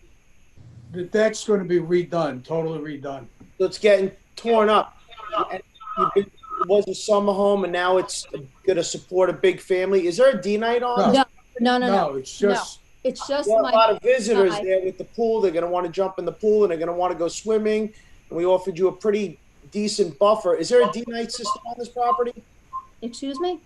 D-night system, an IA system. No, I don't think so. I don't know. Love the area. That'd be a good thing to put in on this property. You can hire a local vendor to install it. All right, that's something we can look into. When I say I have, you're offering a 22-foot buffer, but now that I hear there's so many people that it. No. You got a big family, and now I'm worried about the septic system. No, Michael, don't. Now you lost me. I'm sorry I lost you. Let me clarify. There are 2 houses in the family. One's on Elizabeth Avenue that still exists. It is just the 4, my husband, myself, and our 2 children and their spouses. That's why. I always leave it up to the professionals. Can I make a suggestion? My suggestion would be that you consult with your agent and let her advise you that what we're proposing to you is very reasonable, and maybe we should leave it at that. Okay, could you just restate your proposal? I would appreciate it. Well, we're looking for an 8-foot buffer at this particular, 8 foot from the house. No, 8 feet of space from the deck instead of 4 feet. Now, That's doubling that amount of space. That's where we are right now. that's twice as much as you had when you came in. And considering the expansive nature of your project with the large deck and a swimming pool, we're being very generous, I think. So you might want to consult with your agent. Yeah, I guess that's the best we could do, Daphne, I guess. Well, it's not the question of the best that we could do. It might be the best that you could do. All right, we're just asking for a comfortable buffer that, to come to a compromise with the size of the buffer and to still have a lawn, because we don't want to eliminate the yard for the aesthetics. I mean, in living in this area, what I'm looking at across the canal for me are 2 pools. I know they've been grandfathered in, but they're surrounded by concrete and tile. There's not one patch of grass. There's nothing there. It's all concrete and tile and pages. And so, I understand the timing, things change and, preservation, but this was just a little bit more than we had anticipated when we started this project. So, Again, I'm suggesting that you speak with your agent, and I think you'll find that this is a very reasonable. How long do you need, Daph? 2 weeks? A month? We'll adjourn this? I don't know that we need to adjourn it. It's basically a 2-foot difference. So it's a matter of talking about it. That's why I'm asking it. If you need more time, we can adjourn it and give you more time to think about it and let us get to the other hearings that we have. So I don't think we're that far off. Or we could agree at 8 feet and close the hearing. I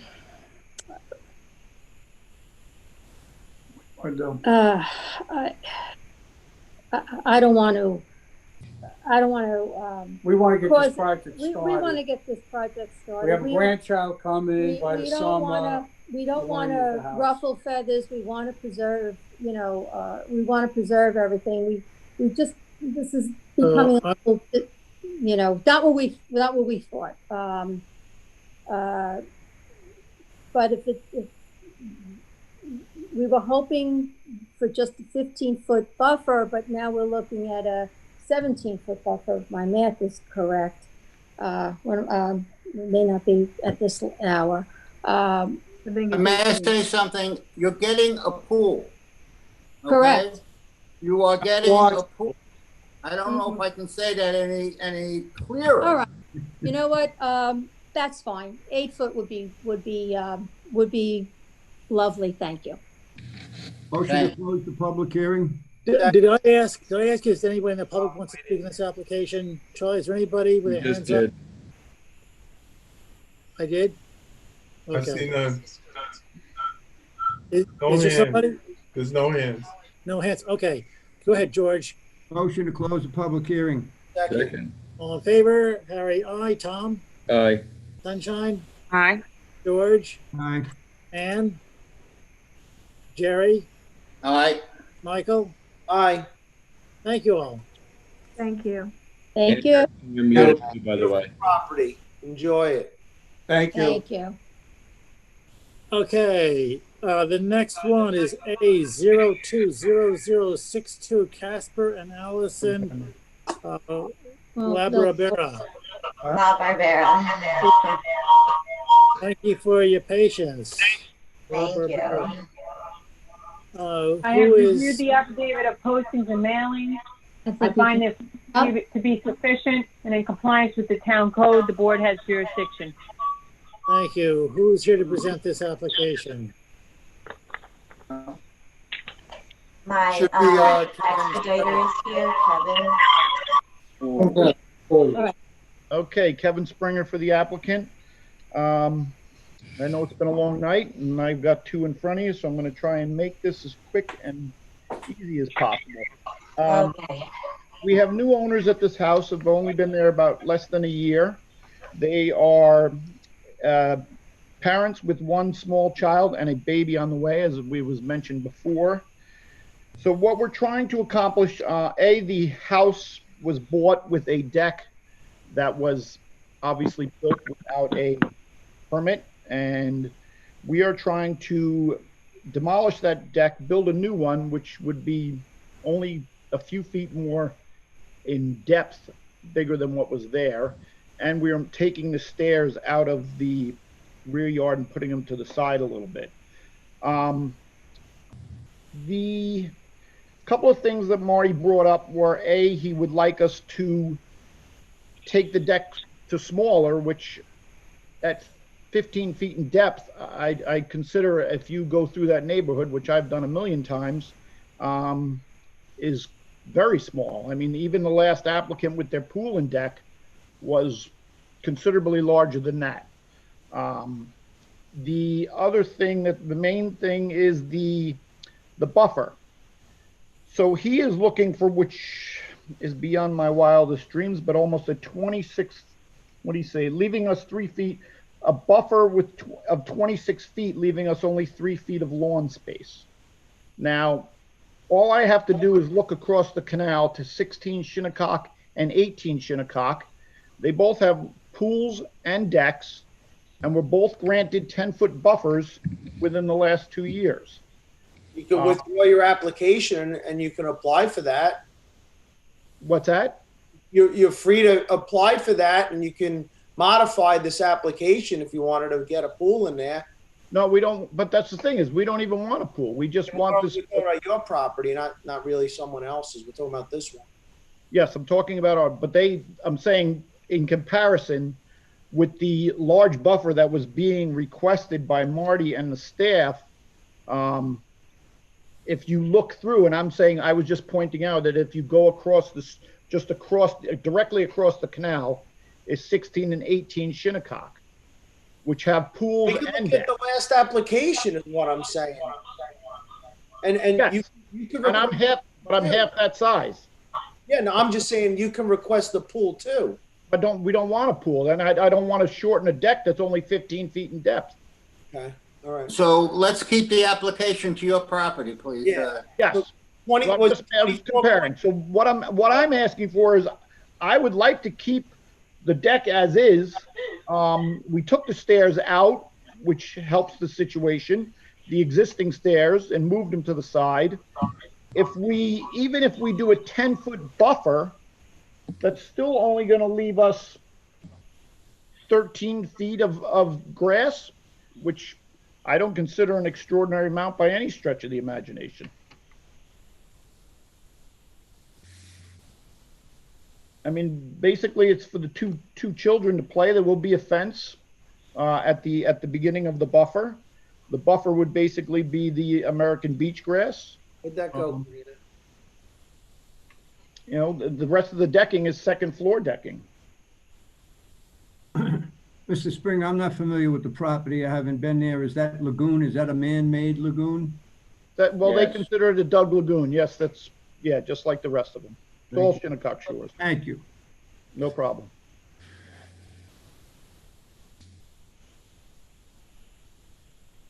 Do we have any? This is a fairly close project to the previous one. Very. Without a pool. Well, they have considerably more. Well, first of all, if we're going to compare it, they have a 4 to 6 foot boardwalk, which I don't have, and then from there, they're 10 feet further to their project than we are. So a 14.8 inch buffer with a 10 foot off your deck. Well, I'd like to get a couple more feet. I mean, if we have 2 young kids, it's about the only place they can play other than the deck. The deck is elevated. Got a big front yard, and that community has a play area. We actually have if you look at an overview, the front yard is actually raised from the driveway. So there is the front yard is actually very small. So let me get this right. There's a proposed 10-foot buffer and you want that to be reduced? No. I would like the 10-foot buffer. I have no problem with a 10-foot buffer. Okay, what is staff recommending? 3. No, they want to push it back to 3 feet off the deck. Right. So he's gonna have 3 feet of lawn. He wants 10. So instead of a 10-foot buffer, it'd I'm be a going to have 22 about 13 and a half feet of lawn, Oh, okay. which is not a lot. 14.8, 14.8. right? Yes. You take the 10-foot buffer, the 10 foot from the deck. I'd like to get just a little bit more footage if I could. I mean, it's if we look at, like I said, that's the only reason I brought up the 2 across the canal, have large decks and pools. You're welcome to apply for that, sir. I understand that, but I would apply for it if that's where you're at. But I'm trying to keep it so that I don't have to do that. That's what, they're, But if you're going to give it to one. You come back next year and apply for it also, and bring up the same thing. Mr. Springer, what would you plant in the buffer? It would be the American beach grass, which was requested or suggested by Marty and the staff. I mean, a 10-foot buffer, if you look basically around the Shinnecock shores, it's a pretty consistent one. I know they're a little bit older, but it's fairly normal. And then there's a lot of them that have no buffer. Let's, before we go too far in this, I want to hear from Marty or Teresa, whoever's handling this application. And then we can go back and talk about why it should be one or the other. Marty, do you have power? Yes, I'm here. Marty Shea, Chief Environmental Analyst for the town. There is a preliminary advisory report on file dated November 13, 2020. The property has an existing covenanted buffer that extends 15 feet landward of the bulkhead.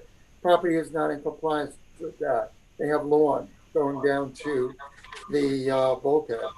So the first issue with this property is that there's already an existing buffer that they're not complying with. That buffer was acquired by the board when they allowed for the new home construction.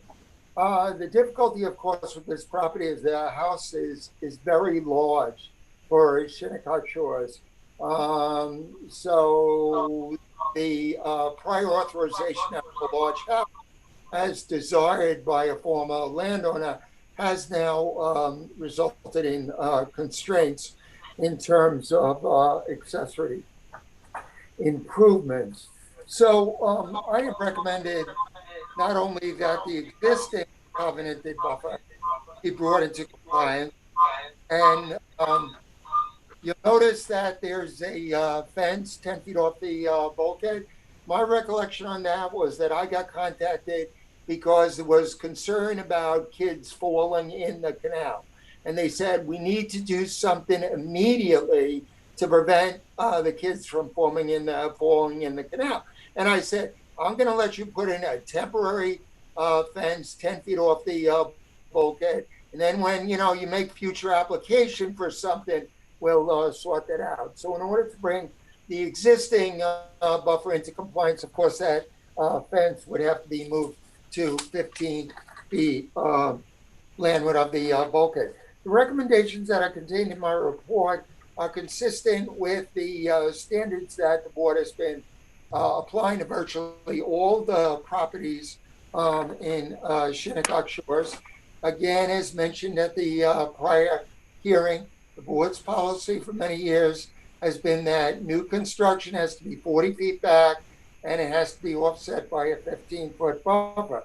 You'll notice that the previously authorized house construction is compliant with those requirements because the property is encumbered by a 15-foot buffer that doesn't show on the survey.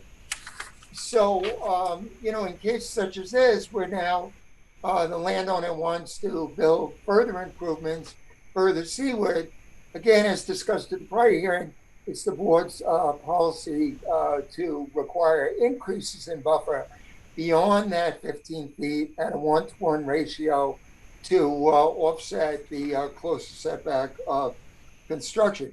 So I had recommended, now remember, we have an existing unauthorized deck, and what the applicant that doesn't have requisite permits, now the applicant is looking to expand that deck and create a screen porch area. In order for this landowner to comply with the standards that the board applies in this area, they would have to reduce the deck width to 12 feet. It could extend 43 feet, but then it would have to be offset by a 26-foot wide buffer. So that's where the recommendations are coming from. The difficulty again with this property is the prior landowner said, I don't care about accessory improvements. I want the largest house possible that I can build on this lot. So that's what's created the constraints here.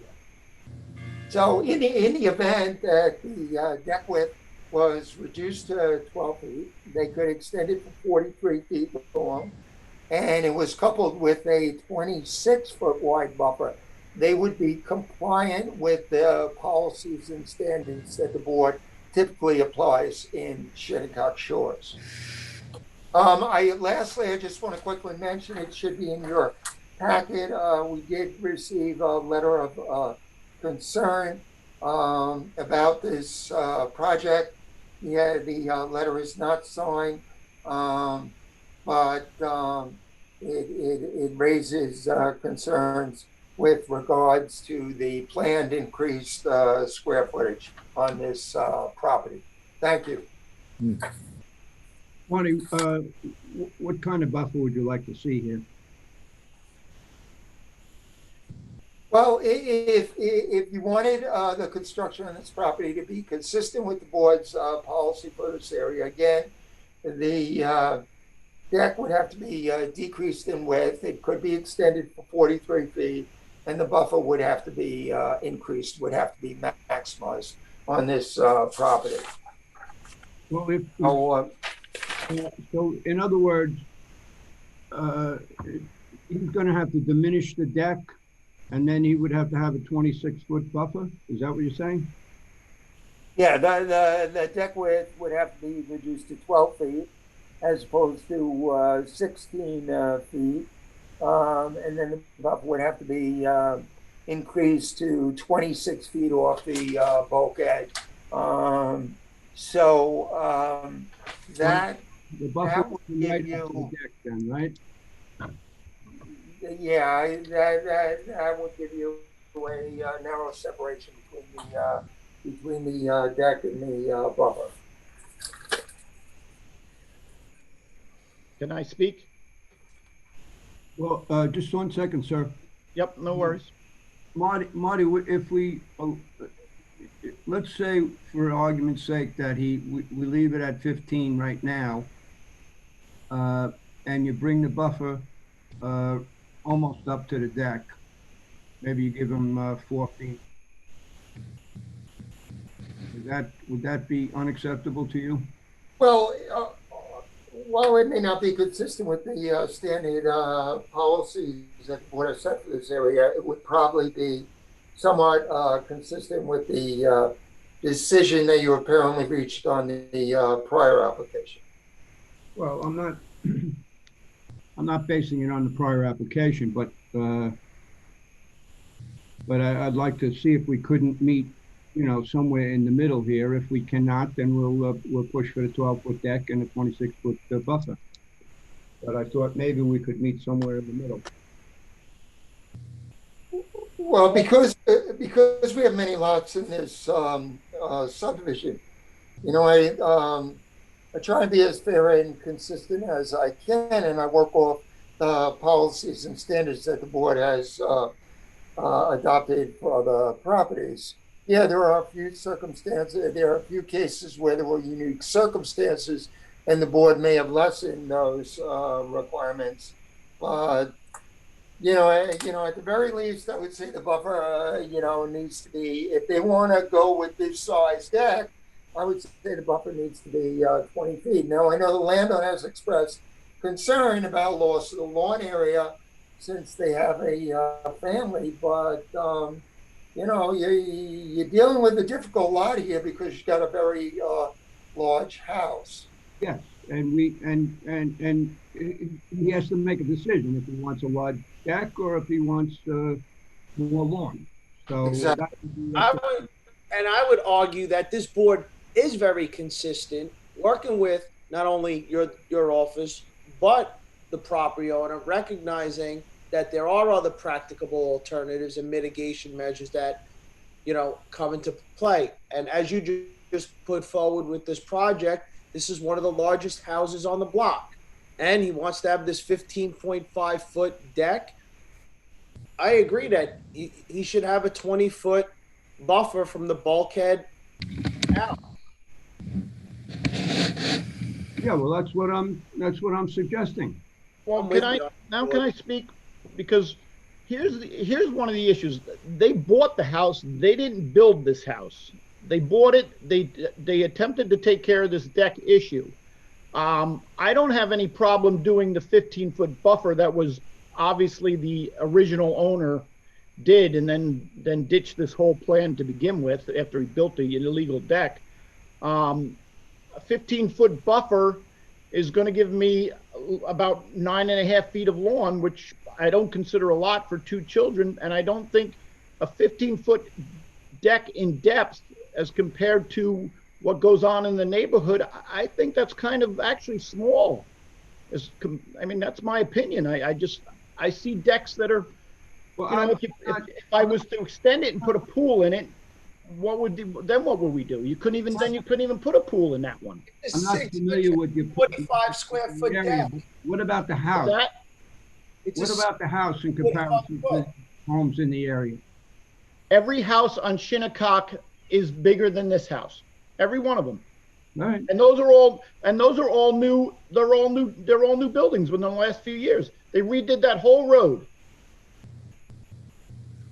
I'm looking at the aerial view, and this is a big house relative to the neighbors around it. I can remember years ago when we started giving permits for these properties. That was back when Gil Foster was the chairman. And what we typically did was we approved houses that were as close as 40 feet to the bulkhead. And the reason for that was we had jurisdiction of 50 feet because it was under the bulkhead rule. And if we approved a house at 40 feet, it gave us some jurisdiction as to what could be done in that close area. But it wasn't, the idea was not to have building expand closer than that 40 feet. But now we're getting people buying these houses and they want to do improvements, and now they're encroaching on that 40 feet. So now we got a problem because we don't have sufficient space to mitigate. So what do we do? I see your point, but it's not. If you're looking at the aerial, if you look across the street, the house is the same size, if not bigger. I'm looking at this house, and I'm looking at this as a built-out property, even without a deck. Listen, I understand, but they didn't build the house. They bought the house this way. When? Like I said, I don't think a 15-foot buffer is not anything to sneeze at, leaving 9 feet of grass. I don't think that's asking for a lot, to be honest, when I look across the canal and see completely different things. Just for context, the pool across the canal, or one of the lots across on the canal, there was an application where they had demoed the deck and started reconstructing it without permits, and the board made them pull it back because the deck had been pre-existing up to the bulkhead. And then they required that the deck be pulled back and that a buffer be established. Yes, So but just for context. I understand that, but that buffer turned into just a 10-foot buffer. Right, but there was no buffer whatsoever on a pre-existing deck because the deck went right up to the bulkhead. So the board made them pull the deck back and establish a buffer. So Right. in this particular instance, your client bought the property with an existing 15-foot buffer and an unauthorized deck. And so now they're being made to remedy the situation. So the starting place here is we got 15-foot of buffer that has to be restored. Which I don't have a problem with. I mean, I'm obviously 10 foot is not going to work. I understand that. I see where you're coming from. Okay, so now how much space is left between the house, before the deck is added on, from the house to that 15-foot line? How much space do we have to work with? From the house, 20, hold on a second. Taking off the 15-foot buffer? 9.8 with the already 15-foot buffer. Yeah, with the 15-foot buffer, how far is it to the main part of the house? 15 foot, so it's 26 feet. So with 26 feet now, that has to be allocated between deck and buffer. What are you proposing? Well, if I propose what I have here, that leaves me 9.8 feet of grass. That I can live with. I don't think a 10-foot strip of grass is asking for a lot. I understand. Listen, and I'm going to say it again. I understand it's a bigger house. It's. I don't think you heard my question right. Go ahead. You've got that, what was it, 24 feet of space between the house and... Well, that 24 is to the proposed deck, 24.8. Yeah, but what is it to the house, Michael? That's the 41. If you go to the top side of no, it's 41 from the bulkhead to the house. Right. But if you take 15 off that, it's Okay, 26 so mine feet. is 15, it's 26 feet. Right. So now there's 26 feet between the existing buffer and the house. Yes. 26 feet needs to be allocated between the deck, the grass, and the buffer. What's your proposal? He wants to propose the 9.8 feet from the deck yes, out to the buffer, which is what he's deck. supposed to have anyway. With the 15-foot buffer, he's supposed to have from the bulkhead out. So not only do you have to repair the buffer, because you should have took it when I first brought it up to you. See, I'm good with numbers, and I pay attention to what I say. You should have took it, Kevin, because it probably would have been over 20 minutes ago. But now it just came up that you're offering us what we already have. There's already a buffer of 15 feet there. So now you basically, we're going to be talking about, if you leave your deck at 15.5, you have 9.8 feet that either we're eating up or you're reducing the size of your deck. Well, do we think 9.8 is a lot of? You're supposed to have that. You're supposed to have a 15-foot buffer. Hold on. Pull out the walnuts. We'll get 3 of them. We'll put a ball under it. Wait. How many dogs? How many dogs are we talking about? He's got. Yeah. How many dogs? We'll let you keep the 9. What's that? But Michael, he's supposed to have a 15-foot buffer and no deck. The deck is illegal. No, So his if deck's illegal, but he's supposed to have a 15-foot buffer no matter what from the bulkhead out. Right. And right now what you're seeing is 24.8 feet from the bulkhead to the deck he's proposing. We have 2 dogs, whoever asked that question. Okay. We're keeping records tonight. So we should be looking for a 20-foot buffer with them reestablishing plantings in that area, minimum. But I'm leaving 4 feet. Yep. 0.8. That to me seems a little. I understand, Pleasure doing business with you. But my point is, if you just gave her, I mean, if you just gave the last one a 17-foot buffer, why am I back down? Why am I back to 20? Because you cleared the buffer. That's why you cleared the buffer. Hang on one sec, because the owner is on and she would like to speak. So hold on one sec. She has to unmute herself, though. Let me just tell her. Right thing. Oh, now she's muted. Now she's unmuted. Hi, can you hear us? Yes. She's down there. She's got to unmute.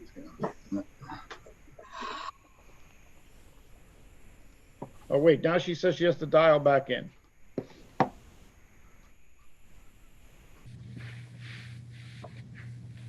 She's very passionate, just so you know. Where's Michael? Oh, the number back. That's in your phone. Sometimes it just has to be restated that the property doesn't always have to change to match the people who bought it. 839 1954 1881 pound 1881 pound 51 4225 pound. Same one. 51 4225 pound. You have joined the meeting as an attendee and will be muted throughout the meeting.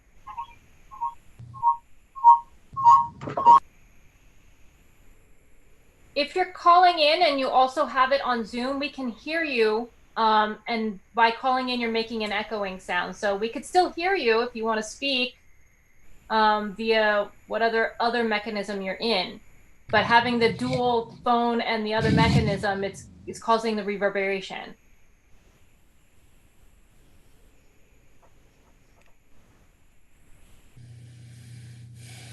Thank you, Teresa. Can you hear us? Okay, can you hear us? Hold on, she's texting. Yeah, shut your phone off and you're good. You can talk. I think she's on her phone. Hi, can you guys hear me? Up there she is. Yes, ma'am. Yes, we can hear you. Okay, so my name's Allison LaBarbera. Thanks for hearing us tonight. When we moved in, we knew that the deck was in violation and it didn't use pressure treated wood and they never got a permit. So it was our first priority to take care of it. We've been going through this process for literally 1 year. Of course, everyone got held back with COVID, but our architect spoke with Marty Shea. I believe I sent you the email, and they told us that a fence along a 10-foot buffer would be sufficient. There was never any buffer on our property. So we put the 10-foot fence up, never thinking we were ever going to change it. We thought the 10-foot buffer was fine. That was the impression that we were under. With that being said, we never planted the beach grass because we knew we were going to get a permit for the deck to take down, and we thought this was going to go much quicker, and we were going to do it all in one time with our contractor. So now a year later, here we are, nothing's been done, our permit got denied, and we only made a deck that was told by Marty Shea to our architect to make a deck that was comparable to other decks in the area, which is exactly why we did what we did. And we did want a screened in area because we like to eat dinner outside in the summer, and like the beetle population here is insane. So we wanted something screened in, and we were happy to have beach grass. I have an organic garden, we compost, I have solar panels. We're very conscientious about the environment. My dad has a degree in environmental biology from Ramapo. I mean, I was raised, we don't use any kind of pesticides. I have, like I said, a beautiful organic garden that now is probably gonna have to get taken out because the buffer is gonna be extended. You have a D-Night septic system? Wait, I can't hear you, sorry. Sorry, do you have a IAOWTS system at the property? No. I'll trade you one no, system for a garden any day. The prior owner didn't put an IA system in. So nevertheless, now that we know that there's a 15-foot buffer that was agreed upon, you know, I think that's like fair to move forward with that. although we didn't really know that. And then the deck, we're hoping to keep at 16 feet because that's the same size deck that we have now. We're just proposing to make it from end to the house. And as far as our house being large, I mean, I agree, I'm blessed. I'm so happy to live here. It's been like our sanctuary through COVID, but it doesn't seem like we have the biggest house in Shinnecock Shores. I walk here every day and it seems like there's a lot of very large houses with very large decks. And, you know, I'm just trying to use the property that I bought and make it kind of a great living space while preserving and kind of meeting in the middle. So if you guys would be willing to do the 15-foot that was already agreed upon with the private owners, and then we're keeping the deck the same, and then we have 8 feet, which isn't a lot of grass, but at least we can walk through it from one house, from one side of the house to the other. You know, I think that would be sufficient. If, you know, that's something that you guys are willing to meet us halfway on. Your numbers aren't coming out right. From the bulkhead, let's go from the bulkhead to the house. We got 15 feet of buffer right now. You do have a buffer right now. It's a buffer that is not maintained. It needs to be maintained. So the starting place is a 15-foot buffer. And then you want to have a 16-foot deck. Is that the right number? Yes. Okay, that leaves 10 feet. That leaves 10 feet that's going to be allocated between grass and buffer. Which is great. That's 2 feet that I already pictured from 10 minutes ago from my math. So, I mean, 10 feet I think is good enough for the paddle boards. The reverb is killing me. I'm sorry. I know, I'm sorry. It's been sorry. We've been running back and forth. Our toddler's sleeping. I've been on the, like, trying to work from the phone and the computer. I'm doing my best. I'm sorry. But if we can agree on the 15-foot buffer and stick with the deck, I think that would be, you know, reasonable for us on our end. Your terminology is too loose. The 15-foot buffer is without the deck. Now you want to add the deck. Now what buffer do you want to add for the deck? What? The 15-foot buffer was for putting the house on your property. The 15-foot buffer I thought was from the bulkhead 15 feet close to the house. Would you turn off one of your devices so we can hear you? But then I can't hear you. You don't need 2 devices to hear us. Let me see. Okay. Hi. I can't hear you. You can't hear us if now? I turn off my phone. You hear us now? Just turn up the volume on your computer. You hung up? Let me call from here. Welcome to Zoom. Enter your meeting ID, followed by pound. If you're going to use the phone, turn off the computer. Wait, 1 second. Okay. 1954. Keep reading the numbers. Put the volume. 1981. Maybe that's the problem. Does the computer have volume? Does your computer have volume? Welcome to Zoom. Maybe we should put on speaker.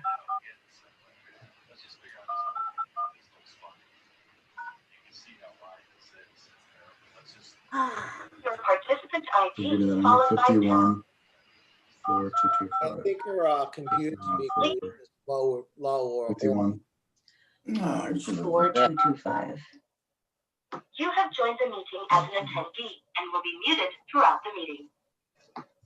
Okay, maybe if I take you off speaker, that's better. Can I have the camera? That would be wonderful. Okay. Is this better for everybody? Yes. Yes. Sorry about that. I'm like 7 months pregnant and partly brain dead. All right, let me go through these numbers. The starting place for what is legal and approved right now is you have a house sited 41 feet from the wetlands. The mitigation for that house was to provide a 15-foot buffer which has not been maintained but needs to be maintained starting right away. That leaves 26 feet you want 16 feet of deck. That leaves 10 feet. That 10 feet is allocated between lawn and buffer. So part of that needs to be buffer, part of it needs to be lawn. So that's where we are. How much lawn and how much buffer? And the board needs to chime in on that, and you can offer something if you'd like to give us some idea of what you can live with. Isn't 15 feet the entire buffer? Isn't that all beach grass?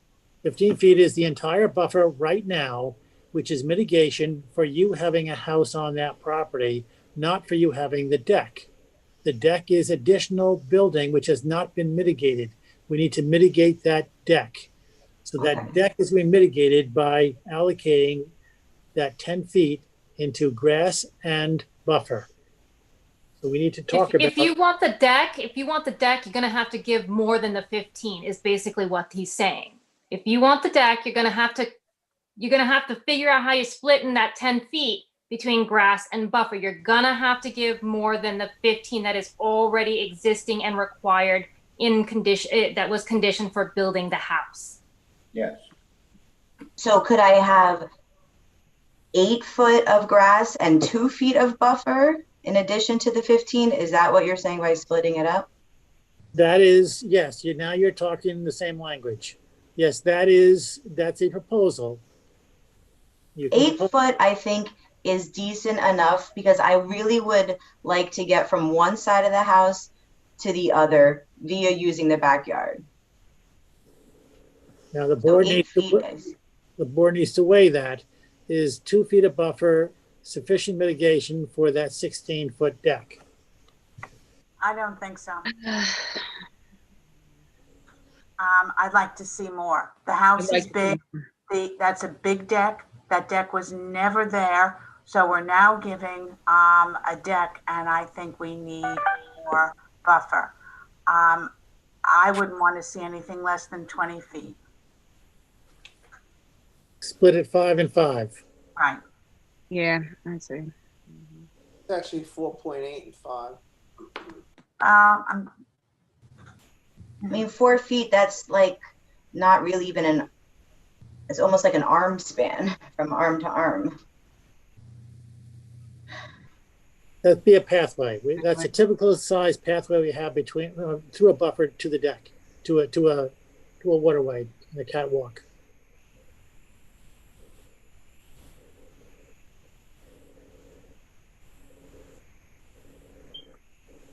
I mean, could we do 6 and 4? If we decrease the deck. Well, I mean, the plans were so expensive and it took us 5 months to get, so it would like kill me to go back to our architect and have him change everything around. So, you know, like, where does that leave us? I want to keep the deck that size. I wanted to actually have this project finished by the time the baby came, but that's fine. It's obviously not going to happen. But I would hate to like go back to the architect since these were so expensive. And now we have to pay to move the fence, which I never thought was going to be an additional cost. Can we live with 6 and 4? That's for the board. I don't think she has to move the fence, does she? Yeah, you can't have the fence and the buffer. Yeah, fence and the buffer. Harry, I would go 20 feet total. That's 5. Well, that's 5 and 4.8, I guess. Yes.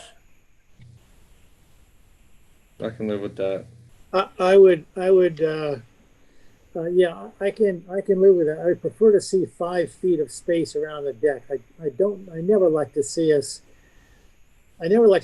compromise that space around a structure to be under 5 feet. 5 feet it's so tiny for. You mean 5 instead of 4.8? Then fine. Yeah, I know it's semantics, but then fine. That's Why fine. don't we do a 19-foot buffer and the rest off the deck? Deck is a little bit over 5 feet, 5.8. I would just like to be able to take a paddleboard out from under the deck and not have it crash into the fence. You know, like the paddle board is 8 feet. So it's like I can't even take it straight out. It's gonna like, and I need a fence. You know, we have a dog and 2 kids. I just can't bear to think that we're living on a waterfront property with no fence. Well, that's why I was saying if we do a, what did I just say? So I said so we're right at 15, but if we went to 19, that would give us 5.8 of grass. Can anybody live with that? It's a 19-foot buffer. I think that's a pretty good sized buffer.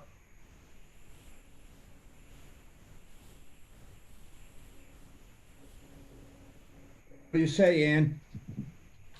What do I say? I mean, it's as close to 20 as you can get, right? Oh, Ann. I can get closer. It's not too hard just to take off a little of that deck. It's not a big, it wouldn't be a big deal. So I'm going to stay with 20 feet. I'm sorry.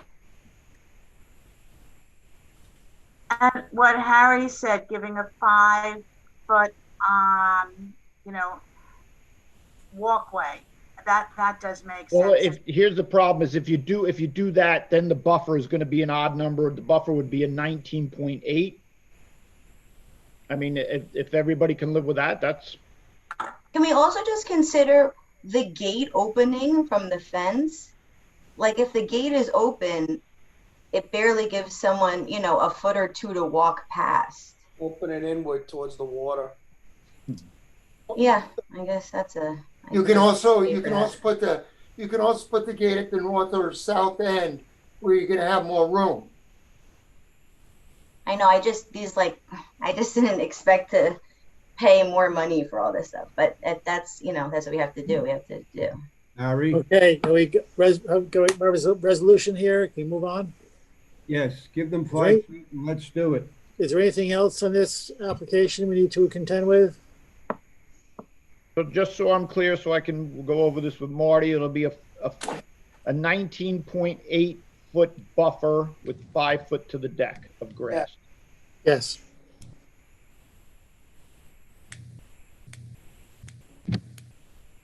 Allison?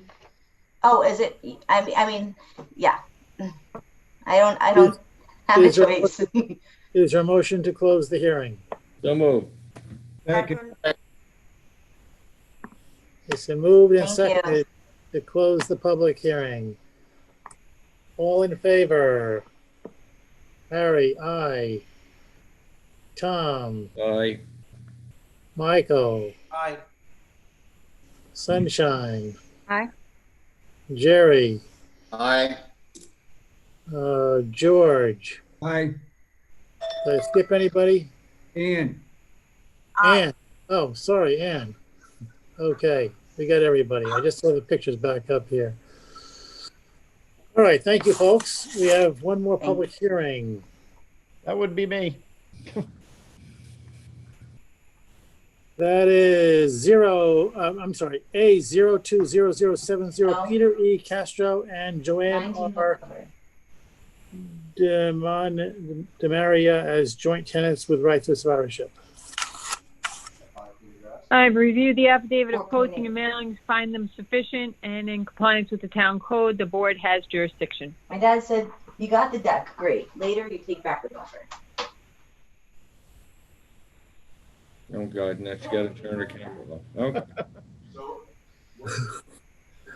All right, Kevin, you have this one too, right? Yes, I do. Okay, so obviously we're proposing a 16 by 36 swimming pool.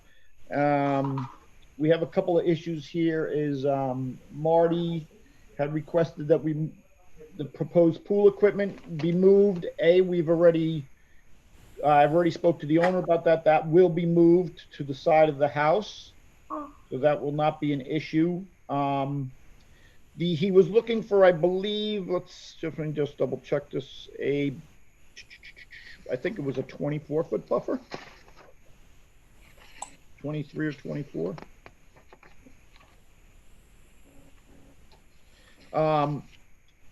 I had spoken to the owner also about maybe possibly reducing the pool a little bit. I was, be honest, so because I know everybody's tired, I'm looking to get about an 18-foot buffer if possible.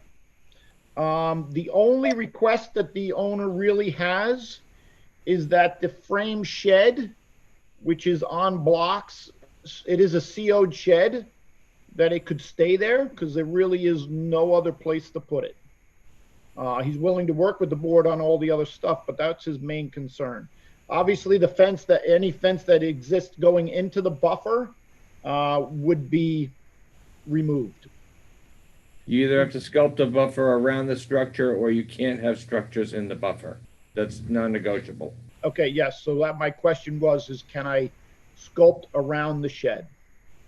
Do you have any buffer in this property right now? No, this house was built, it's too pre-existing. No, there's no buffer.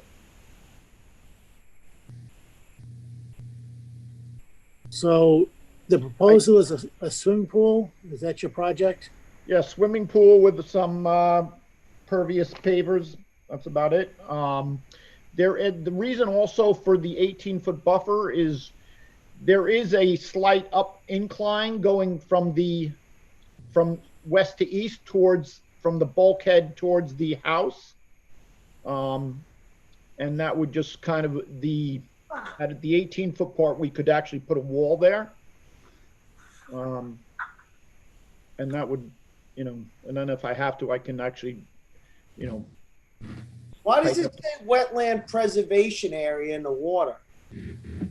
You know what? I don't know. That's how. What are your shell game tricks from before?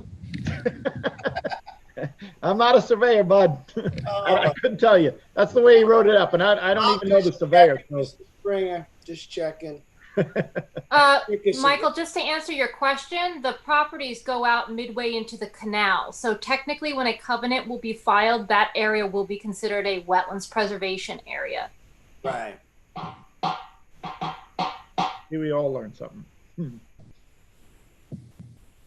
So what is the distance right now from the bulkhead to the house? To the house? We are looking at, let's see if it's 31.8 plus 16 would be 49.8, and then it looks like a couple more feet, probably almost a little over 50. It's not in there, but it's probably going to be about 52 to 53 feet, if my math is correct. You better do your math again, Kevin. 31 plus 16 is 47. Right. And then what do you got between the swimming pool and the house? That's what I'm saying. They didn't put it on here. So I'm saying by code, it has to be 5 feet. Okay. By building code, you have to have the pool 5 feet off. So 52.8. What's that? 52.8. Right. That's what I said. 52 to 53. I stand corrected, Kevin. Sorry. No worries. I'm all good. Tired like you. Stop yawning, guys. You're making me tired. Okay. And Kevin, what is your proposed buffer? 18 feet. That allows me to build the wall right at the break point where the property, and will also help, support the pool. The buffer is 18 feet. That's going to give you about 14 feet between the buffer and the pool. Yes, but that's if you can see that flood line, the right before there, the property is literally I should have taken a picture of it. I'm sorry I didn't, but it's a couple of feet where it goes up about 3 to 4 feet where we would insert a wall. I can live with 20 if we have to. Like I said, the main thing is I need to get that wall a few feet off the pool, and also just to have that CO'd shed. I can take that ramp out of there if I have to. There's no lawnmowers or anything in there, so that could be moved. And okay. Let's hear from the staff. Is this yours, Teresa, or Marty? No, it's mine. Marty Shea, Chief Environmental Analyst for the town. There is a preliminary advisory report on file dated November 27, 2020. I did have an opportunity to go out and look at the property. At that time, I found a disturbed slope, unvegetated, leading down to the bulkhead. And I found that the frame shed and the wood ramp, which is brand new, was built without a wetland permit. Well, the shed, can I just interrupt real quick because I don't want to get confused? That frame shed was just replaced with the same exact shed that was there and is CO'd back in 85, I believe it is. Kevin, it's still new construction. Anytime you demolish something and you construct something new, and the shed is actually larger than the prior shed, you need to get a wetlands permit. No. Okay, so you're disagreeing with that? No, I'm saying that that's fine as long as I can keep it there and put it on the permit. I don't have a problem with that. And I will take it, like I said, I'll take away the ramp. And all right, tell me when you're done. I'm done. Okay. In order for the applicant build a pool of this size, first I should note that the pool coping is actually 30.8 feet from the bulkhead. So it's actually a foot closer than the 31.8 feet. In order to make this, in order to build the pool at that setback of this size, consistent with the board's requirements for Shinnecock Shores, a 24-foot buffer would need to be established landward of the 1.5-foot wide wood cap. While there is a slope, you don't need to build a retaining wall to stabilize that slope, but if the applicant is concerned about the pool, I would recommend that the retaining wall be built right into the seaward edge of the pool across the property. If a 24 feet buffer is provided for, that would provide 6.8 foot separation between the naturally vegetated buffer and the pool. I'm recommending that the shed, of course, be located landward of that buffer, as we don't allow for any structures and buffers. So that shed needs to be located in the side yards, landward of that buffer. The pool enclosure fence would either have to be at that 20-foot buffer or landward of that. The applicant has already agreed to relocate the pool. So I'm not asking the applicant to change the size of the pool. The plans do not show the patio that was mentioned, but as long as that patio is consistent with the setbacks of the pool, it's fine. And again, so long as it's mitigated by a 24-foot wide buffer, it's fine as well. Thank you.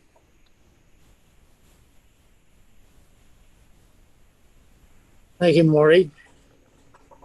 So Kevin, you okay with that?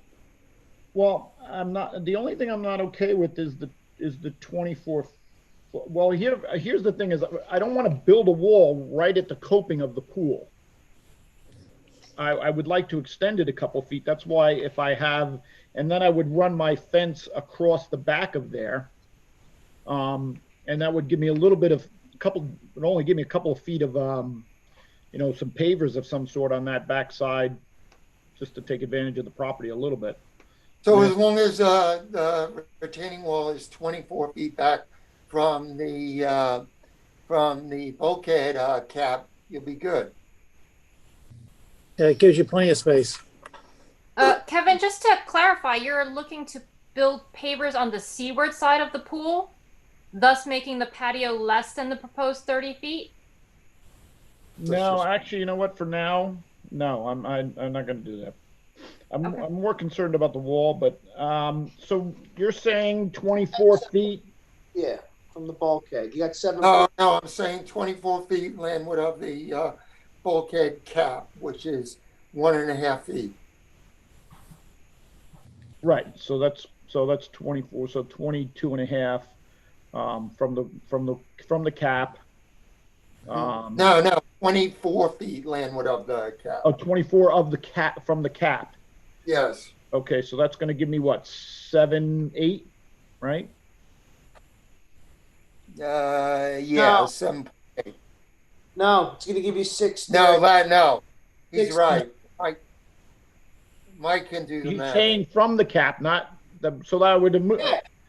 Yeah. He just said he wants that 1.5 inches for the cap, so the number's going 24 feet from the cap.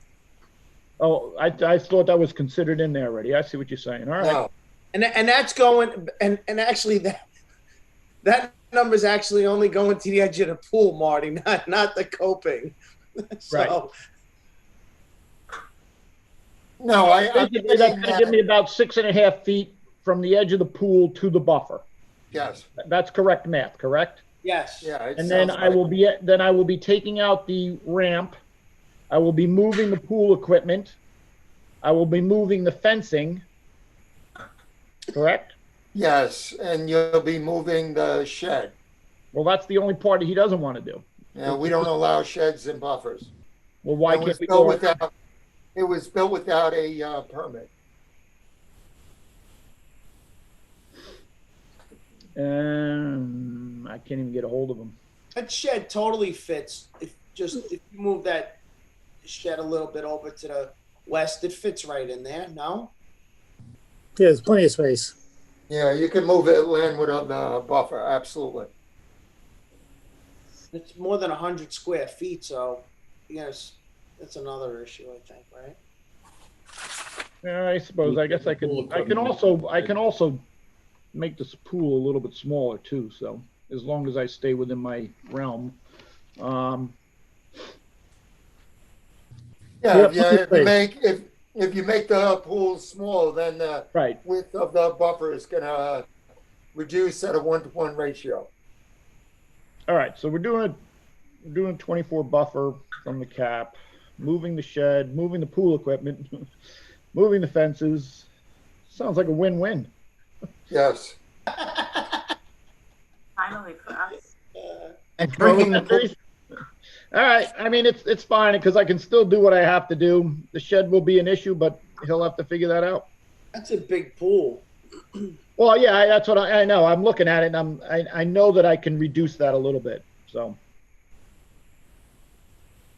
all right. Anything else? Right. I think you got it, Kevin. Is there anybody in the public that wants to speak in this application, or is everybody going to sleep? I don't know if there is anybody. Motion to close the public hearing. He left. Mm-hmm. Is there a motion to close? I did. I gave a motion to close the public hearing. Sorry. Second. All in favor, say I aye. always see your eyes. Tom. Aye. Aye. George. Aye. Ann. Aye. Gary. Aye. Aye. Is that everybody? Michael, they way over there. Okay. All right. Great. We finished the public hearings. George, tilt your camera down. Thank you. Have a good night. Okay. Administrative wetland permits are in your packets. You look like Kilroy. I thought he was eating supper. Advisory reports for the planning board, Jet Cab LLC. Sorry, forgot to unmute. Jet Cab LLC is a 2-lot subdivision located at 150 Head of Pond Road. The parcel is located on the west side of Head of Pond Road within the Mill Creek Mill Pond watershed. And it is actually outside of town wetland permitting jurisdiction. Although it's outside of the town wetland permitting jurisdiction, it is again once in the Mill Pond, Mill Creek, and Mecox Bay watershed. And as most of you are aware, Mecox Bay and its watersheds are a 303D impaired water body for cyanobacteria blooms, which are microscopic algae that thrive in extreme conditions. These blooms are often caused by excess nutrients, such as historic and present agricultural uses, residential sanitary effluent, and fertilizer use. In light of the water body impairment, the town designated this particular area as a high priority water quality improvement zone, which mandates the installation of IA septic systems for new construction or substantial improvement of existing dwellings. Based on the aerial photographs, significant portions of the parcel were pre-existing non-conforming with, pre-existingly cleared of natural vegetation prior to the adoption of zoning. There is an area along the northerly property line of existing trees and natural vegetation. And some of the additional areas adjacent to that have started to recover to natural vegetation.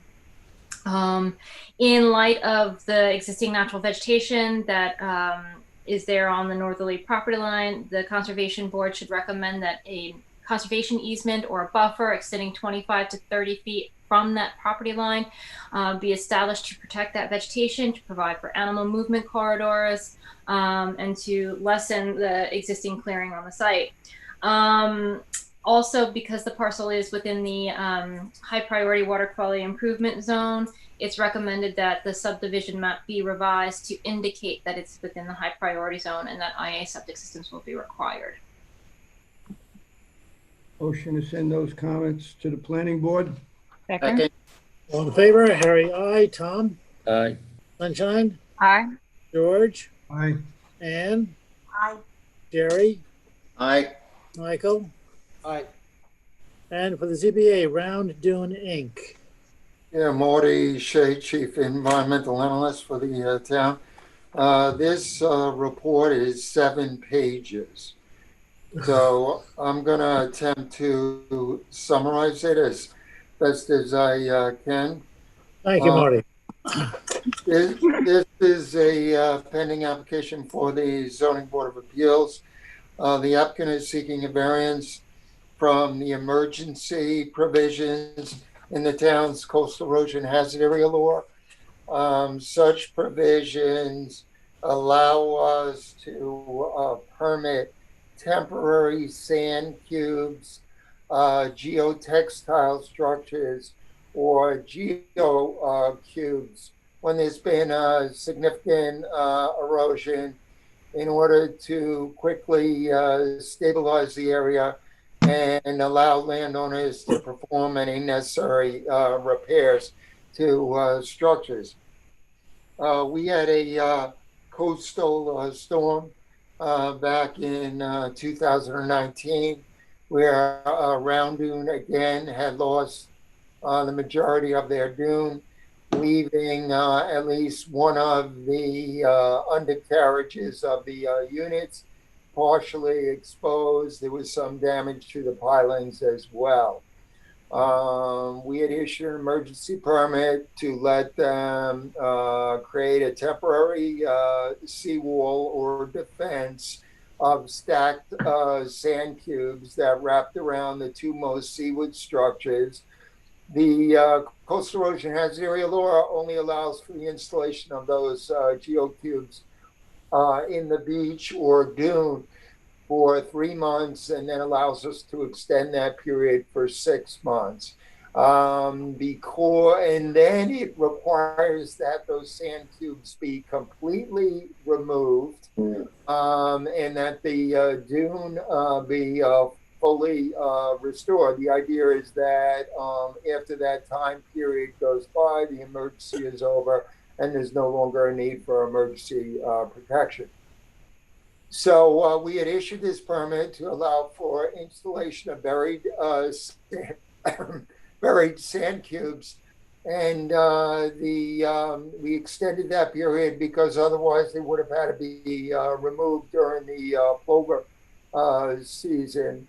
We required a performance bond to guarantee the removal, so that in the event that the landowner didn't remove them, we could hire an outside contractor to go in and excavate the berm of sand to take those sand cubes out and restore the dune.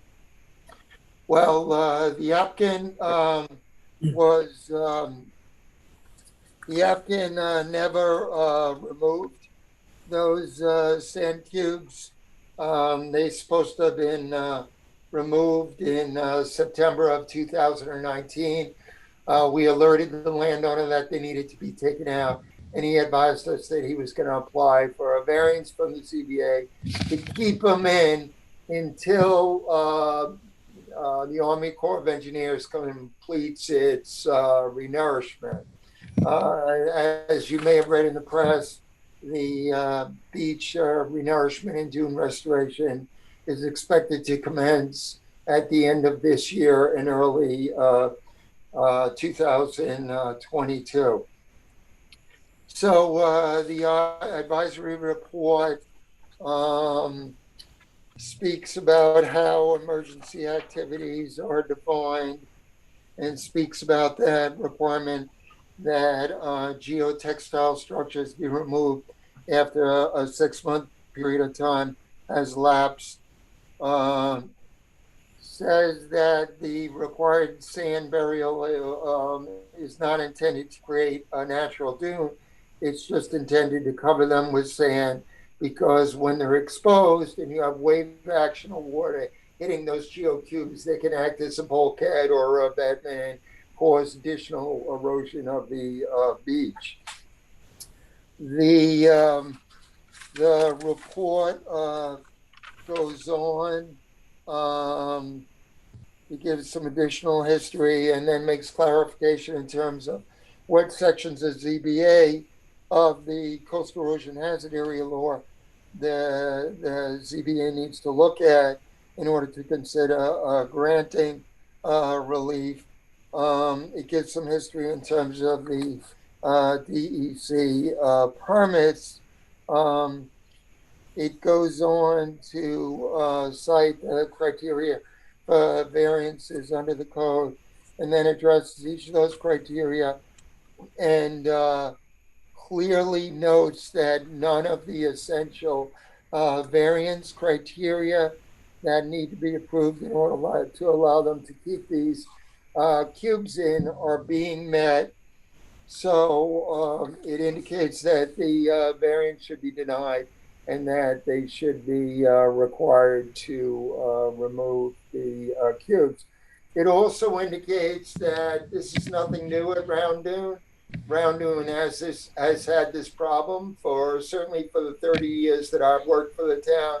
And during those 30 years, I've advised Round Dune that they really need to work on a plan for a landward relocation and retreat of those structures. They never have. So they keep getting in a situation where there's erosion, and then they look for the town to assist them to protect those structures. I did go out and look at the beach conditions. Beach conditions are stable right now. Yes, they're narrower than they are in the summer, as expected. The winter beach profile is not as wide as the summer profile. Last summer they had 100 feet plus of beach.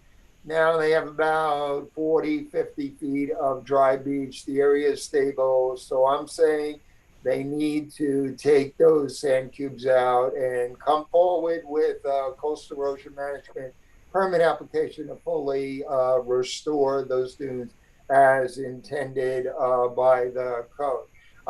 The Army Corps of Engineers is going to be placing 1.5 million cubic yards of sand in the area, so they're certainly not needed as a long-term measure. And, in the event that another emergency occurs, we'll give consideration to whether or not an emergency permit is needed in that interim, but it's unlikely that they're going to get in a serious situation prior to the actual renourishment of the beach. There is particular concern about this application because after Hurricane Sandy, I had issued about 21 emergency permits to allow for a temporary installation of geocubes. I required performance bonds on all of them. and none of those landowners have removed those geocubes, even though they absolutely assured me after Hurricane Sandy that once they completed the repairs on the structures, and I had met with all the project engineers at every single damaged house to expedite the repairs, they would remove the geocubes. So, we're concerned about setting a precedent. There's no emergency out there right now. The conditions are stable, so they need to be removed. Motion to send the comments to the ZBA. Second. All in favor? Harry, aye. Tom? Aye. Sunshine? Aye. George? George, you're muted. Aye. Ann? Aye. Gary? Aye. Michael? That was a good report, Marty. Long and thorough. Thank you. Resolution of conditional approval, A 020072, Thomas DeVito and Eva DeVito. Any discussion? Move to issue. Second. Resolve that a conditional wetland permit approval be granted to Thomas DeVito and Eva DeVito for the proposed project about terms and conditions set forth therein. All in favor? Harry, aye. Tom? Aye. Sunshine? Aye. George? Aye. Ann? Aye. Jerry? Aye. Michael? Aye. A 02061, Corp Management LLC. Any discussion? Move to issue. Second. Resolved that a conditional wetland permit approval be granted to Corp Management LLC for the proposed project about the terms and conditions set forth therein. All in favor? Harry, aye. Tom? Aye. Sunshine? Aye. George? Aye. Ann? Aye. Gary? Aye. Michael? Aye.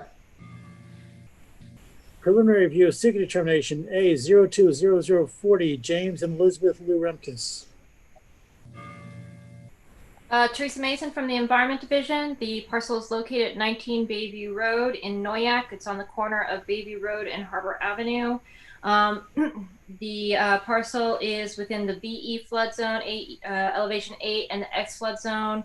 The soils are mostly sandy and well-drained loams. The applicant is seeking to legalize construction of an unauthorized 360 square foot seaside deck, construction of a 143 square foot concrete patio, which is also unauthorized, approximately 102 linear feet of fencing, and then also to seek approval to construct a 200 square foot swimming pool, 51 feet from the wetlands, and 174 feet of patio, located 46 feet from the wetlands.